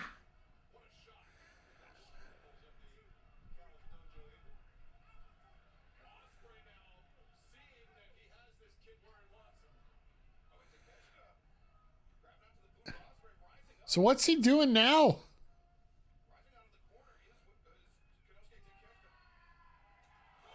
Jesus! That's what happens when you get a shot in like that. Jesus, criminy. He's going down.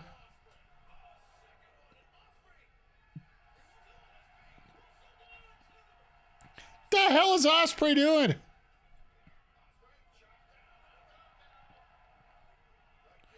The Kawada kicks.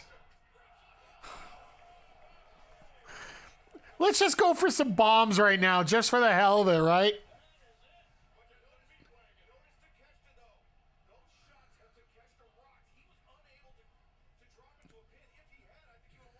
Yeah, I couldn't get to a pin right away here. Sorry, I just cramped up for a second there. All right, let's go.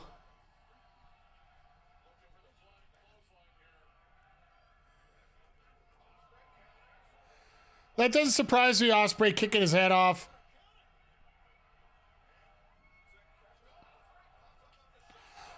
Jesus, that crescent kick is amazing.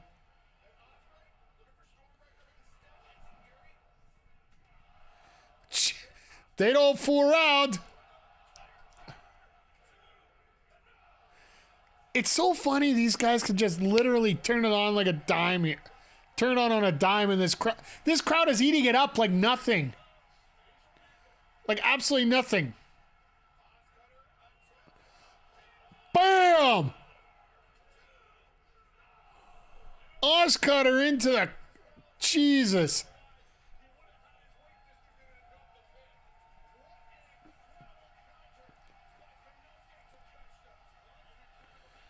These guys know how to do it.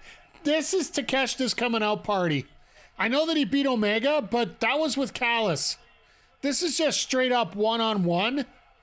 I think this match means a hell of a lot more to Ospreay, or to Takeshita, I mean, than that fight with Callis, or is it not with Callis, with Omega. Even though he got the win over Omega, win or lose here, Takeshita's shown, I think, a lot more to a larger audience than what he did with... Go over that chaos theory.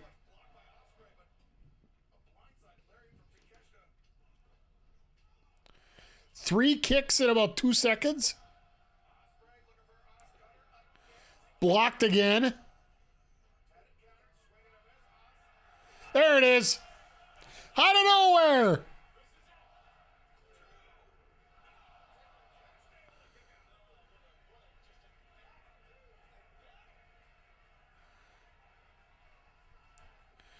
Time for the hidden blade.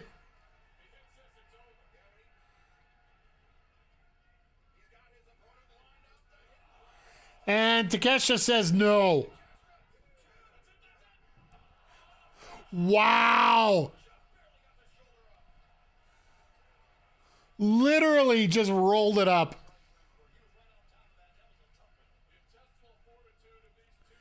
Oh, here we go. Intestinal fortitude. The one thing I like about doing this versus just watching is the fact I could actually not hear Callis on commentary. He does have some good points every once in a while, but for the most part, it's like, I don't want to hear you.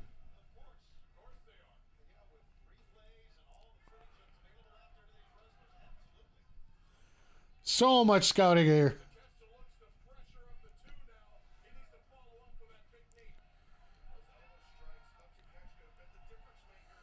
If Takeshita could get that knee, it'd be over, but I think that might be the opportunity for the Storm Zero.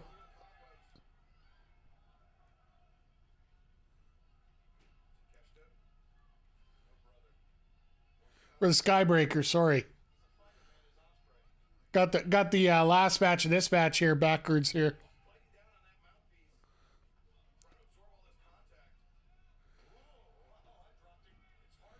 Well, he's not hanging on.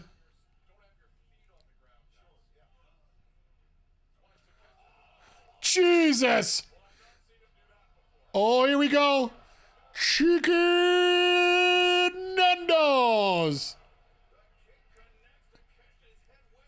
They can't call it Cheeky Nando's because Nando's won't let him do it.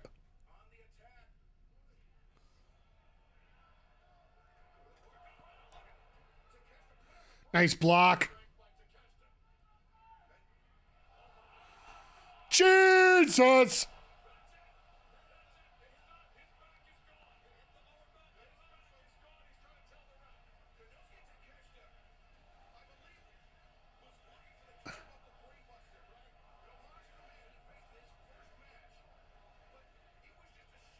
Could you? Oh my goodness.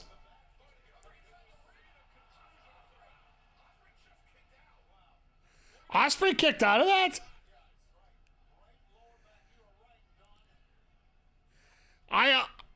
The only thing that saved him is the fact he hooked his leg on that top rope to save him on that fall.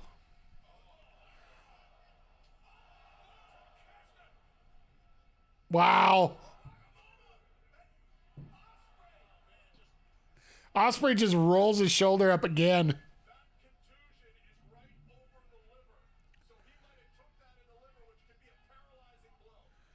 Jesus.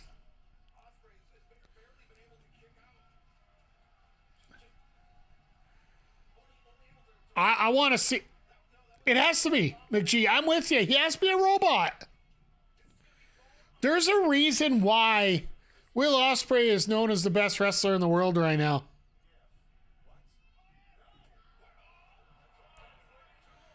Blocked.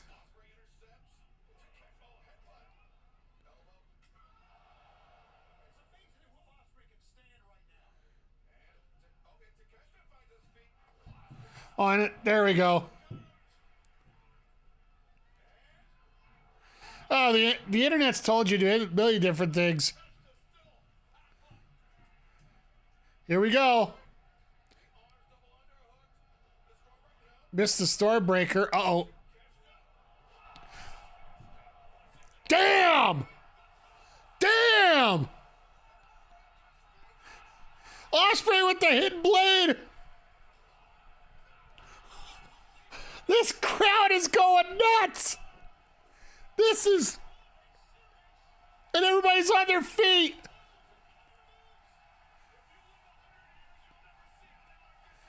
This is pretty damn awesome now. You know that pace that had just slowed down? Now it just decided to take off like a rocket. Oh, this is pretty awesome. Somebody mic this for the video game. Can you imagine how fired up this crowd's going to be for the Sting match right away? Oh! That clothesline, my God.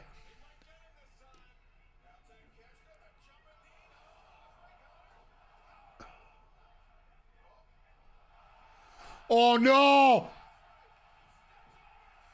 Styles Clash!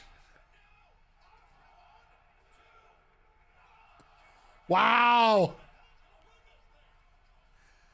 I think Ospreay's one of the very few that could actually get that off properly. The sad part is the other person who could get that off properly is Michelle McCool.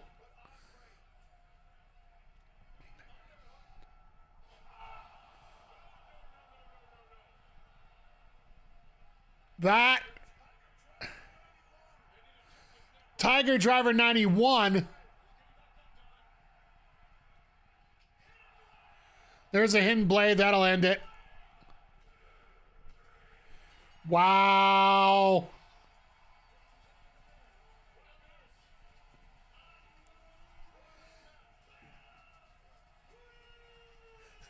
You notice that even, holy crap. Justin Roberts even gets in there. The winner of this incredible battle. You know it's great when the ring announcer gets outside of his normal job and just...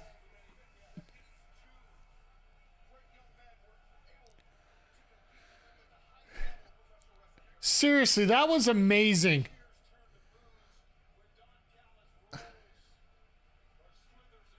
Yeah, Slither's in the ring's more of a good term, Shivani.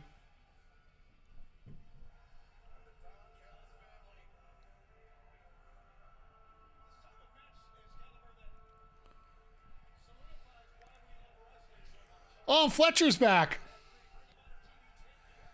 Visa issues are over.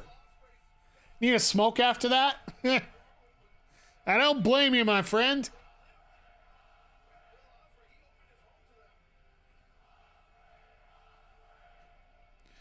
So I don't know if both Takeshita and Fletcher go after Ospreay.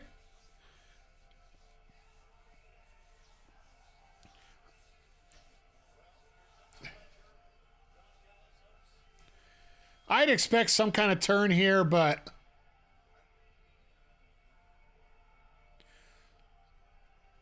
Oh yeah, I knew about that. That was coming up...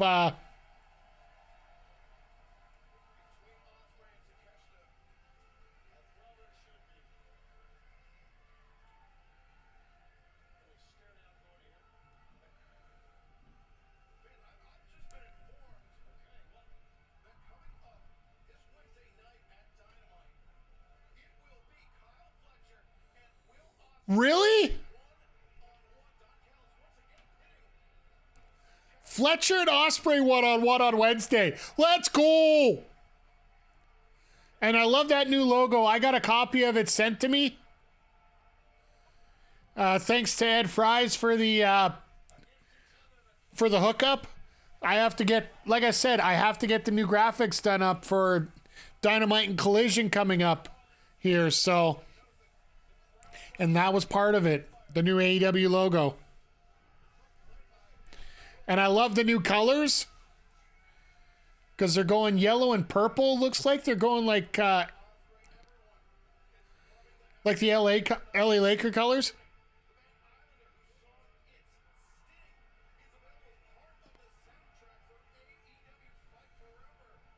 I gotta enjoy singers of...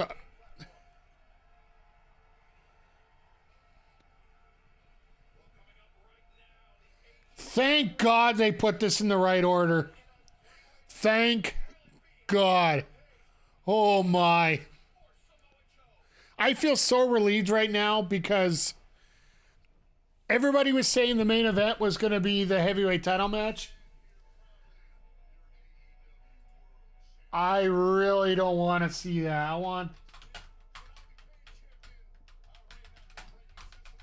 I want Sting to be able to go out on his own terms properly here, so.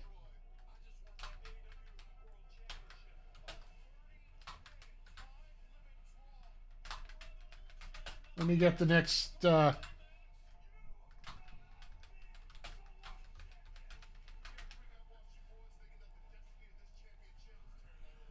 right, let me get another 15 minutes up on the clock here. That was amazing to say the least. Sorry, just checking up. Had a few notes coming up there.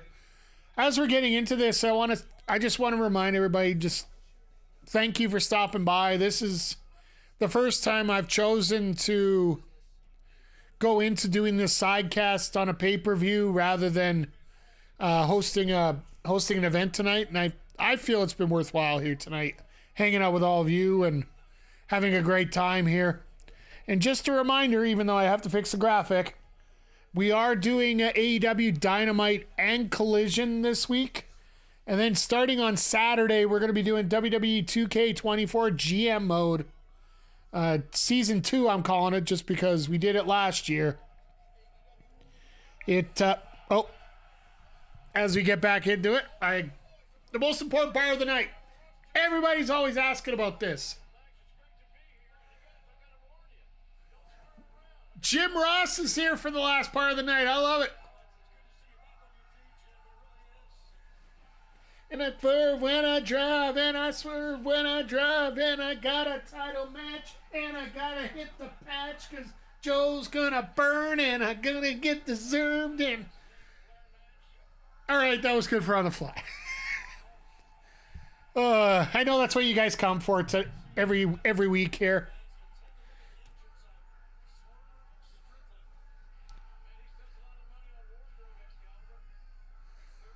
How many raccoons were sacrificed in the creation of that hoodie?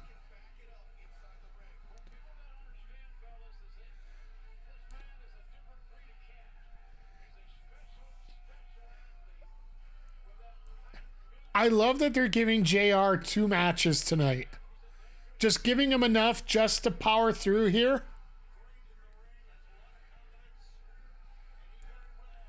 All the ones he hit when he swerved while driving? You got it, Big G. Oh, this is going to be a fun match tonight.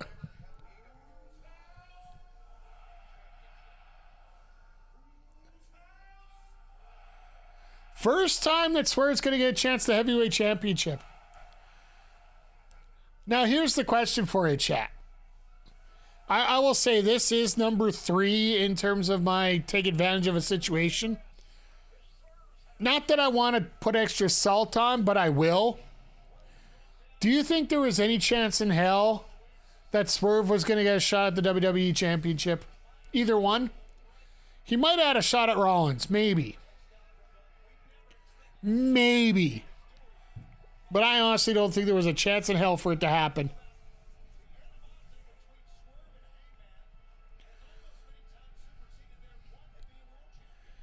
Hangman's going with a pink tonight.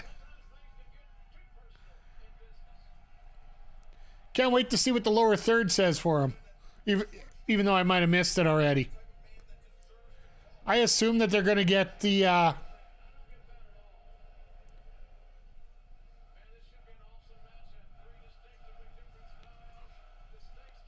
I just love Joe so much. Like, Joe's got that utter confidence. And he's up on this different level. Like,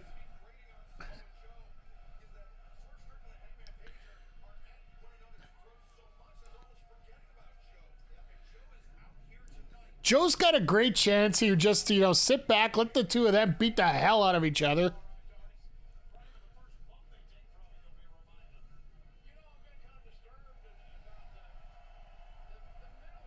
They actually used the word bump on commentary? Oh!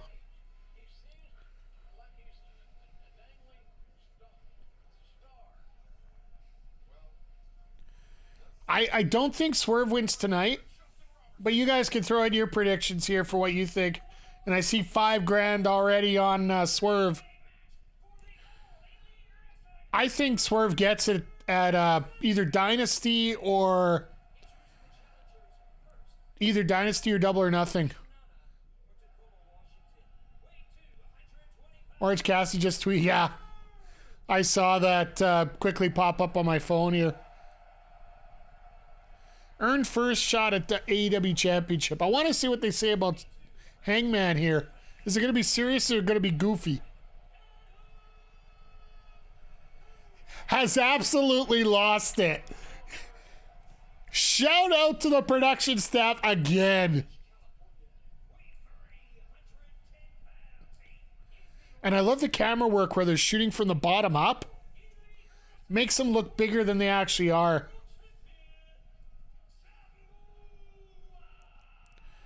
$64-day reign so far.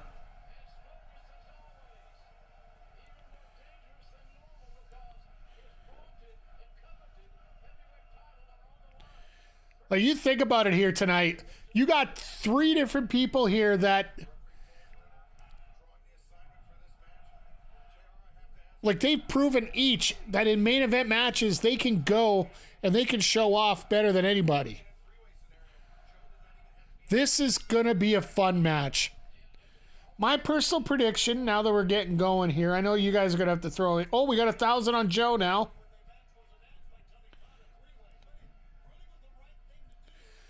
What I think is going to happen is actually Hangman's going to sacrifice himself to make sure that Swerve doesn't get the title.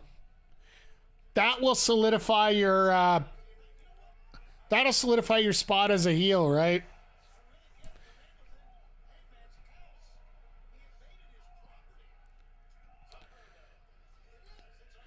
It's so funny how this commentary's still trying to get over the fact that Hangman's justified doing this and this crowd's having nothing to do with it. Even though they should. Joe still gets that move off. I love it. I don't care who it is.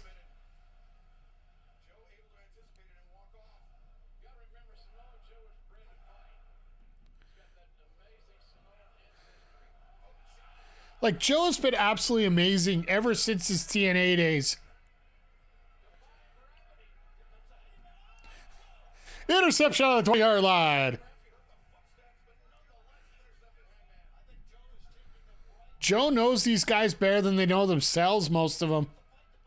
Could you imagine this finishing in like 2 minutes? Put him up on the turnbuckle, spine buster, or muscle buster, 1, 2, 3.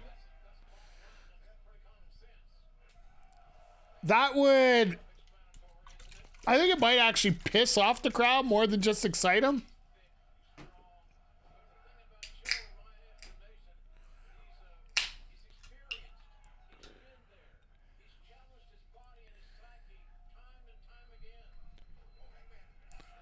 Over the top, Joe gets sent out. Now we get the 2 brothers that hate each other.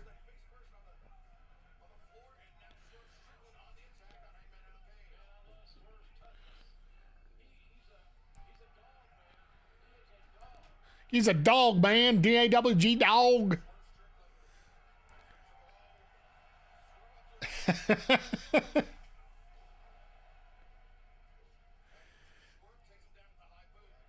And you know these 2 are going to have a good match here regardless. Like their little segment that they work together in.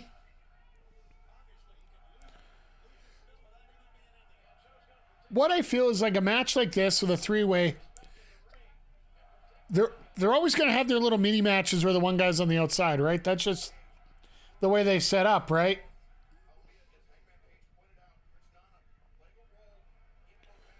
Okay. Swerve just breakdancing on the mat, getting moves off. But the one thing about this is they know how to do the 3 spot, like the spots where they're going to have all 3 together more often.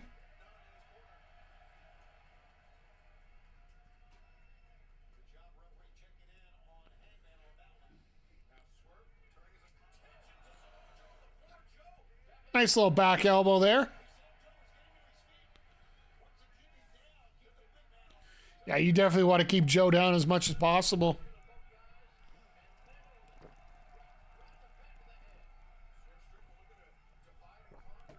Officially hitting the high test now, so see how things go here for the last hour of the pay-per-view. Timing-wise, I would guess they're probably going to get another 20-25 minutes of this. And then 20 minutes of that main event, and then we'll close out the show for 15 minutes, letting Sting get his props to end the night.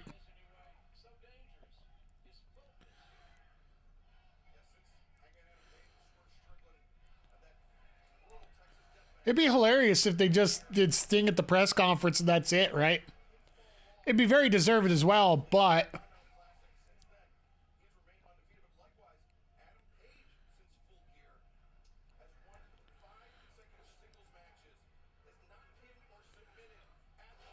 Nice belly to belly. Joe missed his cue. Joe missed his cue.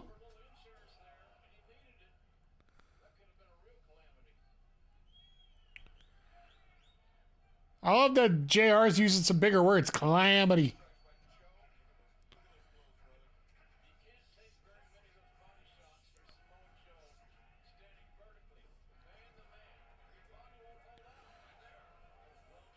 This is amazing. Like I'm listening to JR right now, and sorry if I get my little gaps there, but listening to Joe or listening to JR call a match just brings me back to the video game days. Because he talks in those sound clips so well. And it's his cadence, there's nothing like it. It's something I've always tried to work towards. Man, this is a crippling move here. This crossface.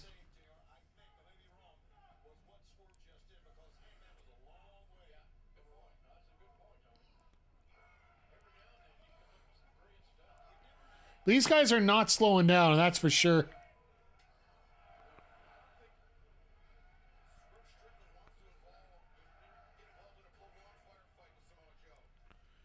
Yeah, nobody wants to get involved in that kind of tight firefight with Joe. Because he definitely will win every single time.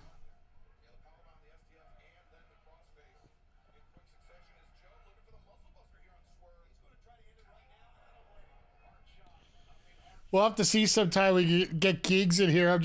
I'm seeing some of his responses in the Discord. It's pretty amazing watching how things go there.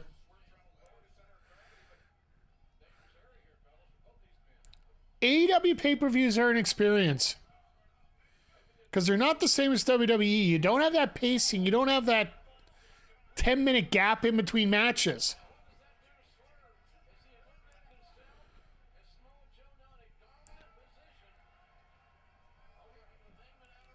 Oh, and Swerve just found his way back up.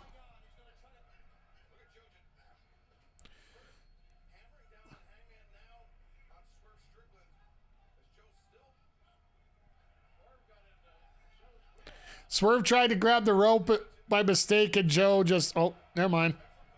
You're done. Thanks, Joe.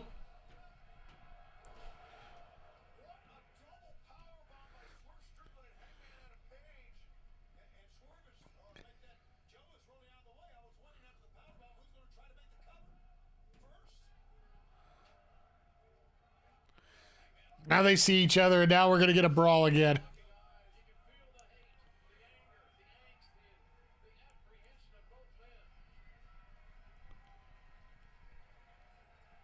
Stared out.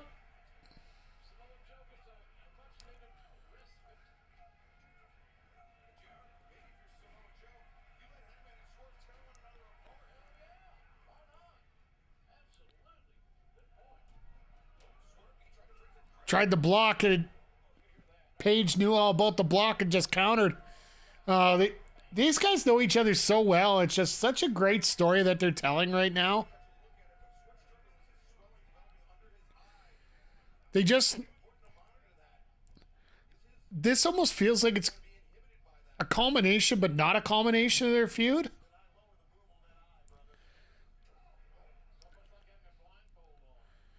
You know, like you got to have that mid-match before you get the big finale between the two. Like this very well could be like your major pay-per-view main event, like at Wembley. Because I don't care what they say, Wembley is their major show of the year. If you're going to bring 50,000 people in,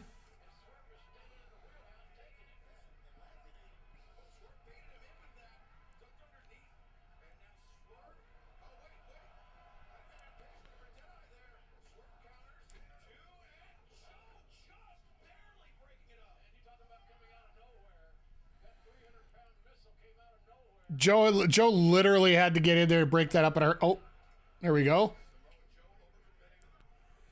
PK coming up.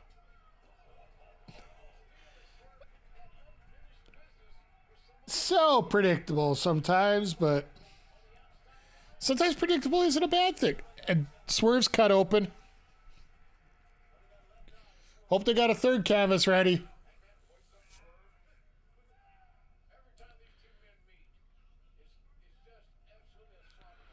Oh, here we go.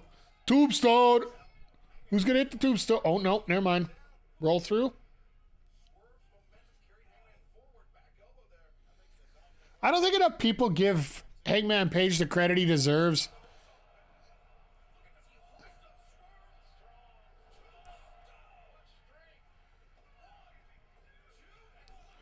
Now Joe's got the timing down. But yeah, Hangman's always been like, it almost feels like he got the title just out of convenience, like it was a good story, but he wasn't a good wrestler. And he's just proving so much more right now.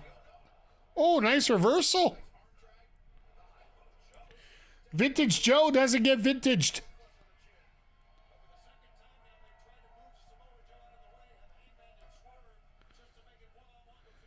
So he's going for Deadeye now.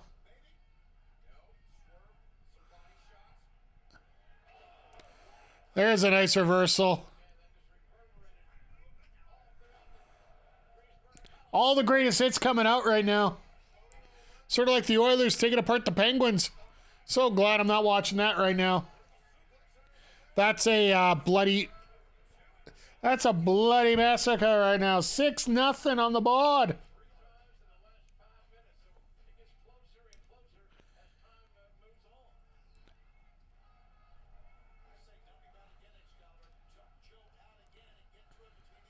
You can try to dump Joe out as much as you want. You're not going to be able to keep him out of there.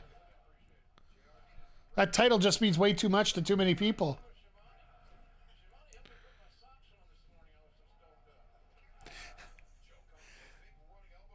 You're not supposed to tell him that another man helped you put your socks on, JR, with all due respect.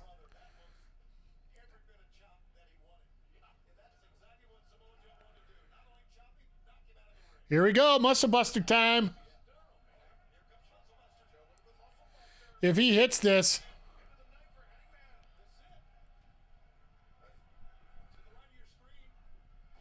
hit it.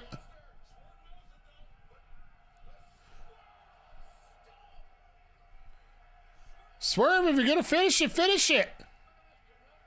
If you want that title, get it.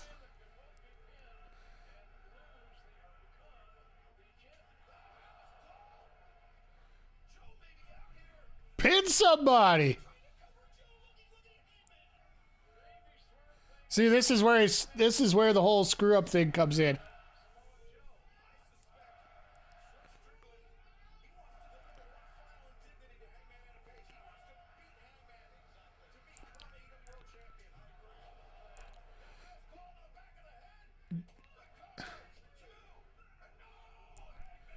And now Joe's awake. Your biggest mistake is letting Joe get awake.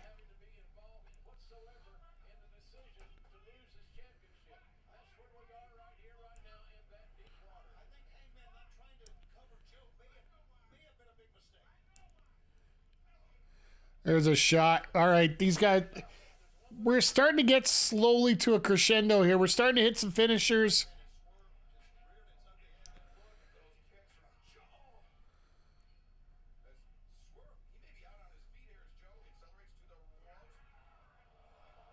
No, tried to. But Joe's still woozy here, so that's actually a pretty good story here. And he was smart not to run in because he'd get caught with that Uranagi.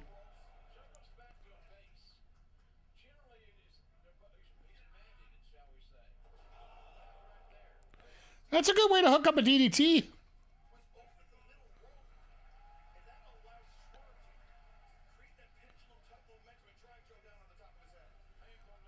You know, one thing about AEW, they do find little additions, a little bit of change Just to make things look that much better, right?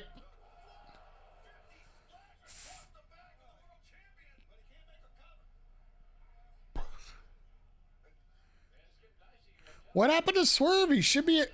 Oh, he's going with Meteora.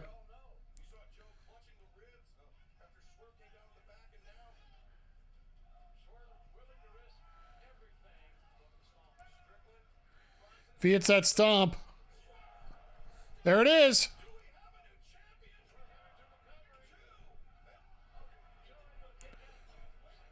No, he didn't kick out. That was a foobar. You up. You up. You up.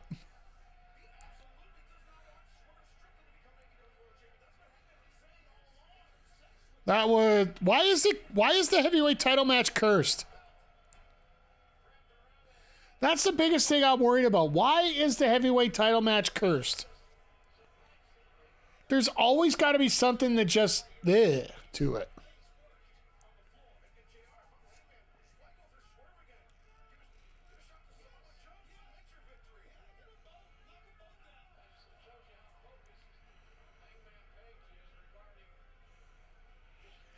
Okay. This is where Joe comes in and finishes it off.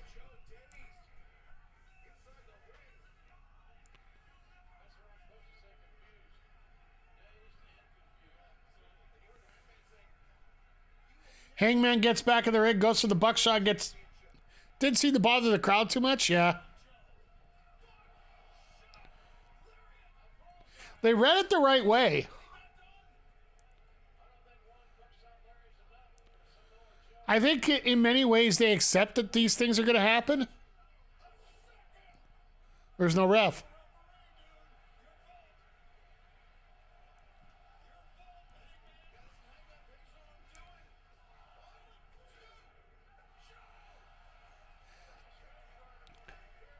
You gotta love it when Hangman TA doesn't get the pinfall there.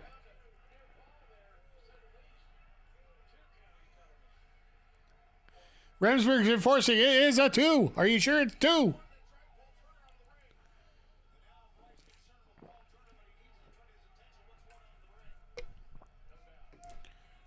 Just stick it on the ring. Ugh. No, this is where it reverses. There it is.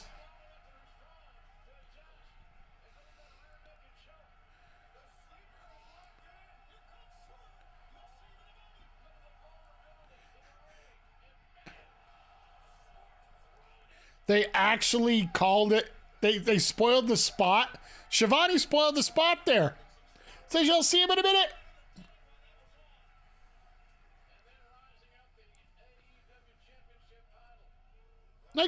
I guess if he sees it out there, he has to say it, but they could have left it off camera just a little more and nobody would have saw it and they just would have popped for everybody.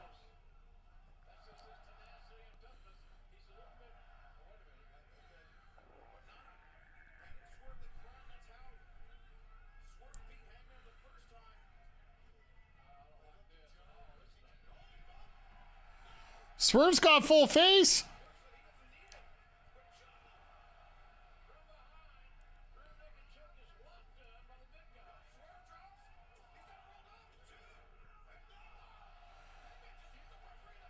And oh my goodness.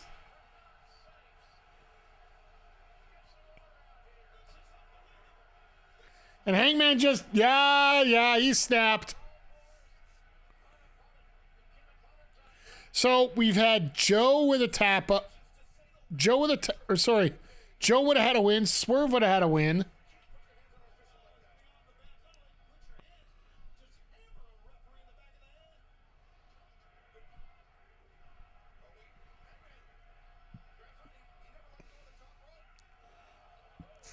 Could you imagine Hangman winning this title?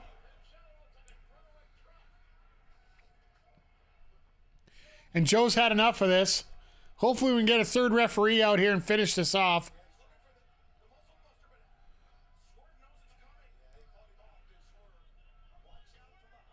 Oh, and here comes the buckshot. Yeah, the IWC would lose their collective minds. A buckshot from Swerve, atta boy.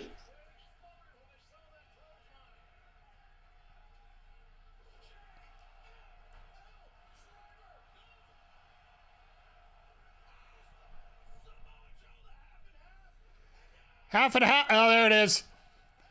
This is a beautiful story.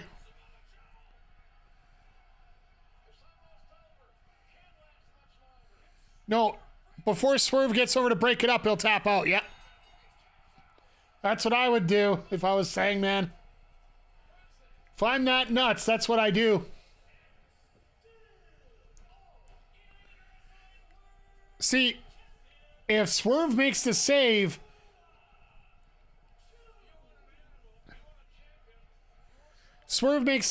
then he still has a chance to win the title. If Hangman does the quick tap, then he doesn't have to worry about it.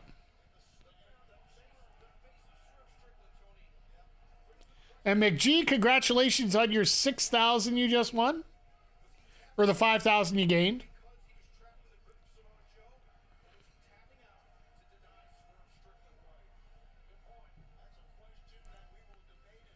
Yeah, they're even talking about it on commentary right now. And all Hangman wanted was Swerve to not win. Exactly. That's why I think you're going to see Swerve at Double or Nothing one-on-one with Samoa Joe.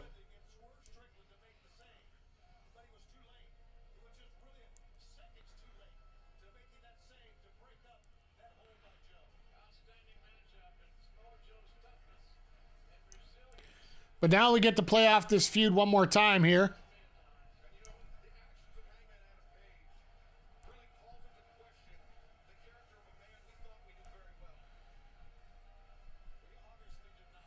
So Hangman has his family attacked by Swerve, and he's a heel.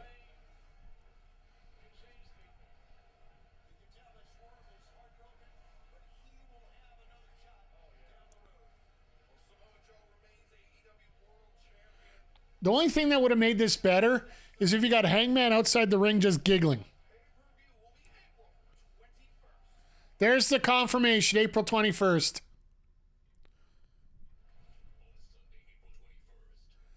And they're running another Sunday.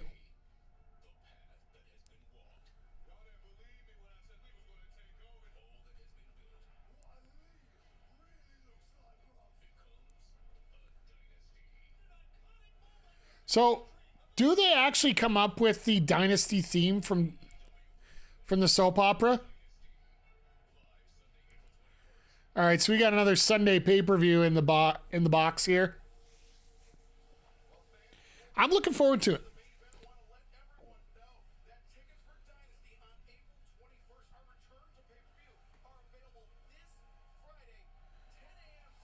So they're going with the purple and gold once again.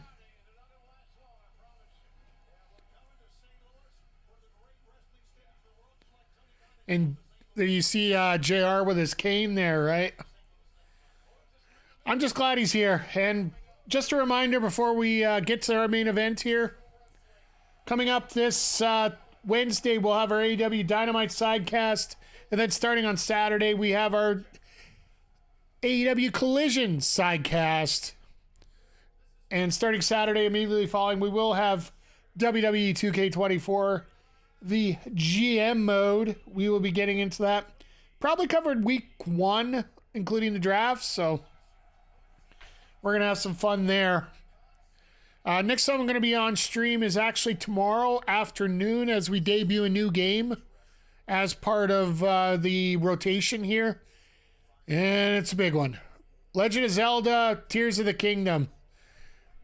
We basically took the entire summer to play Breath of the Wild last year.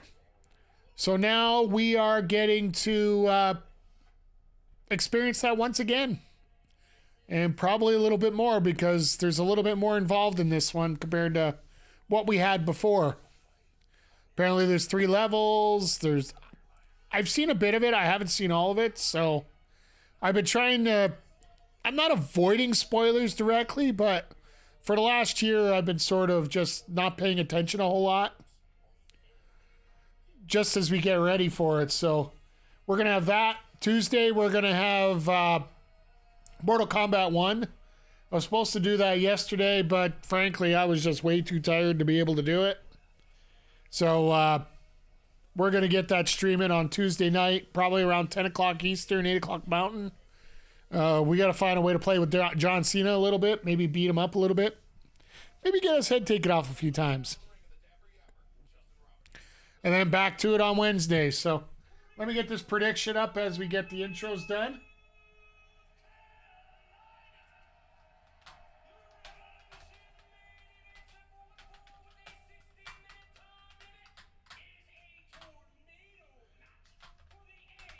And I still think this could go either way. As I call him Dabby instead of Darby. And once again, just a reminder, this is, for the predictions, it will be whoever wins, whoever has the titles by the end of the night.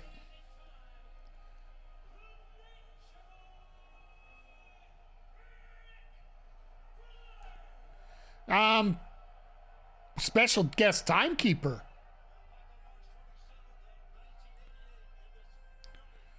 I would assume that Flair's just going to be in the corner here.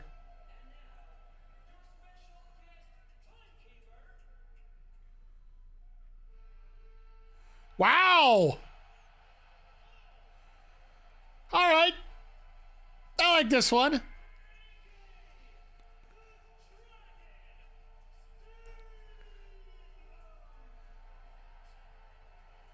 You want to talk about classic rivalries? You got Flair, you got Sting. 24-1 tag team record with Sting. And everybody's like, oh man, really? You know what? For all the new fans that don't understand the importance of wrestling back in the 80s, this is one of those polite nights where I'll say to hell with it. Have a feeling the Bucks are going to win, but I can't vote against Sting. Yeah, I getcha. I would love to see the titles retired. Oh.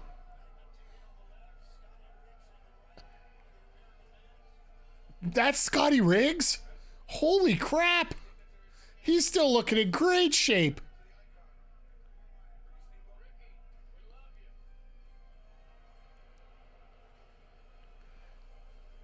So we got a timekeeper and a corner man.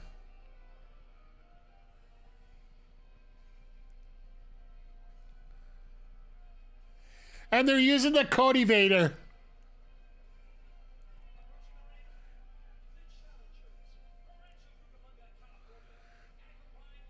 So they are totally trying to rip off Cody here at this point.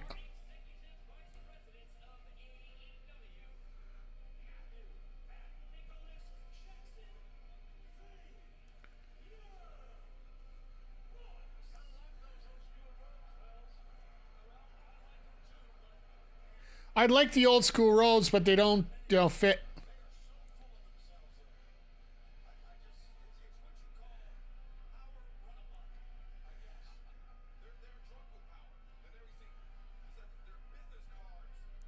So instead of throwing out bucks now, they throw out their business cards. That's a nice little heel touch I like. I haven't seen them do that since they actually made the change here, but... So I gotta ask you, chat, as we get into this here, they're wearing their PJs. I'd rather them wear the wrestling tradition of the 80s is everybody had a robe. Like all the way back to the 80s and the 70s. Bro, that everybody had a robe that they came out with. Whether it's a short robe or a full robe. But yeah, it does look like pajamas.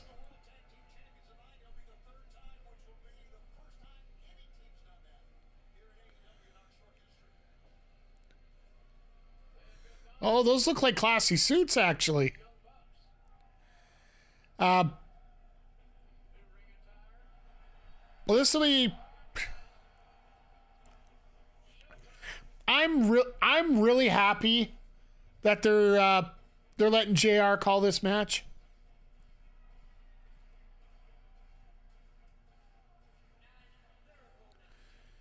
Darby's got to be the happiest man in the world right now. He has spent the last 3 years working with Sting. He gets to be part of a match that's going to be left in history for years. Like, this match will go down in infamy, I bet. Contrary to the Ric Flair match, where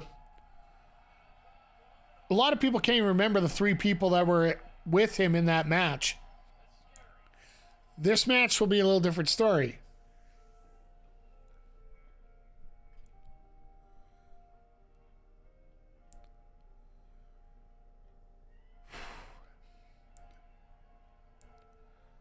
Like I said off the top of the show, I never got a chance to watch Sting in his prime live.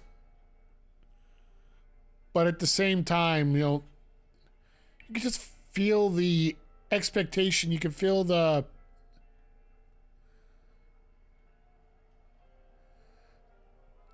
importance of this match right now.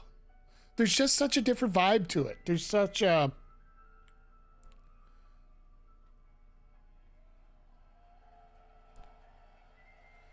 So, and if you're looking at this and seeing that there's a lot of video missing,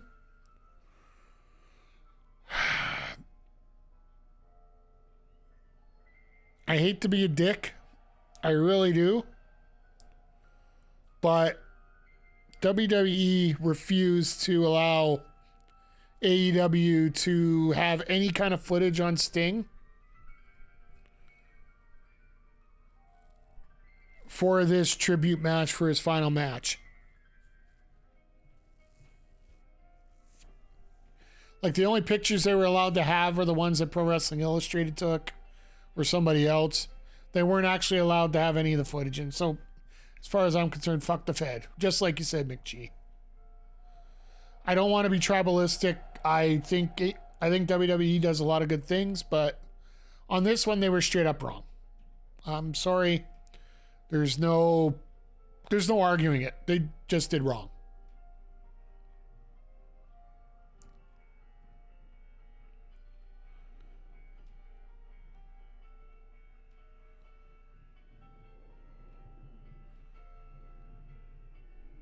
Showing us so many highlights of what happened when he was in AEW here. And even Sting's looking like, ugh, you really did that?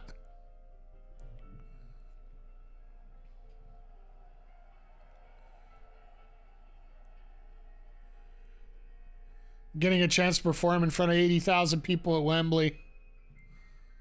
Like, that's... I don't know if that's the largest crowd he's been in front of. It might be first or second. And the only reason I say second is because there was Collision in Korea as well, which had 100,000 people, but it wasn't a paid show. Like, people didn't have to pay for tickets. The North Korean government basically told everybody they had to go. Which, you tell me I have to go to a wrestling show, I'm not exactly feeling horrible about it.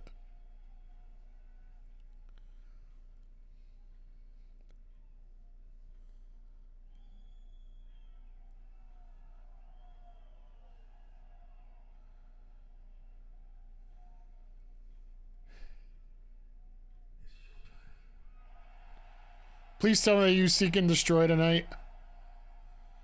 Please tell me that you seek and destroy.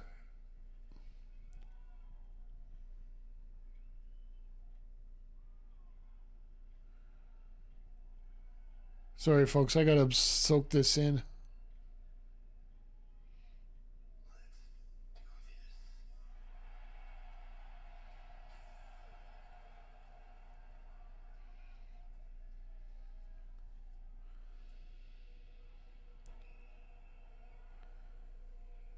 Oh,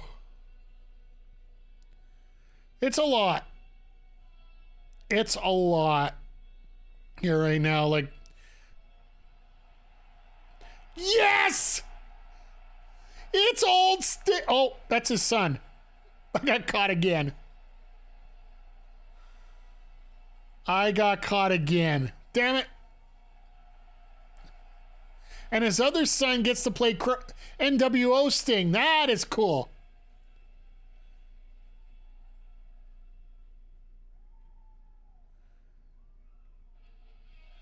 There we go. My God. I got goosebumps on top of my goosebumps right now.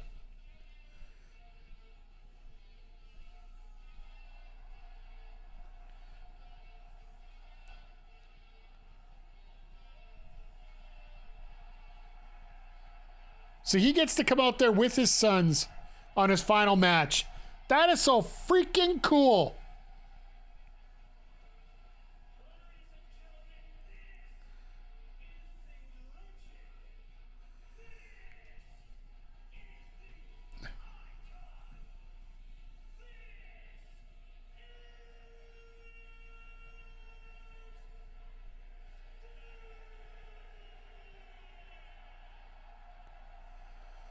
You can imagine the emotions going through him right now.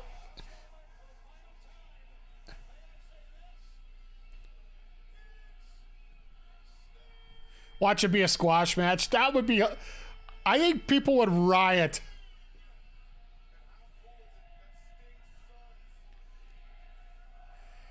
And this whole crowd is singing the song. Screw Judas, let's go.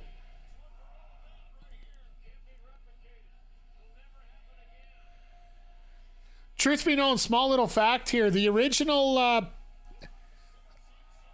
theme song, the intro song and the outro song,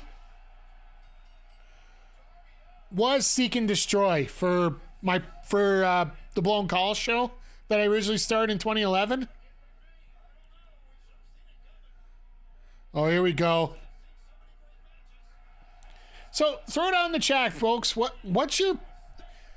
Throw me some highlights of what you think the best thing about Sting is. And in terms of matches, some of the best matches he's had, some of the best experiences. One of my favorites is actually one of the goofiest ones we've seen. Oh my God, did he jump?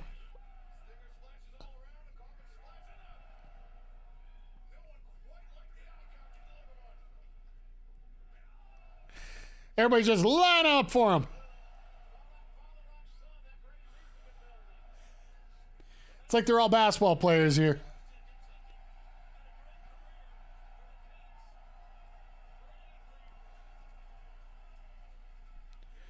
You can see that one son is absolutely ripped.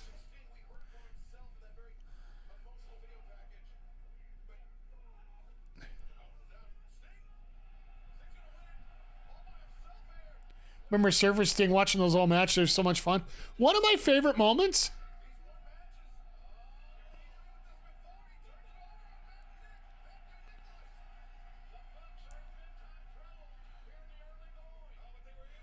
They broke out, and now we're going to get the chaos.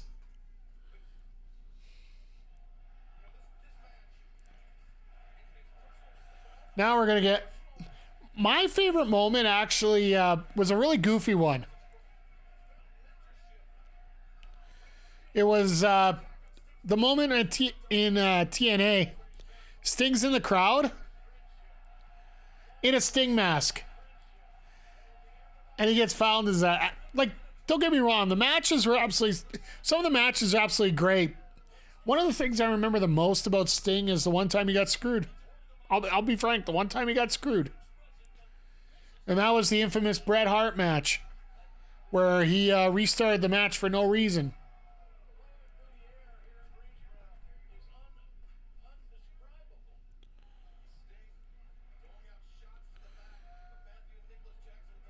He's had some great matches, some great rivalries. Every time one of my other favorites, and I know it's a Jim Crockett show, not a WCW show. Or maybe it was a WCW. Either way. How many times did Flair screw Sting?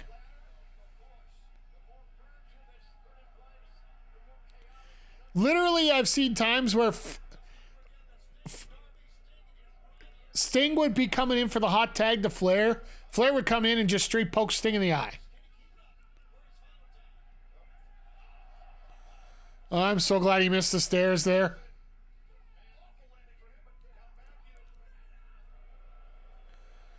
You gotta admit, this has got to be an ultimate thank you from Sting to the Bucks for giving him a new life.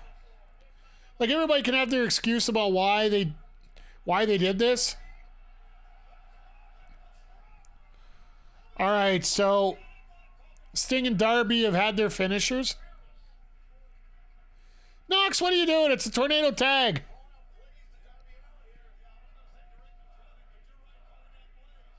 Oh, I guess tornado tag, you got to finish in the ring.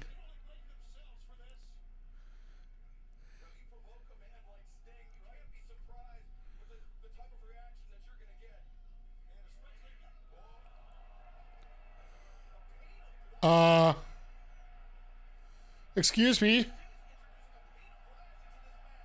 What in the hell? Sting literally is doing 2 panes of glass.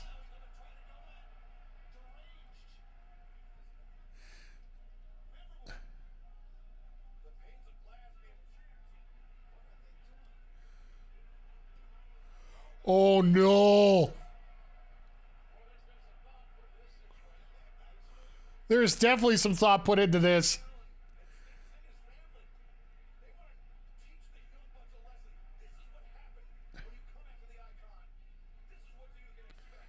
So who's going to go through it? Is it going to be Sting or is it going to be the Bucks? I'm assuming this is why the Bucks are wearing those setting up those suit.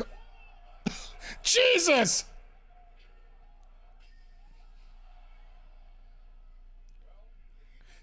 Sting missed the first one. He had to hit him again.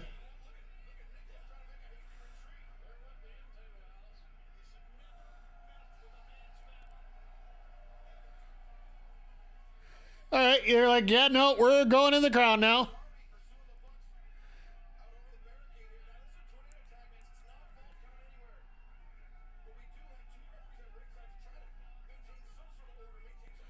Yeah, good luck with trying to keep this thing in order.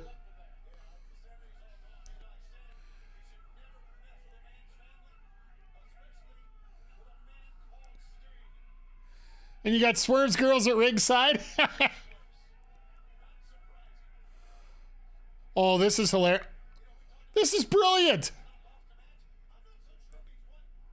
Oh, I thought they were going to the back. Because if you go to the back, you can pre-tape everything, right? Hey, Ed, thank you for your contribution to the How the Ref Would Book Challenge. This has been a very fun night. I'm glad they booked things the way they did because there was a little bit of burnout going. But now with this Sting match here, like, we've got a lot of memories coming up.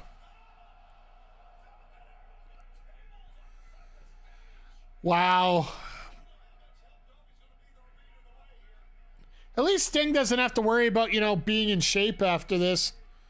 Just got to repair himself.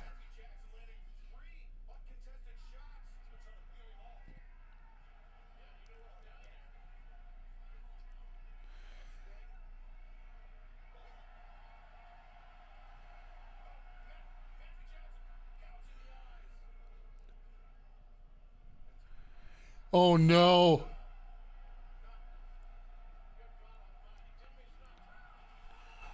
Jesus! Wide shot, wide shot, wide shot. Get away from those mats. Wide shot.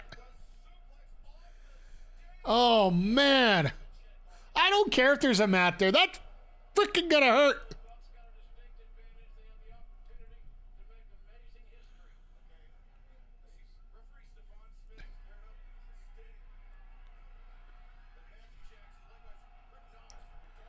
They're going to have to get him back to the ring either way because the fall's got to happen in the ring. So could they have Darby eat the pin?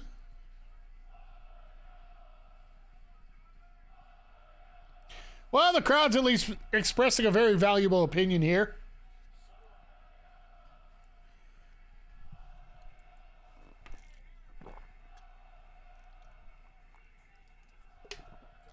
Sorry, just had to get a little motivation at this point. Why is that glass sitting on the side of the ring?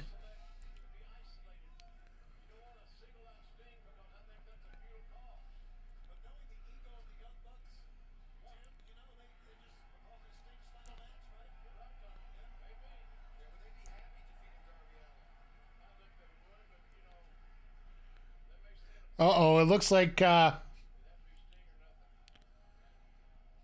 Matthew got a little injured there.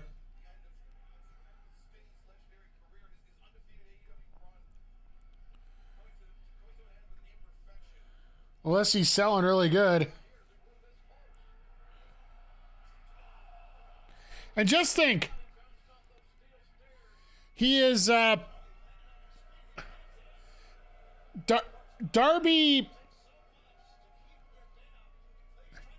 Darby's got this match. And you know, win or lose, the titles are coming off him, right? Because right after this match, like, I don't know how soon it is, but he's actually going to climb Mount Everest.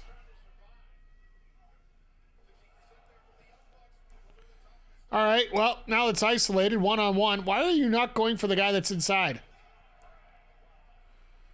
Man, could Darby snap off that cold red really, really well. This has been a fantastic show.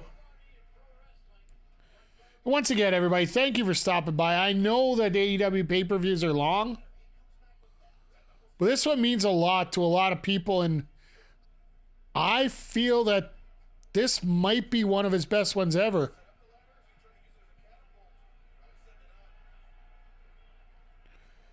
Oh, no. Oh, no. Oh, no. Oh, and Darby went underneath the ladder. This is not good.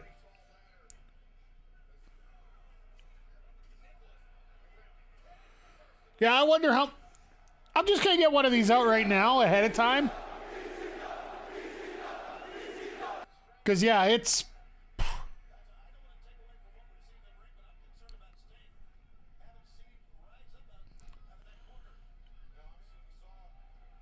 I love how they're bringing up Sting, but...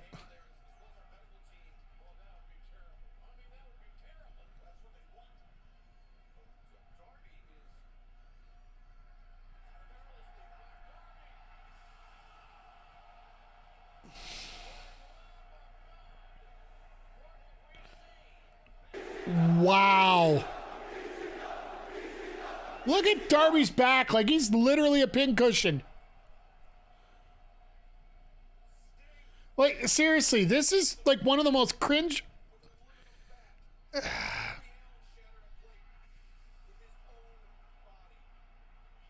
Wow. Now watch this and be real glass just to let CM Punk know.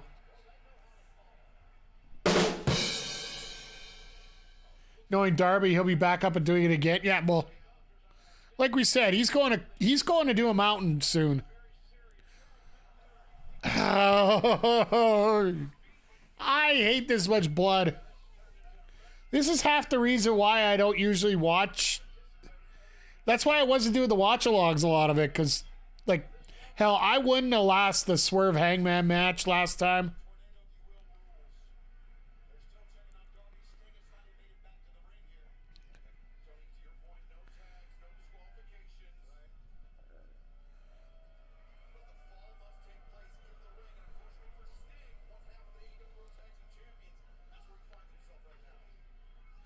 Sting's going to get laid out here somehow.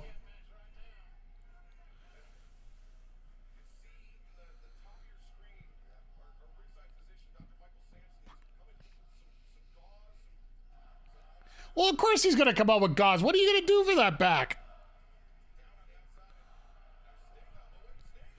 They probably decided they want to do some tape jobs too, right? Let's tape back up. He'll be out in 2 minutes.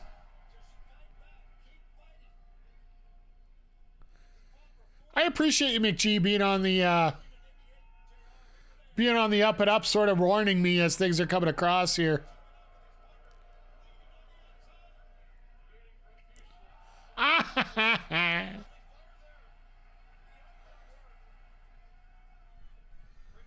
Oh, Matthew's going through a table.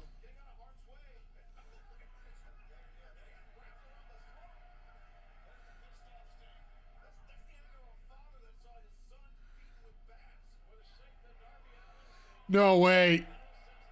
Sting's gonna... All right, well, that ladder's being used for something else now.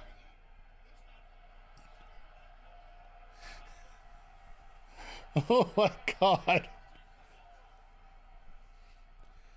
This guy's 10 years older than me. This is nuts.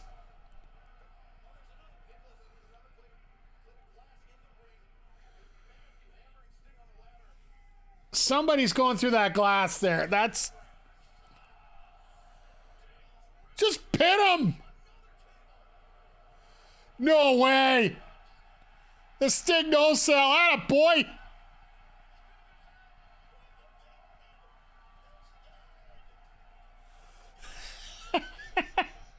Of course there's going to be a no sell.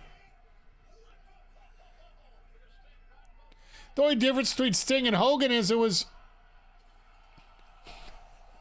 Son of a gun. I hope those guys at ringside avoided some of that glass.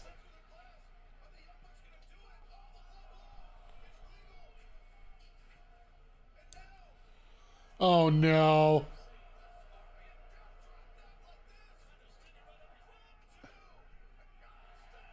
Sting kicks out, and this crowd's going nuts. So we're actually going to get back to actually having a ring now.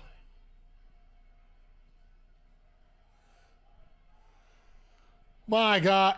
Just hit the EVP trigger and be done with it.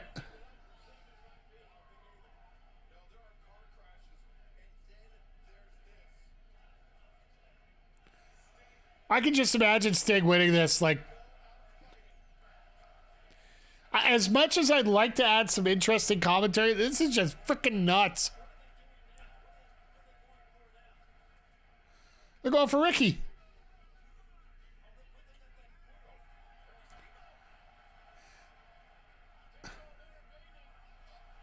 Steamboat just said no.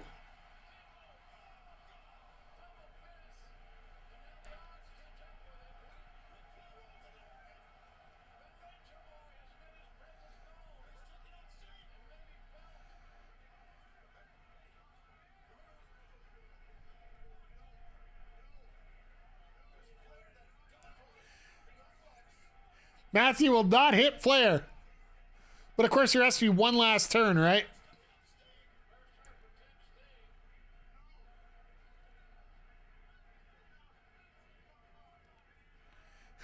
I actually told the F off.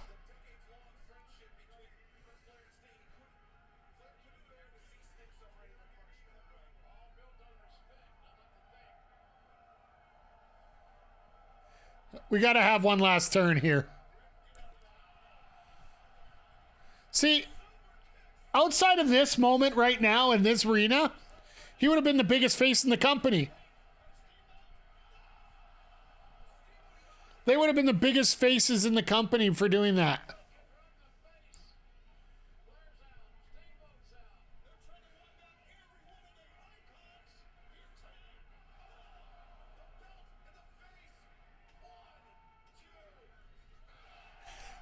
And Sting kicks out at 2 and the crowd goes wild. This is awesome.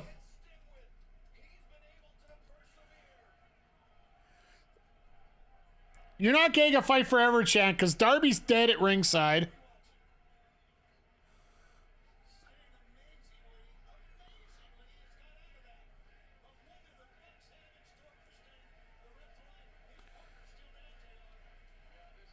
Like, why wouldn't you just go for a BTE trigger?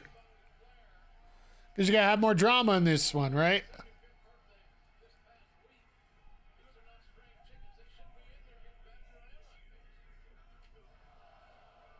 We're not sorry, we hate you.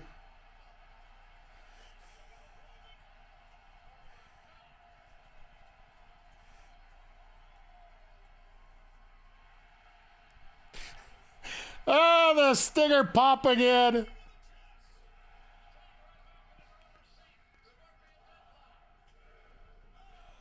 Darby will sometime get back at... I don't know. I don't think so. I think Sting played his... Or Darby played his spot.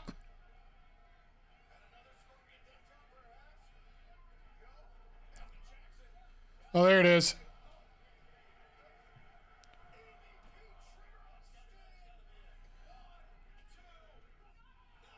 What? Now I know you're BSing me there.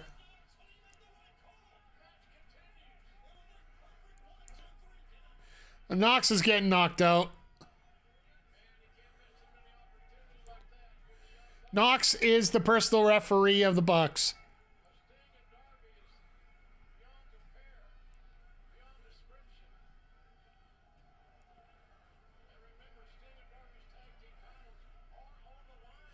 I love how the fact they're actually still trying to. No, by the way, I saw the question mark now. No, Hogan is not welcome at any AEW show. They made that poignantly clear.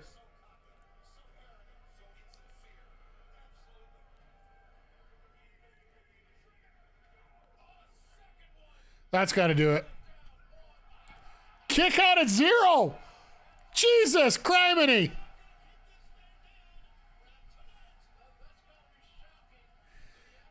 Haven't they learned that you don't beat Sting with a finisher?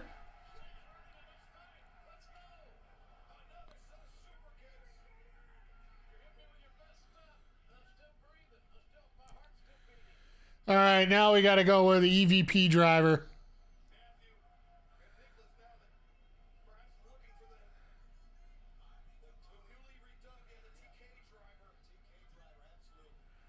TK driver, sorry.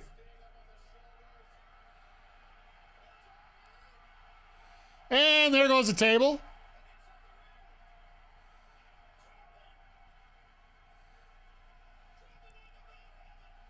Drop him like a bad habit.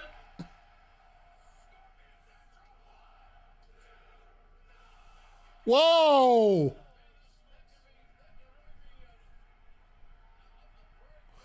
Oh, they're going to push over. Yeah, back.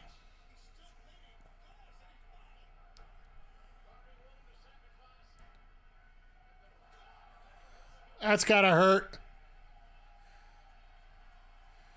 If he's going to win, let him win by tap. Let's go, crowd. Oh, my God, they're all on their feet.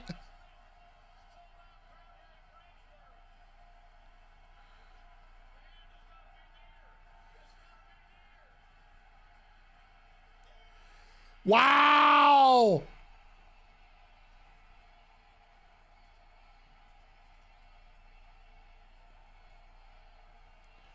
Wow!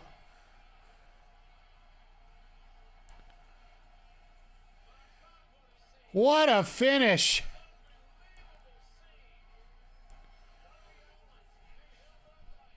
A lot of veterans will say, "Screw this," because it's not. You're not going out on your back, but I think Sting did more for those three guys. That the end didn't matter. Yeah, the ending simply did not matter.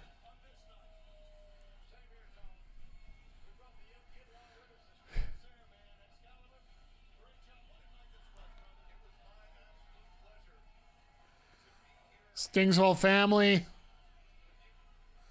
Flair's there just, man, I wish my last match was like this. Oh, what a show. This is insane.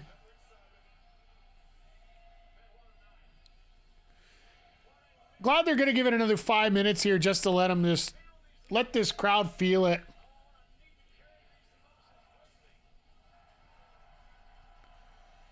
Screw the boy. Yeah, exactly. I love how we're getting away from the conventional old ways.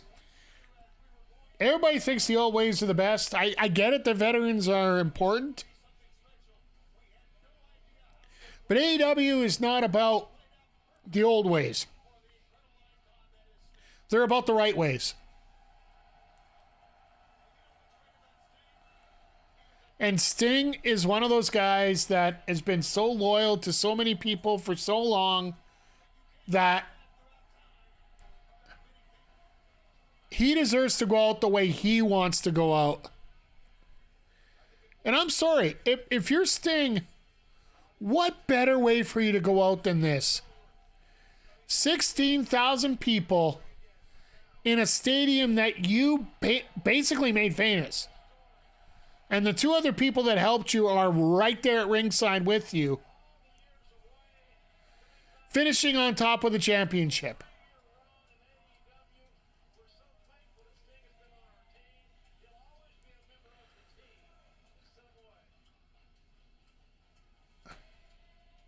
All right, Darby, what you got to say?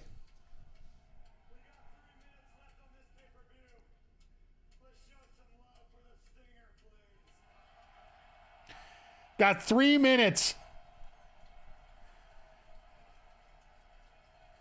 Sounds like a comedian. Like I was working with a couple comedians on a project a couple months ago, and literally you could, in their head, they have the mental clock to have it exactly set.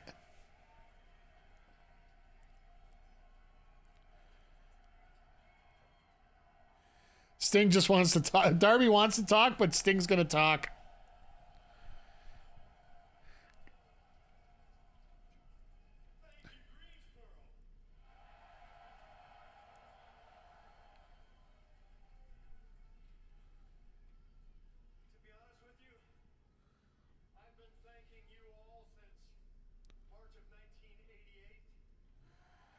Oh, man.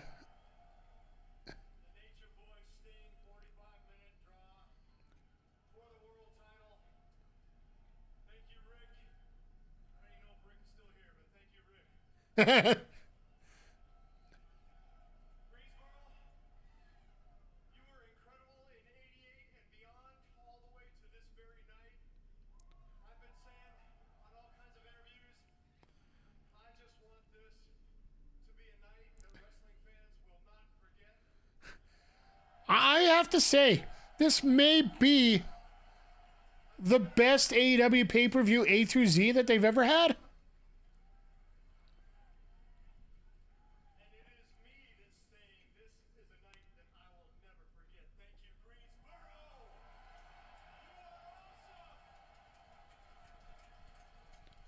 I really do. Look, this is amazing.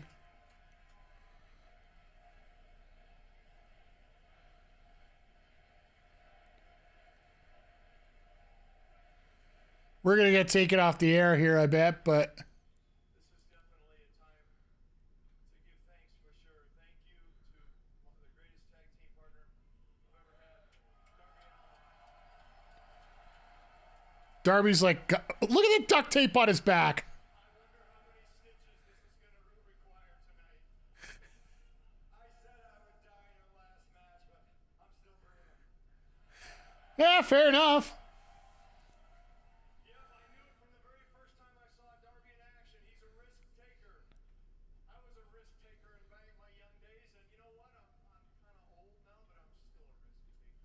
No kidding.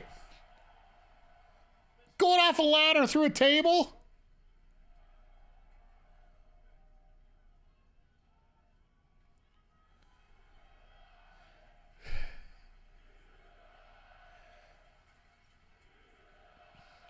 But I'm glad he's getting out before he doesn't have it.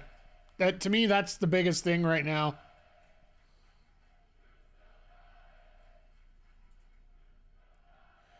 It's still undefeated.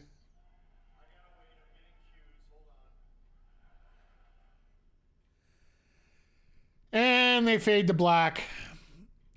So we're going to have to catch the rest of this up on social media here. So